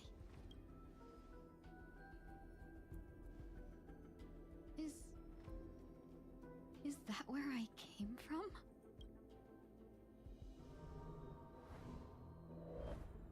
And where does this path lead? Oh, we got Fugue as a story character now. Yay! Benefactor. That All right, looks Fugue. so familiar. It's me. Does she want to lead me somewhere? How come she only has 1 tail here, but she had like at least 4 in the cutscene that happened like a second ago? The life support pod is ready. There were only minor issues. That's great. Otherwise, that person from the Xianzhou might not be able to hold on much longer. You're still trying. There's no precedent for saving someone who was destroyed by a Lord Ravager. Will it even work? Have faith. I'm not a genius, so I don't understand the logic behind it. But if she says it's possible, then it must be. Excuse me. Could you tell me where I am? Can they not hear me? Huh. We must go on, and there's no time to waste. A misfortune of survivors. Misfortune? This girl is... Observation log, day 6. Though extremely rare, the observed subject has started to provide short answers for some simple questions, even though her cognition is still in a chaotic state.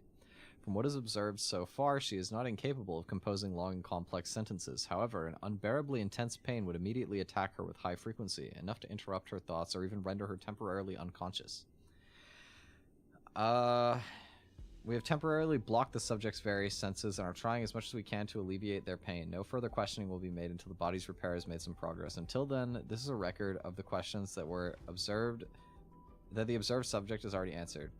What is your name? The subject replied within 3 seconds. Ting Yun. What did you encounter? The observed subject spent a substantial period of time in rumination before suffering from intense pain and losing their consciousness. After being questioned 4 times, it can be confirmed the observed subject knows about the related details, but struggles to elucidate that knowledge during the limited periods of coherence. Ting Yun. What a familiar name. Do I know her? It's you. Don't question it. Sort of. Keep moving forward. Okay. It's you again. Who's talking to me? These are... Void Rangers. These are wounds left by the destruction. Not Void Rangers. What are these called? They have taken root within your body and cannot be removed. It's the dudes at the space station. The destruction? It's just the destruction, yeah. I don't understand. Please, who are you? And why won't you show yourself? I can't go to you. All I can do is wait for you to finish walking this path. You want me to go through here? Do I have to fight it? There's no need for that. It's too dangerous, and you can't do it anyway. I'm pretty sure she could, but... Don't fight it. Embrace it. Try to coexist with it. Think of it as feeling your own scars. Huh. My scars? Wait! Okay, we do in fact have to fight. Is this called coexisting? Don't worry. As I said before, you're not alone. Yeah, you got Firefly here. You're gonna be chilling. They're about to explode in like 2 seconds.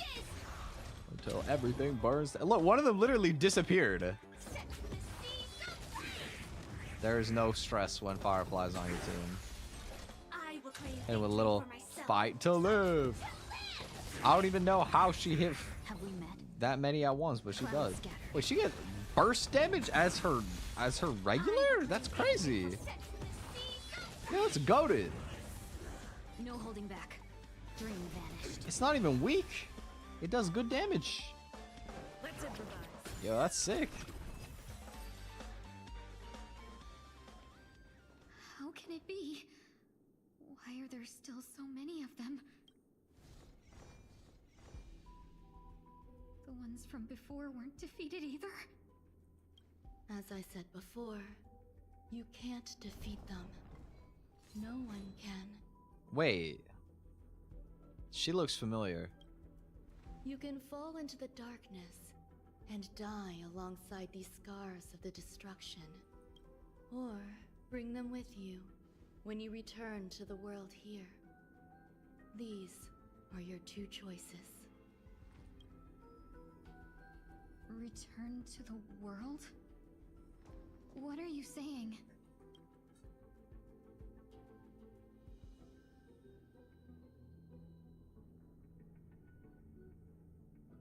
Oh. No wonder those 2 ignored me. Oh. Am I just a wandering spirit now? Close, but not quite.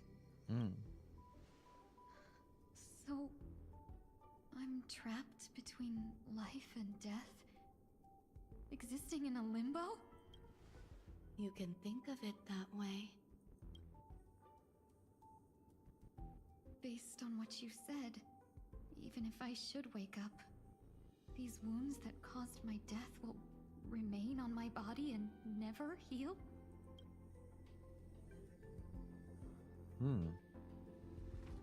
I don't understand. You appear to be trying to save me, benefactor. But why are you telling me all this? It's a habit of mine. I believe everyone should have the right to choose whether they wish to return to this world or not. Fair. Be that as it may, I don't remember anything. There's nothing to help me make a choice. That doesn't matter. I believe the desire to live was born from nothing to begin with. True. You may also prove yourself to be the exception. I would also be pleased with that result.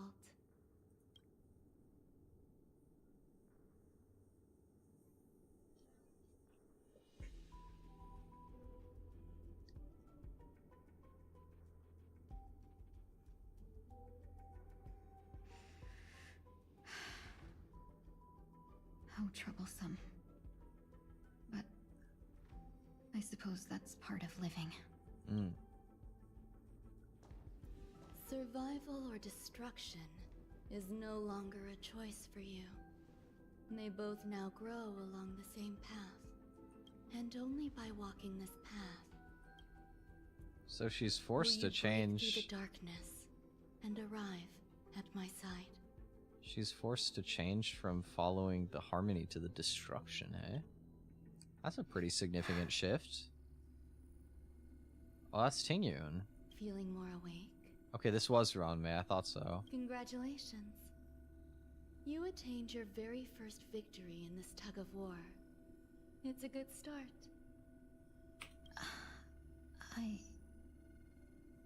This is... Let me explain. You were attacked by a Lord Ravager. By all rights, you should not have survived. But someone didn't agree with that assessment.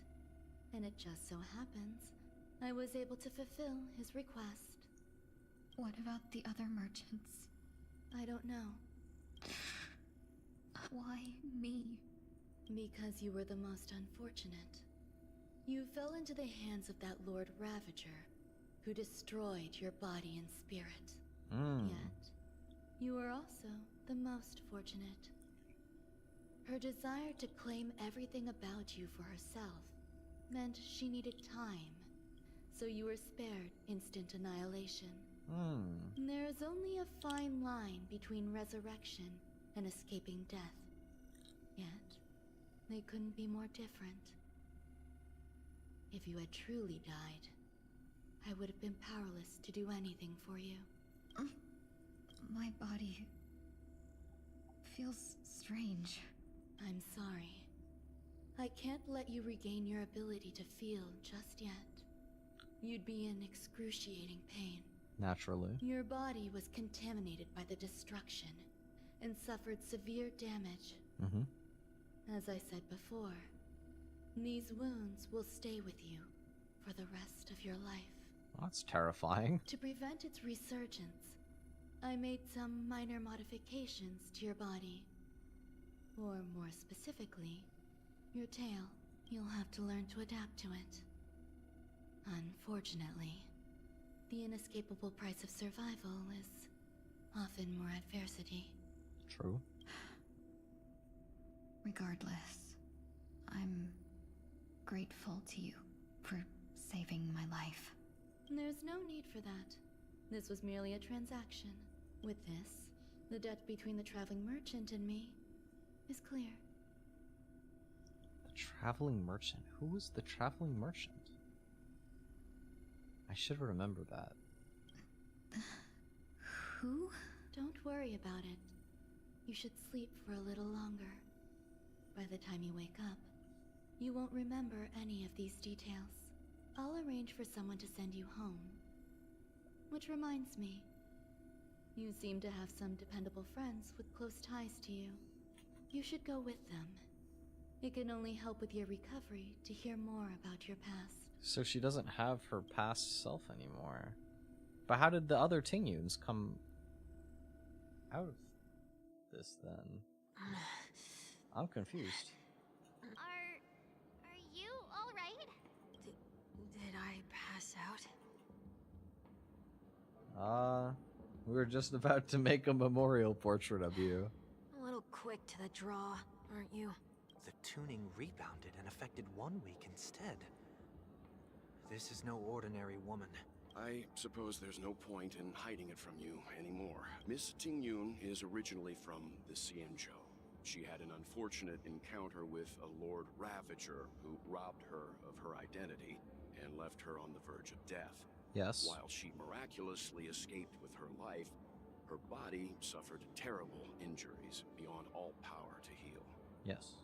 But something happened to change that outcome?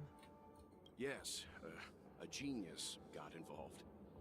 She's very accomplished in the field of life sciences and managed to grant Miss Tingyun a shot at survival. After that, she asked the Express to escort Miss Tingyun back home. We made a stop at Penacony along the way, partly to allow her some time to convalesce. I'm so sorry. I thought no one would be affected if I hid inside a dream. I didn't expect so many mishaps to happen. So how does her name changing to Fugway come into things? She's still Tingyun here. That's alright. So long as nobody was hurt. Can I get something to drink? I feel like I've been asleep for 10 years. That's fine. We should find another place to talk anyway. We drew some attention with that commotion earlier. Right. So many questions. So glad again. I'm a local, you know. You'll have to make do. In any case, I must thank the both of you for your assistance. It was nothing. Now that the matter with Miss Tingyun is resolved, are we meeting your other two companions next? There's no need for that. Mr. 1 Week is in poor condition, so let's wrap up your farewells first. I'll leave Miss Tingyun in your hands. Huh? But, Mr. Yang, the messenger from the Xianzhou is almost here. You're not coming with us? I trust that you can handle it.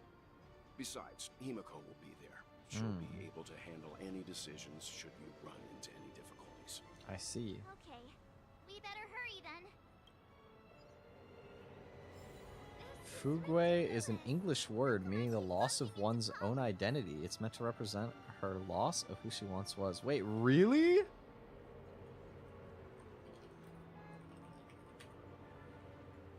Fugue. It is pronounced fugue. Ah! Fugue sounds wrong, but it's right though. Technically, I had a feeling.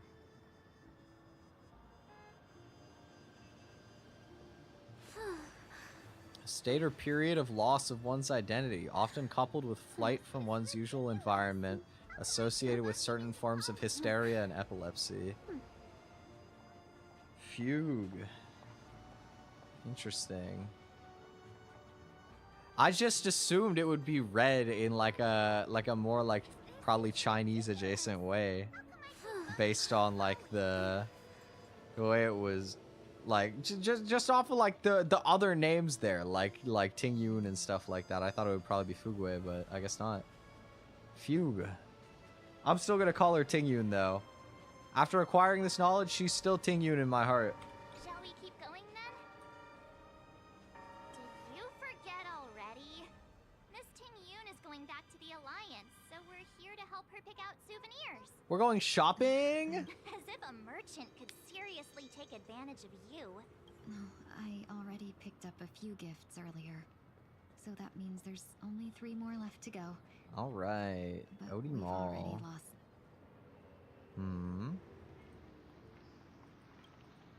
Take this pamphlet. I'll be performing the Song of Beauty at this concert. Didn't ask. Thank you, though. I got a gift to buy.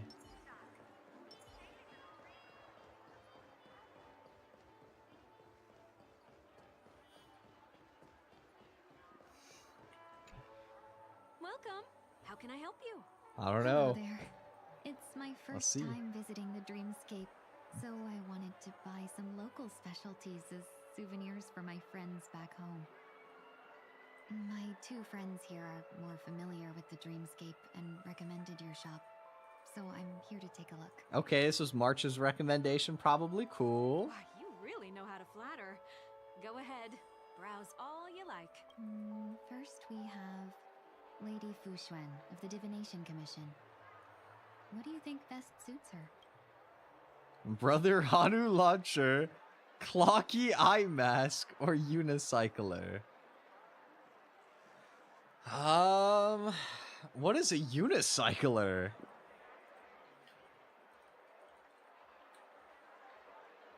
What is that? Like a unicycle? Clocky eye mask. Do they mean that like an eye patch? Or is it like, I don't know. I don't know what this stuff means. I don't even remember Fuxuan that well. I'll get her the clocky one. Did you pick that because of her third eye?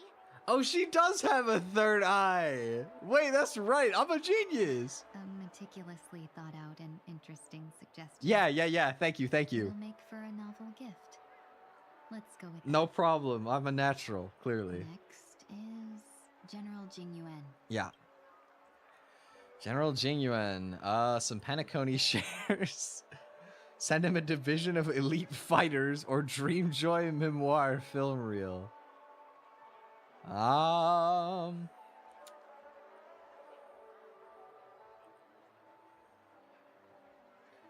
think he might like the film reel. Come to Clock Studios theme park to learn more about the history of the planet of festivities. I think the General will like this gift. Finally, we have Lady Bailu of the Alchemy Commission. She loves excitement. Okay.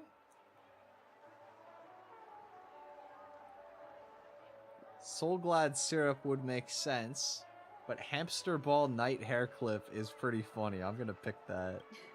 You carry yourself with such dignity and grace, but you still have the heart of a child. Lady Bailu loves these types of accessories. Let's go with your suggestion. Yay! That's all of them. Please wrap them up for me. Thanks to both your help, everything went smoother than I expected. And it looks like we still have some time to spare. Why don't we pay another visit to the Dreamscape sales store? You can find memory bubbles pretty much anywhere, but Penacony's dream bubbles are extraordinary. Even if we don't get them as gifts, we can keep them as souvenirs for ourselves. A souvenir for myself? That's definitely an idea I can get behind. But there's one more thing I wish to do. Since this is our last stop, could I have a word with you two in private? Perhaps somewhere more secluded. I'd like to discuss a personal matter. Okay. Gladly. This doesn't look particularly secluded, but okay, sure. Whatever you say. Miss Ting Yoon, what's this about?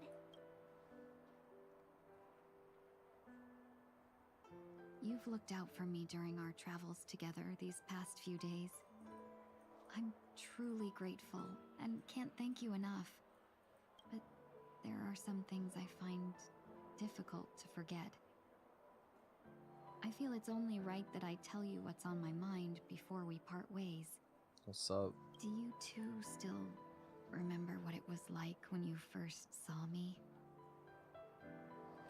How could we forget?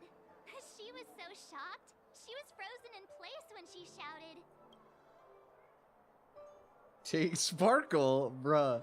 Take you. Yeah, I'm sure I was. And that's precisely why I haven't been able to shake off this strange feeling in the days since I started traveling with you. When I asked for your names, I couldn't help but think that this first encounter was actually a long-awaited reunion for you. Ah, you don't remember us. She doesn't remember the galactic baseballer money moves. I've heard about what happened to you on the Xianzhou. And I've got to admit that Phantylia's disguise was so perfect, it was like another me tricking everyone. Yeah, we couldn't even tell when you were replaced by Phantylia. I figured it happened when we were after Kafka. You vanished for a while. I thought you must have come back as a double. But it was much earlier than that. Yeah? That thought has me filled with sorrow.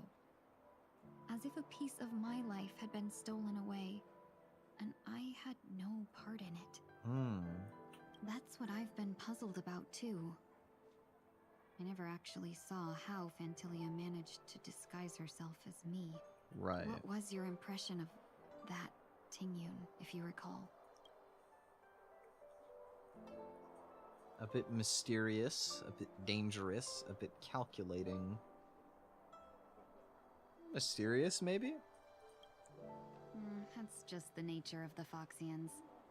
It's widely known that mystery is the key to our allure. So, what did she seem like to you? A shrewd merchant or a potential emanator of the destruction. Well, so that might be you now, but I mean she was just a merchant at the time. I'll just assume that's a compliment. Maybe next time you could just say silver-tongued. Silver-tongued also sounds a little bit underhanded, but okay. Was there anything particularly memorable? March 7th said you were bossy? That's funny. Extremely flexible, high EQ. High EQ definitely seems true. That's true. I'd love to learn how you do it.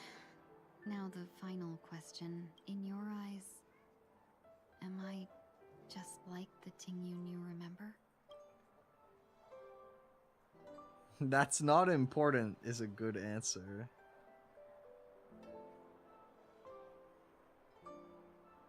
I don't, it's been a long while since I played the CN show. But in a lot of ways she has like a very similar aura still. Yeah. Wait, don't you find that question a bit weird? You're the real Tingyun. Why compare yourself to an imposter? Miss March, you might have the wrong idea. I'm just feeling a mix of regret and relief. As a merchant, staying well-informed is crucial. It's only natural for me to stay updated on the events of the Lawfu before I return. If I had rushed in and out back then, I wouldn't have been much help. Instead, I would have postponed the trip and sought assistance from allies, but in that case... We wouldn't have crossed paths.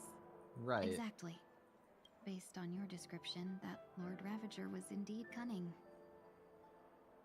Her demeanor mirrored mine so closely that it felt like she was living my life for a few days, rather than merely disguising herself.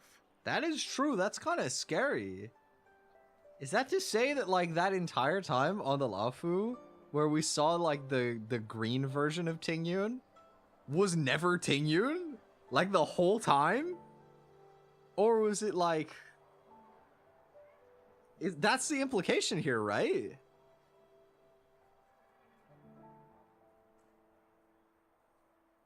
That doesn't seem right.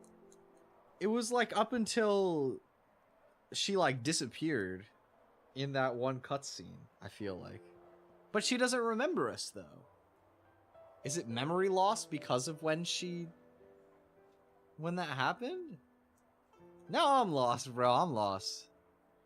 I regret missing out on your Xianzhou journey.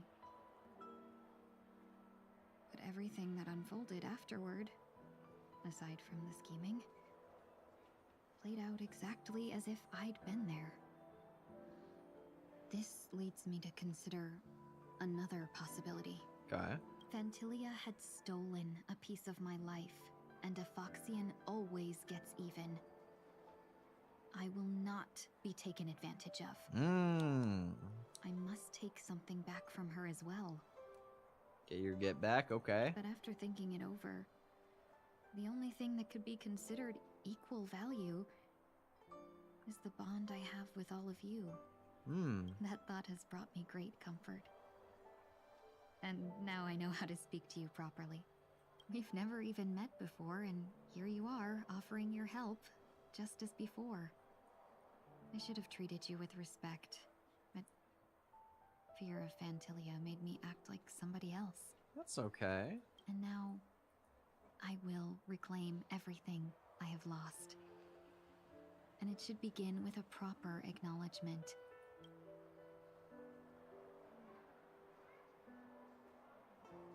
Dear benefactors, I extend my heartfelt gratitude to you.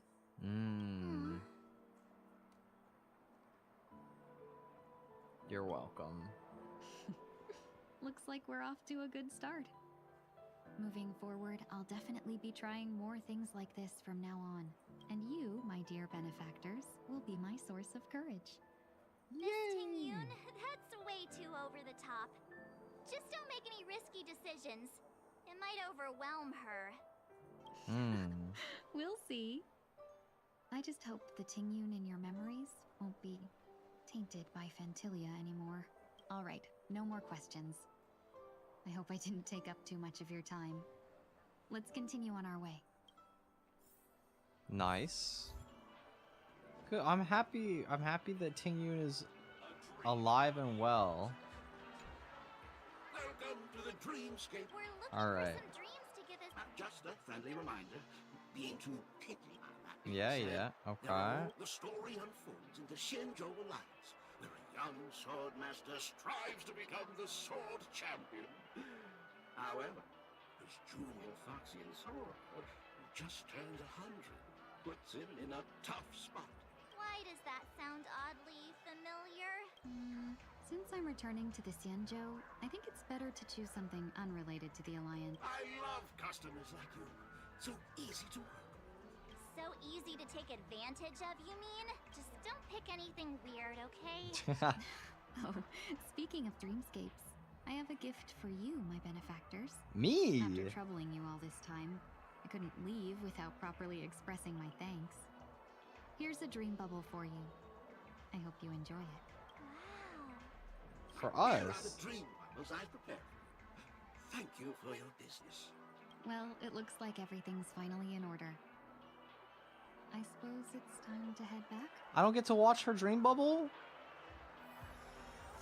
Oh, I do. Welcome to Dreamscape Sales Store. Ting-yoon dream. Oh, Let's take a look.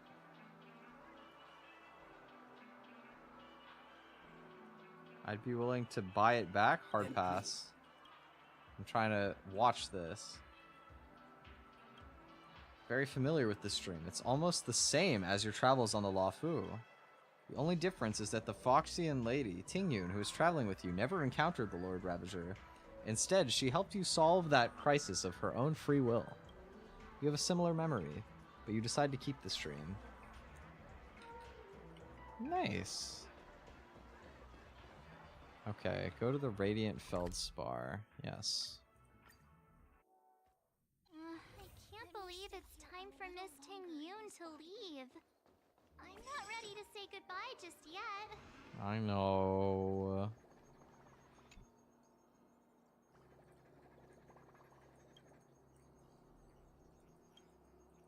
Is this the right thing? This is about Divergent Universe now.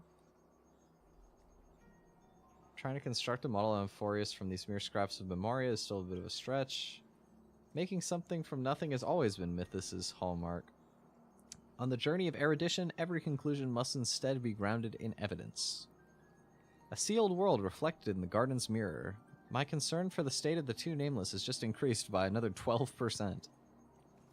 What could possibly cover up the 3 paths in such a waterproof way? Gotta thoroughly interrogate those 2 when I get them out of there. Okay. In Amphorius? What's happening in Amphorius?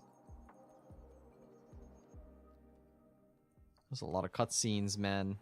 Oh, it's me! You snap back to reality. Oh, there goes gravity. Oh, this is the Grove of Epiphany, even though it's not your first time here. The scenery before you still manages to leave you speechless in awe. You still remember that you came here to pursue that distant voice. Okay. Who is this guy? Why is he moving like that? I desire stellar shades. That's what I desire. That's what I mean. There's no wealth to be here.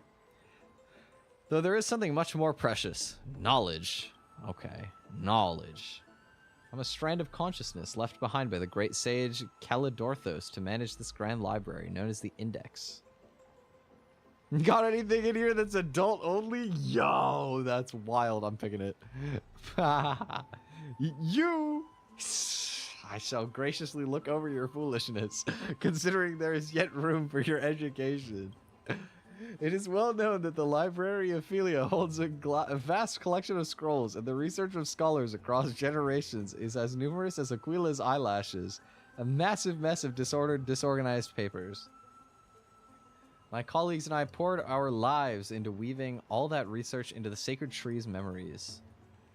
Through Circe's roots and Mnestia's golden threads, this wisdom has been able to extend outward, enveloping every corner of the grove, interwoven into a network that bears knowledge. So long as one holds reverence for the Titans, any may touch it, peruse its scrolls, engage in discourse, and resonate with the knowledge left behind by sages of old, or even those left by Circes. Big data is truly everywhere. Big data. True. Alright. Yes, yes. Who are you talking about? I'm to take over? What? I can't believe it's time for Miss Ting Yoon to... What? Okay. I'm back? It is but a mere shard drawn from memory's depths, yet it bears the majesty of an astral vessel, akin to the usurper's fabled skyship. As the saying goes, virtue is knowledge, virtue is wisdom's origin and finale. Gathered here are Amphorius's collective myths and histories. Throughout its entire existence, we learn what virtue is from gods to heroes. At the same time, it draws from the past of scholars, allowing people to understand themselves, forging trials and tribulations unique only to them. Your heart has chosen the skyship, shaping this very scene as the gate to embark on a voyage of discovery. So this is the Grove Art Online. Okay. In any case, your soul essence will walk alongside legends here, shaping your virtue and forging you into a true sage and eventually a true hero. I'm gonna become a sage? Yo, that's sick. Excessive words are not necessary here, young one. Prepare to tread forth into the river of knowledge. Oh god, I love excessive words, though. Oh, this is Divergent Universe. Not yet. Okay. This was not where I was trying to go. I was trying to continue the Trailblaze mission. Meet up with Himiko. Okay, Himiko's over here. Hello. Deep in thought, I see. Hello? You're back. Yeah, we got delayed on the way. Mr. Yang will explain in detail when he gets back. Has the messenger from the Cienjo arrived yet? Oh, I gotta get back into like my Himiko voice. Shit, let me lock in. Yes, we've been chatting for a while. Turns out, she's an old acquaintance of yours. Oh?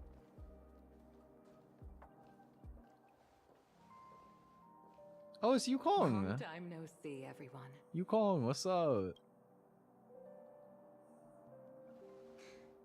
Madame Yukong? I I've imagined this moment many times. I was worried I might embarrass myself in front of you. I even rehearsed every word beforehand.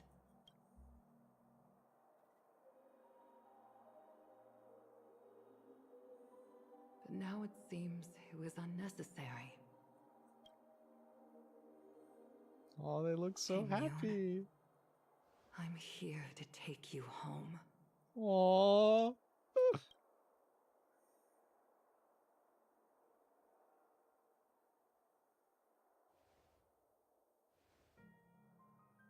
Yes, yes, give them space.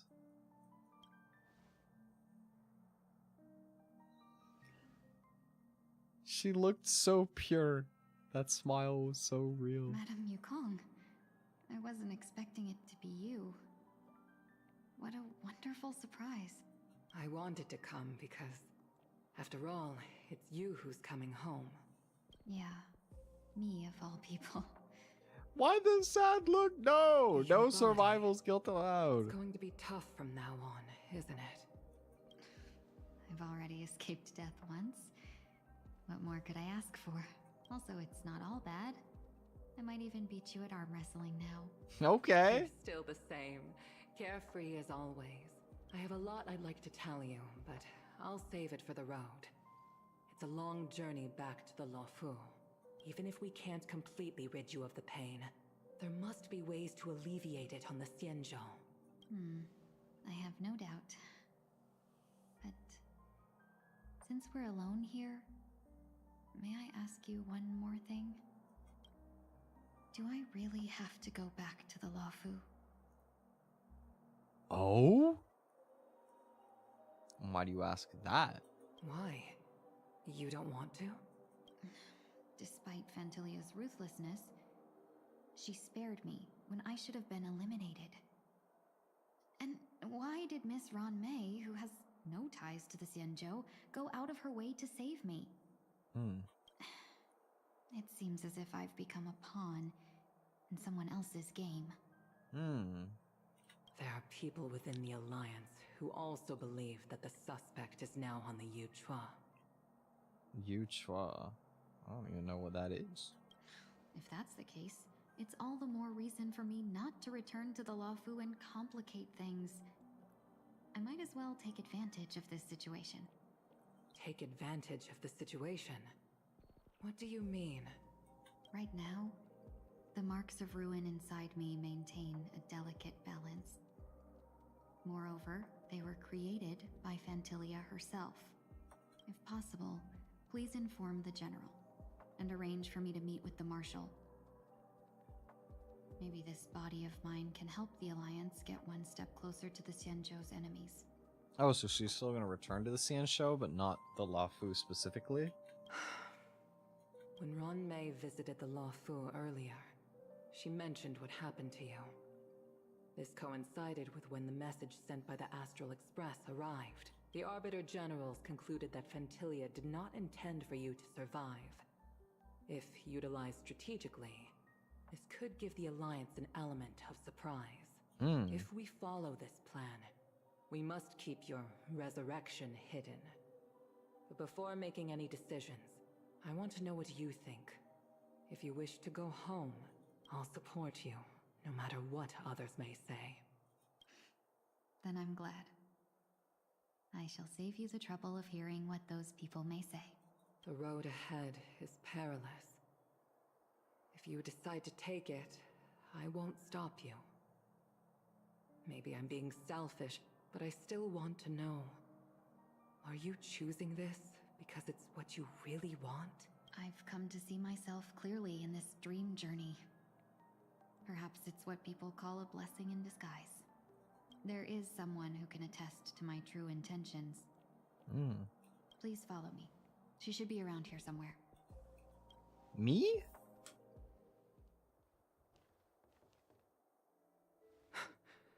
Is that... No. Also, Tingyun. After a strange encounter, I was fragmented into multiple Tingyuns. Oh, they're still here. Each embodying a different aspect of my memories. And one of them hasn't returned to me. because she ventured too far. Until now. You mean her? What is she doing? She's captivated by something that has deeply mesmerized me. As a fleeting emotion, she's no different from a newborn. Her boarding this ship was solely down to her inner impulse.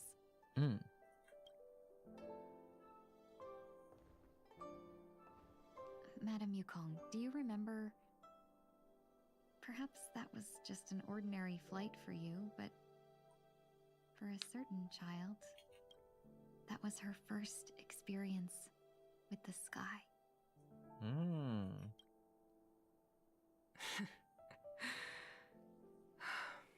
Of course I remember. Back then, you were still young enough for me to carry. Oh my god, cute! You probably still can. Want to give it a try? I'm afraid you'd be too heavy for me now. Just kidding. I remember you kept begging me to take you to the star skiff, and even dreamed of becoming a pilot. But once you were airborne, you were so nervous that you clung to others for dear life. This flight was a turning point in my life. The boundless cosmos unfolded before me. I was completely mesmerized, not just by the view, but by a realization. In this world, there are paths beyond waiting for us to explore.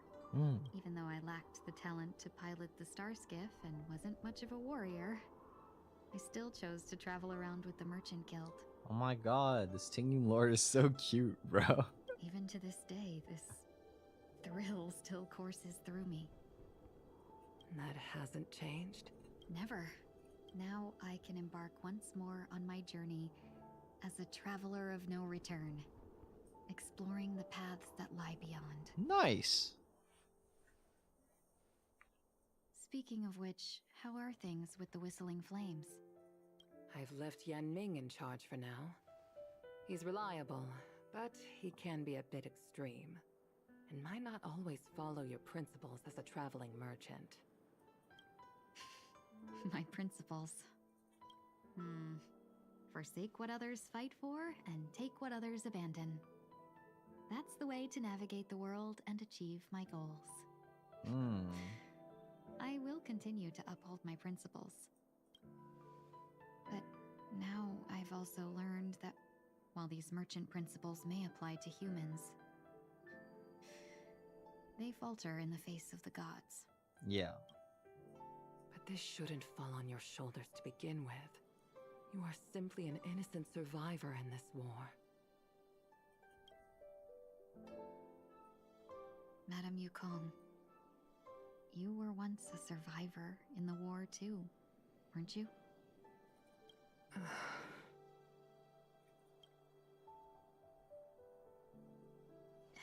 In a hazy dream, I vaguely remember someone telling me that the inescapable price of survival is often more adversity.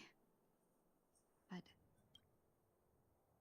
Madam Yukong, the gods use humans as pawns in their cosmic game, sacrificing countless innocent souls. Have you ever thought about making them pay? Every moment of every day. But as inconsequential as we are, how can we escape the fate of being mere pawns? If I could choose, I would never want you to become a pawn. I just wish you could still be that carefree little fox, not caught up in this war. Don't be disheartened, Madam Yukong. Thanks to the favor of the Lord Ravager, I've become a player in this game. Remember, it's often the unassuming pawns, the lone traveler, or the worm that subdues the dragon, that leave even the best strategists helpless. Let her cook. She's fire type now.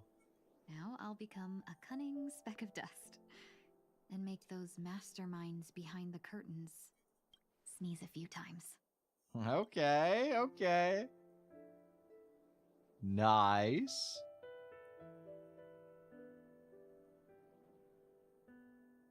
Luck never seems to favor everyone. Okay.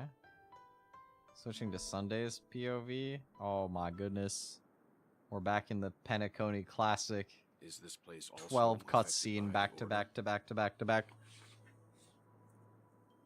No, I'm just here to bid farewell. I changed my mind along the way. This journey has too many variables. Too many So it variables. shouldn't matter if we add another. It's Robin! How did you know she would be here? Yes, thank God. I had a hunch and decided to try my luck. It seems I can be lucky sometimes. It's not like you to leave things to luck. I'm trying to change too. I don't think you need a bystander in this scenario. Go on ahead. You're not worried I'll take the opportunity to escape? I believe you're the kind of person that has the ability and desire to use everything to your advantage. But that everything does not include Miss Robin. True. Thank you. Now then, Mr. 1 Week. I'm not leaving. No way. Let him stay. He won't be in the way. I actually need 1 week to be there. She shouldn't be seen talking to a fugitive, no matter the circumstances. You don't intend to reveal your true identity to her? Both parties don't have to be aware that this is a farewell. No, you're such a coward, bro. Shouldn't put her at risk for my selfishness. She wouldn't want that. As you wish. Shall we go then? Let's go. Our journey can't begin if I can't take this first step.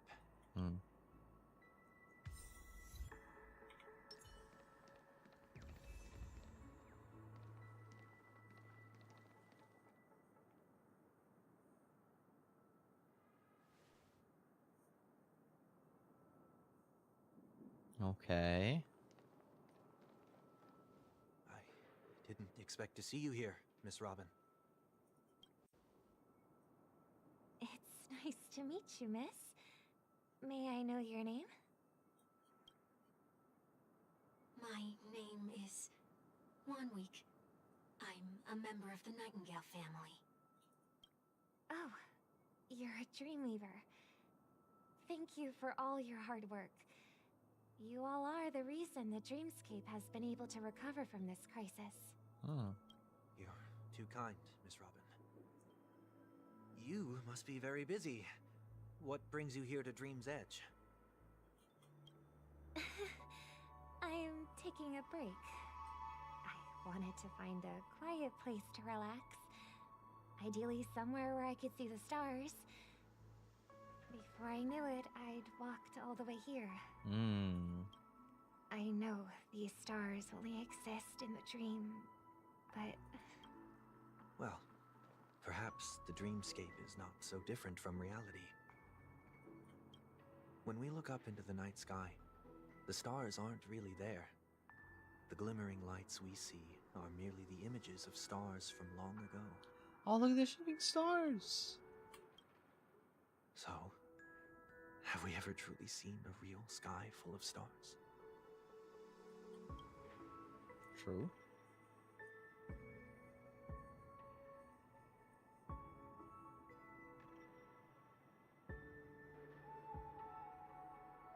You're very philosophical, Miss 1 Week. You remind me of someone I know. Has he said that exact line before? That was something I was thinking. If not, very close. Do you work nearby? No. Today is my rest day. There's going to be a show later, so I came early to find a good seat. A show? Here? It's somewhere farther away. They say it's a farewell performance. The kind that's better to listen to from afar than watch it performed live. I see. In that case, the observation deck is a good choice. You can see all of Penacony from here. Distance can make some things appear more beautiful. Miss Robin, may I stay here with you to gaze at the stars before the show begins? Of course. You don't have to be so courteous. I should be the one asking. This is Dream's Edge after all, and the Dreamweavers are its true masters. Man, it's kind of messed up that she doesn't even know that this is her brother that she's talking to right now.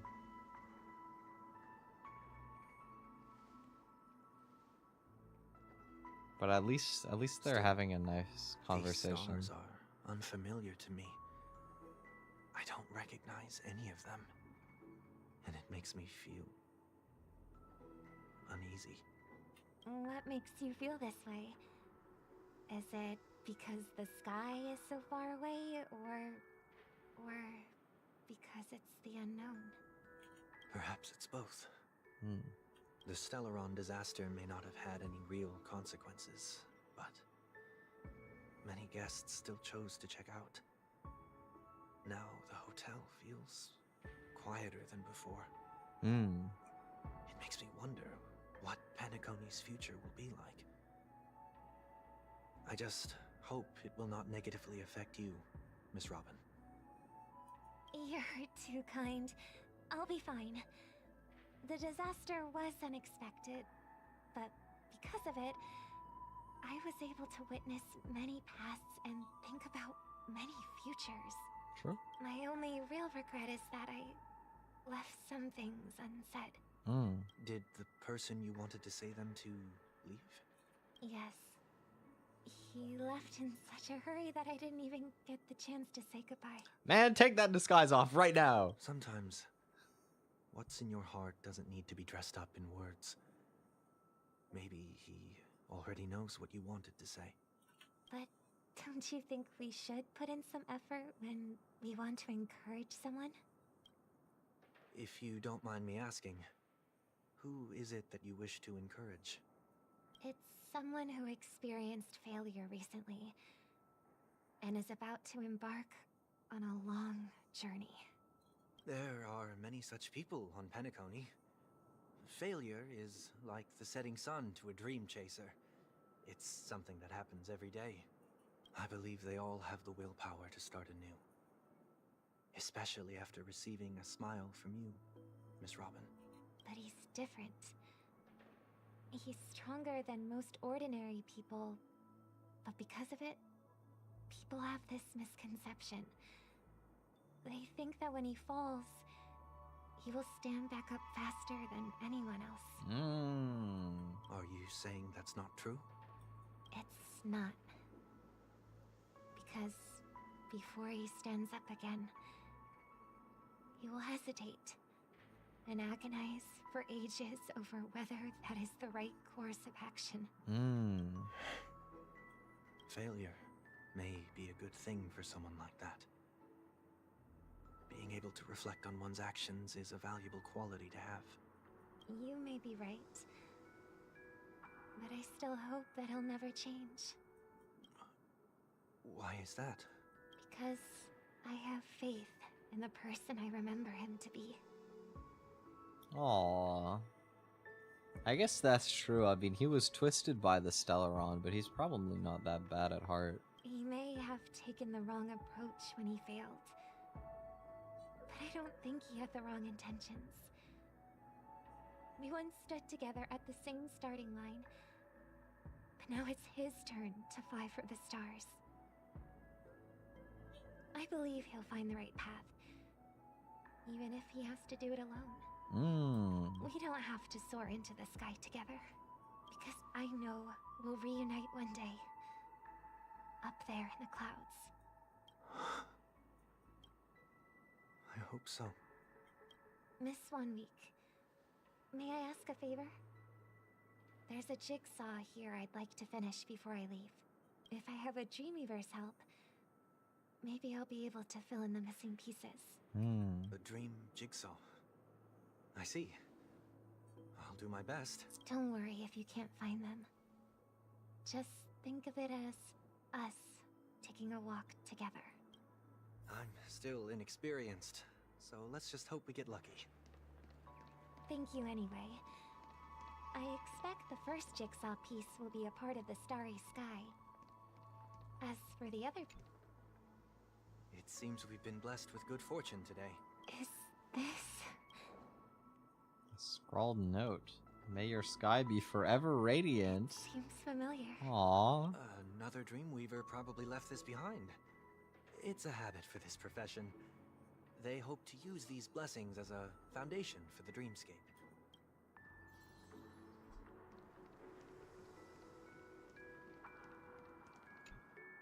The second jigsaw piece. Is this a pair of wings or a decoration made of feathers? Maybe it's somewhere in between the two. It's a pair of broken wings. Oh! We should keep looking. It's okay. Let's use this one.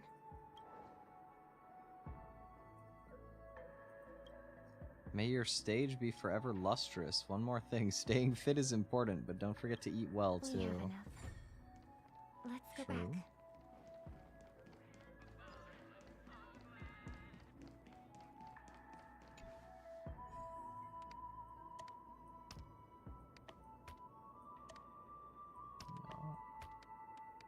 What? These should be like this.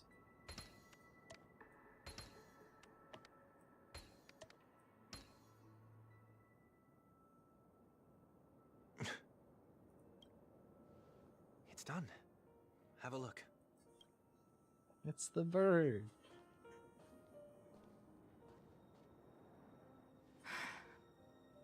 Wait, is it gonna do the thing where they like pop out of the puzzle?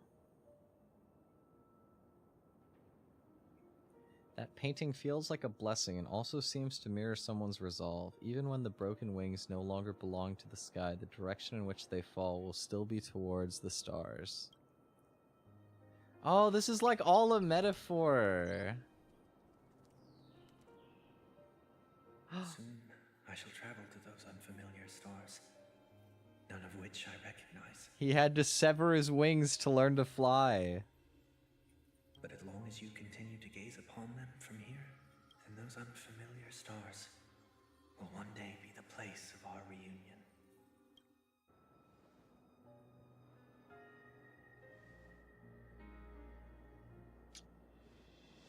So sweet, man. You're making me not hate you anymore, bro. Get out there and go become a good person. Damn. You still couldn't bear to say goodbye in the end. Maybe I'm stronger than you think. Does she know? You must try to relax on your long journey. Brother. Aww. That didn't seem like a perfect goodbye. It's enough. I only meant to stay quietly by her side for a bit. But why did you do those unnecessary things? What things? Those 2 notes. If someone finds them, they can be used as evidence against her. They won't, bro. Relax. So you can do whatever you want as many times as you want, but I can't. I don't want to live with regret for the rest of my life either. Live with regret. We're almost done saying our goodbyes, right? Yes. We only have one last stop. But before we leave, I have a question I'd like to ask you, Mr. Yang. I'm curious. Why did you become a nameless? Why the sudden interest? I always had a feeling that you would never give up on someone who needed help. After spending time with you, I'm even more convinced of this assessment. At this very moment, there are countless worlds above the sky still waiting for the arrival of the Astral Express. Yet you and your companions have chosen to stay here. All for an old friend you never knew, and a notorious fugitive. To trailblaze means to forge ahead. Yet, you stop and spend precious time on people just passing by. All the while you believe this is the natural course of action? Is it not? That's not what I think at all. Besides, the watchmaker also made a similar choice. And because of that, he bid farewell to the Express and never walked among the stars again in his lifetime. Not all journeys lead to the stars. Even if we leave the Express, some trailblazing paths will still continue. True. You can think of it this way. The title of Nameless doesn't belong to any one person. Each individual will have their own view of what it means to walk this path and will always try their best, no matter the situation. True. The goal of my trailblazing is not the unknown world, but every living being who exists under the stars. In my homeland, the name Welt means world. It suggests that each person is a world unto themselves, and that we harbor as many possibilities as the distant stars. That's so cool. The connections I gain on my journey are what is most precious to me. Aww. This is my way of the trailblaze and the reason why I decided to stay here. Man. Why me? Like I said before, I left my home in a hurry too. I know how you feel right now. I also know that a person will only be able to truly face themselves once they've decided to say goodbye to their past. The same way you're doing right here, right now. There was never a third person with us, was there? I told you he'd find out. I should have known nothing could escape your keen eyes. Since you already know 1 week's secret, there's no need for me to build up suspense. Let's go. We'll head straight for the finale and take our final bow in this farewell performance. Okay.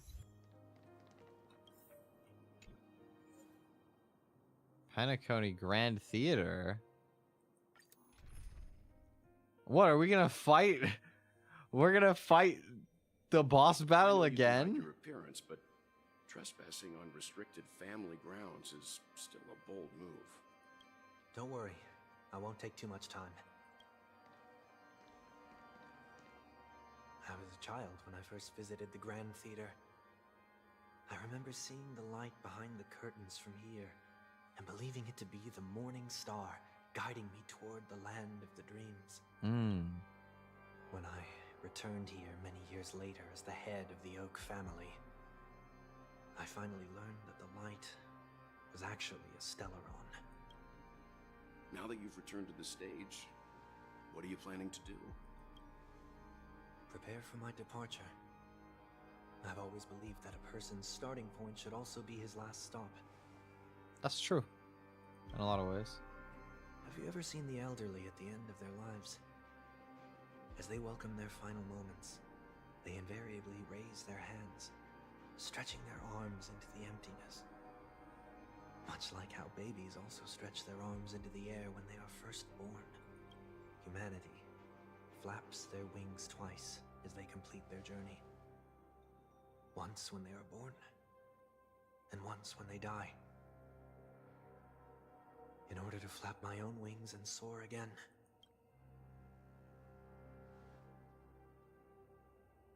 I will say goodbye, here, to the me of yesterday. Oh, there's two of them. I really hate this face.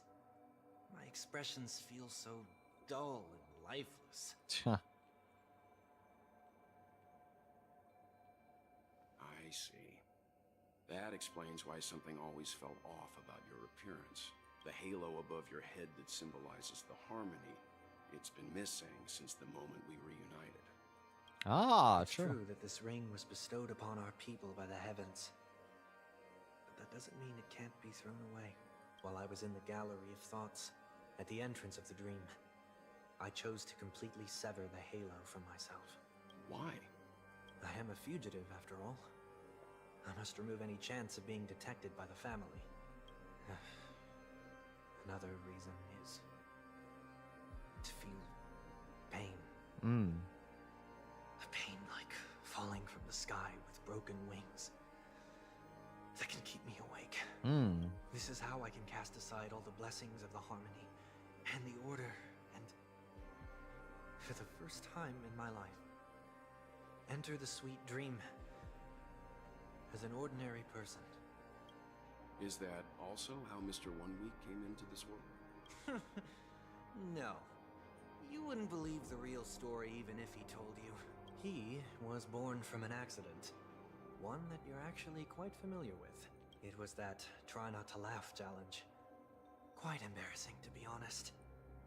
It's part of Sunday. I was roaming around as an ordinary person when I unfortunately fell into that Pepeshi's trap. The prank that fragmented Miss Ting-Yoon also divided my fragile self into two. Are you saying that he's a part of you? That's quite surprising given that you two look nothing alike. You could say he's another possibility of me. I too was once a child, with aspirations buried deep within. Over time, those childhood voices grew increasingly faint. Maybe if I had made a small change in my childhood, I would have turned out to be exactly like him. What a pity. Failing to become a better version of yourself. So, my final farewell will be like that of Miss Ting-Yoon. I will perform a tuning on myself and return to my complete form. And this also means that 1 week will vanish for good. That's why I said this was the last stop. Is there a possibility that you will be the one who disappears? No. This is a foregone conclusion. But who's to say there won't be any changes? Maybe deep down, I'm also anticipating this possibility. Regardless of the outcome, you will have a witness. I'll be waiting for you in the audience. Much appreciated. Okay. Go get him, Sunday. Now, shall we begin? Anticipating this possibility. You've really changed. In the past, you wouldn't have tolerated any noise at all. I'm about to embark on an unknown journey, where it will be impossible to maintain my orderly life. I will have to navigate unexpected surprises, much like today. You're not ready at all, are you? I feel unsettled, maybe even scared. Ever since I left Penacony, I could no longer control everything. Yeah, it's good. Don't flatter yourself. You can't control anything. But isn't that how it is for most people? My fear of the unknown may be a weakness, but your presence has shown me that surprises aren't always bad. Meeting you has been a great help to me, and I'm glad to have discovered this side of myself. I also feel grateful for the opportunity to tell you this in person. I truly dislike you. What? Are you sure you didn't mean the opposite? I must admit, many of your qualities strike a chord with me. There are times when I want to joke around, freely express my thoughts, or openly share my dislike of a person. Or my fondness. I want to tell her that I love all her songs. Then go for it, Sonny. You always talk about locking the bird in the cage, but you're the one who's trapped. Look at yourself. Besides discipline and hesitation, there's nothing else in your life. If you continue living like a slab of marble, you'll break into pieces when you fall. But I won't become like you. I simply can't. I dislike people who are frivolous. It makes me uncomfortable to even emulate them. If I fail, I will still uphold my principles, such as decorum and stateliness.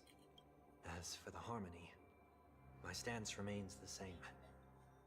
Whether it's you or the paths, if what I once doubted, or even opposed, becomes the force I must rely on in the future, then this time, my true heart will guide the tuning. I'll leave it to you. What is this? Leaving your fate entirely up to a coin flip? This isn't like you at all. Did you lose your mind after being run over by the Express? Or were you possessed by that IPC gambler? Ha, true. Failure is always the best teacher. To save more lives, you must first understand what they live for and what they die for. The best way to achieve this is through personal experience. You see? I'm already starting to make changes. Whether it's us merging or one of us disappearing, I'll leave the tuning to fate. And see if I can embrace all that I detest. Only then will I truly be able to walk among the living, in their world. But what if you can't do it? Too bad. Well, that's out of my hands. It will just prove that I'm still the same person. The person who always disappoints his sister.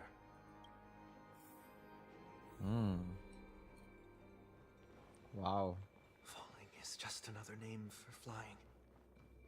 That's why I rejoice at my broken wings. True. Step into the mortal world to see how it truly is. And with my last breath, I'll join the weak in reaching my hands toward the sky. On the planet of festivities, whatever identities I once had, they no longer matter. It's not the gods who answer us, but ourselves from the future. I don't have much to say. But as it's time to part ways, here's one last piece of advice. Okay, 1 week. When telling jokes, be sincere. Don't sweat the details, and above all, don't explain them every time. Never mind. Maybe it's better for you not to joke at all. No objections from me. This is so annoying. How did I become so dull? Well, despite everything, try not to be too hard on yourself. There will always be people sad.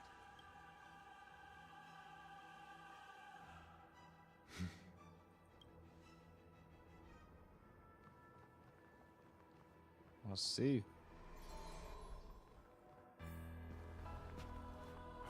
Oh, animated cutscene. Planet of festivities, land of the dreams. I say goodbye to my home. Should one desire to leave the stage for good, Excuse me. One must first step back onto the stage. Oh. It's a rematch. as expected, the trickiest thing is tuning yourself. These dissonant sounds are much too harsh.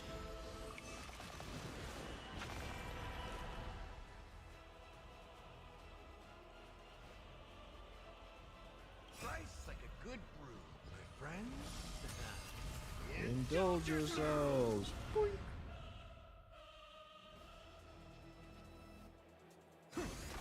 Noisy. Like fun until everything burns to ashes! Did not expect to be replaying this boss fight, but sure. Let's do it. This time we're fighting with Sunday. You know what? I'm starting to respect Sunday's character development arc a little bit more. Maybe he's not so bad after all. In the mood for another beating?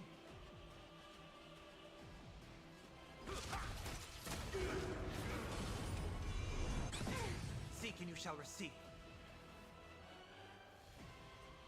Guess I'll break the last one here. Seize the blaze. Wait, how come that didn't do any damage?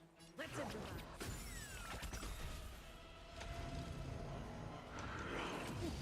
of the past need not fade away. Follow me to the stars. Step up, let's see ya. Noisy.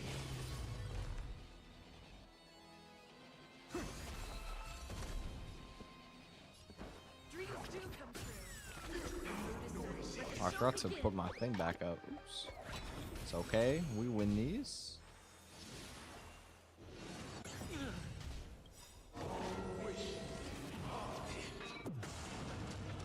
I don't know what just happened. Watch over you and guide you on your path. Did I even take damage?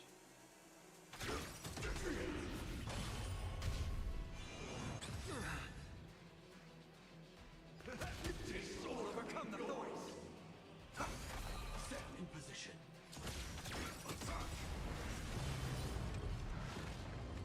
Oh snap. Let it be revealed. Is it inevitable for me? It's cool they have like new dialogue over this. Is it inevitable? No.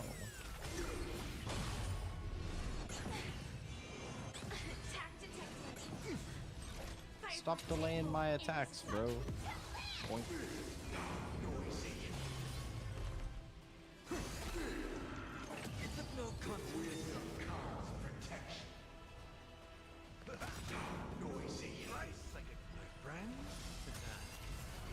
I'm very curious to see the further development of Sunday's character.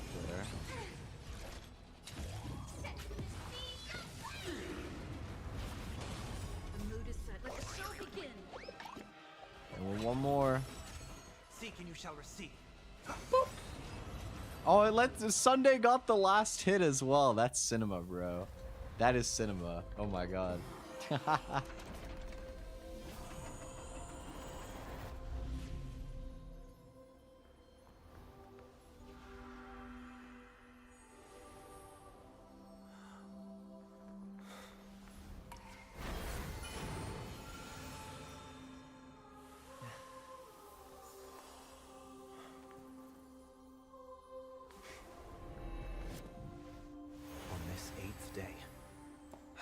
Myself.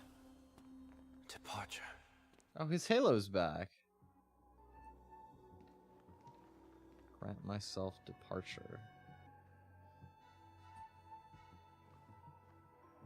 Well, how should I address you now? Mr. Sunday or Mr. 1 Week? Whichever you prefer. He's probably mocking me from inside right now. Thank you for accompanying me through all this, Mr. Yang. This farewell journey has come to an end. What are your plans after leaving Penacony? At this point, there's no need to hide things from you. I believe there's more to the incident involving the Stellaron on Penacony. Okay. Are you suggesting that the Dream Master wasn't the one controlling the Stellaron? Don't worry. The Oak family was indeed behind seizing the Stellaron and resurrecting the fallen Eon during the Charmony Festival, and you've already defeated them. Right. But Mr. Gopherwood once told me that all the Order's efforts were aimed at avoiding the same mistakes that the Harmony made. My guess is that the family from the Montour system must be involved. Unfortunately, too much time has passed to verify that. Penacony is just a small territory, and even the family heads with their authority cannot enter the sacred site of the Harmony and inquire about the true will of the Great One. In the worst-case scenario, if Xipe turned a blind eye, how could the strong defending the weak hold up? Mr. Yang, I just want to tell you this. The Harmony has more than one side. They can be the most steadfast ally of the Astral Express, or the most fearsome enemy. Well, thank you for being honest with me. The efforts of the crew on Penacony were driven by the same concern. After all this, the Harmony and the Preservation will keep the situation on the planet of festivities in balance. With the momentum from the Trailblaze, more forces will arrive and Penacony will become a public space in the cosmos. Freedom is the only answer the Nameless can offer. I'm glad that Penacony needs it. You and I both strive for a peaceful society, even if our reasons are different. And you've gone even further than I have. If not for our paths, perhaps you and I wouldn't be in opposition.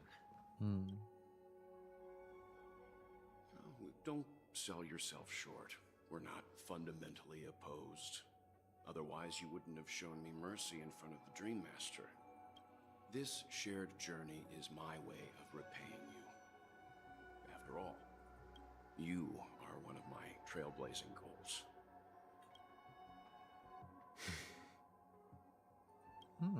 About that, you've given me many insights as well. Humans are the measure of everything, and no one is the sole savior. Creating a paradise remains one of my lifelong ambitions. As I move forward, I realize I must build it brick by brick. Therefore, I have a request that I hope you'll consider. While I lack the will to trailblaze, nor can I become a true nameless, I admire your convictions. Perhaps what I need more than asceticism is knowledge. Therefore, after leaving Penacony, would you consider letting me come aboard the Astral Express and travel with you for now? You? Perhaps. So this is why I brought him here. Okay. Well, I mean, clearly he's here now. Hi. Mr. Sunday wants to join us on the Express. Of course, I can't make that decision alone. But if you didn't support this idea, you wouldn't have brought him back. Walt, I trust your judgment. If someone is willing to join us on our journey, the Express will be open to them. But this time is a bit different. Before making any decision, Twi, I want to hear what you think. Me! I got some. I've been quiet for a while. Hello.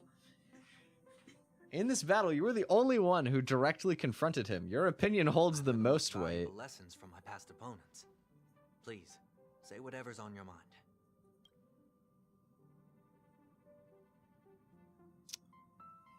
You always want to be in control. You're a perfectionist, always trying to control everything, even when it comes to yourself. Although, we're going to be traveling further into the unknown once we leave Penacony. I guess the change of pace could do everyone some good.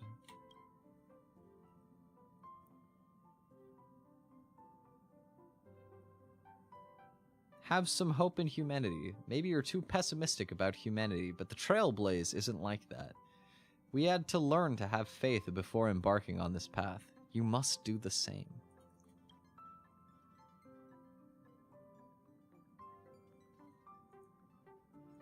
We can be friends. Nothing is for certain anyway. An enemy yesterday may be a friend today.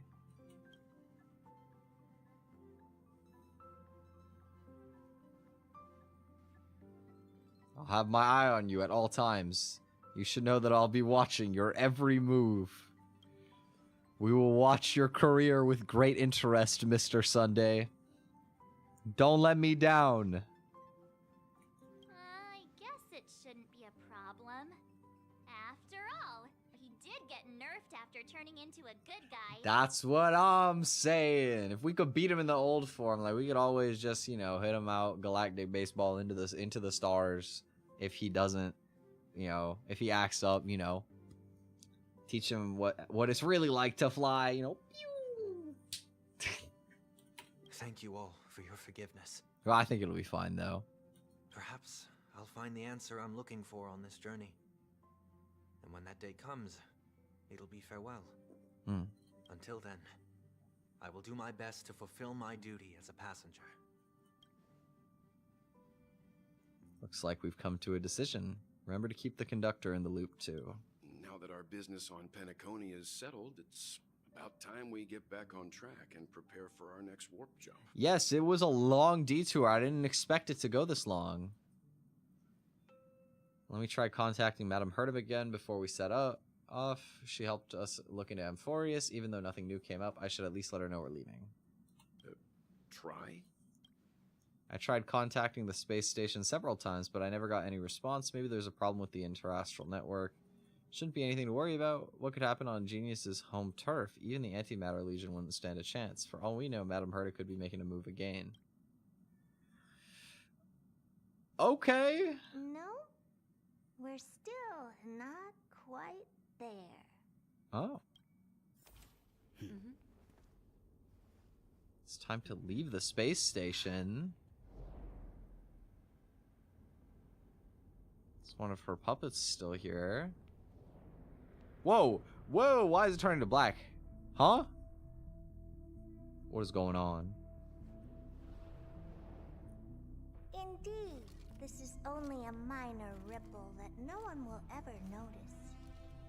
So, you must also understand, for a genius, the importance of asking questions outweighs the importance of the answers themselves. So-called magic has its own set of principles. There are no mysteries in this universe that cannot be solved. So,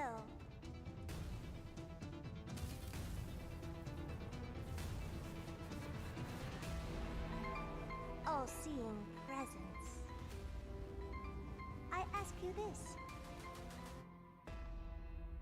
What is divinity?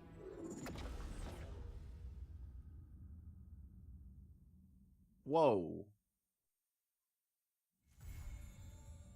What just happened? What is divinity?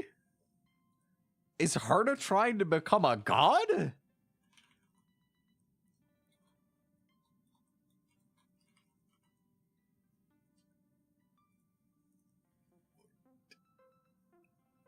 Wow.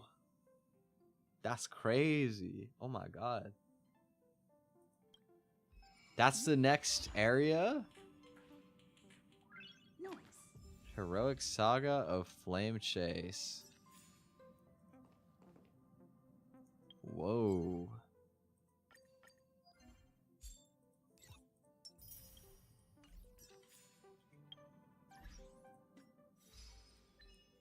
Let me claim some stuff while I process that.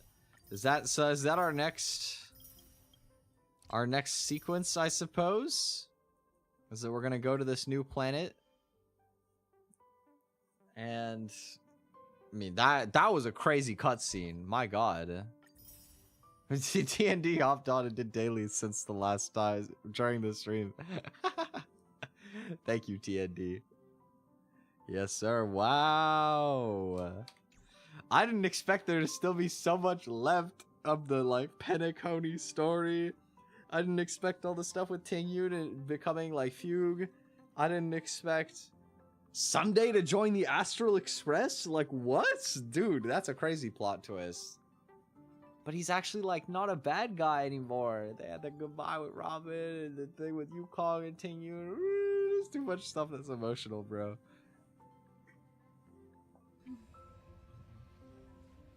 I mean, one of my new faves. He's oh no, he's hot. To be fair, that's like basically every character in a gacha game, so you know. Cool, I'm excited. I think that's my stopping point for today, because I've eaten a banana today and that's it, and I'm kind of hungry. I admittedly should probably get some food. We've been live for a while, but I mean, it's been a while since I've been back. Both to just like chatting around and also playing Honkai. I enjoyed picking the story up for the first time in a while. And I enjoyed making the Cherry Blossom Park too. I have a little bit more I want to do on the server before it dies. In like a little over a week. Or I guess technically... Yeah, well, it'll be a little over a week until it's no longer like available at all. But it'll kind of we'll have the send off on the debut or on the anniversary stream, which is in 6 days. Oh my god, it's so soon! It's so soon. I want to try and make a fireworks show. I don't know if I'm gonna be able to figure out how to do that, but that's part of that's in the cards. So I guess that'll be one of the streams this week. I'm gonna try to do a lot of streams this week because I have time now. And I had a lot of fun today, so we're gonna hopefully be streaming almost every day this upcoming week. I'm gonna come back in the Discord and on YouTube posts and stuff. I'll have a schedule for this week, and I'll have the anniversary stream like day schedule as soon as I can, fully planned out and ready to go as well. Should be really cool. But yeah, thanks for hanging today, guys. I appreciate it. I had a lot of fun coming back for the first time in a while, and I'll probably be back tomorrow. So I'll see you then. Hope you guys have a good rest of your day or evening, and I'll be back with some more news tomorrow. All right, have a good one. Bye bye.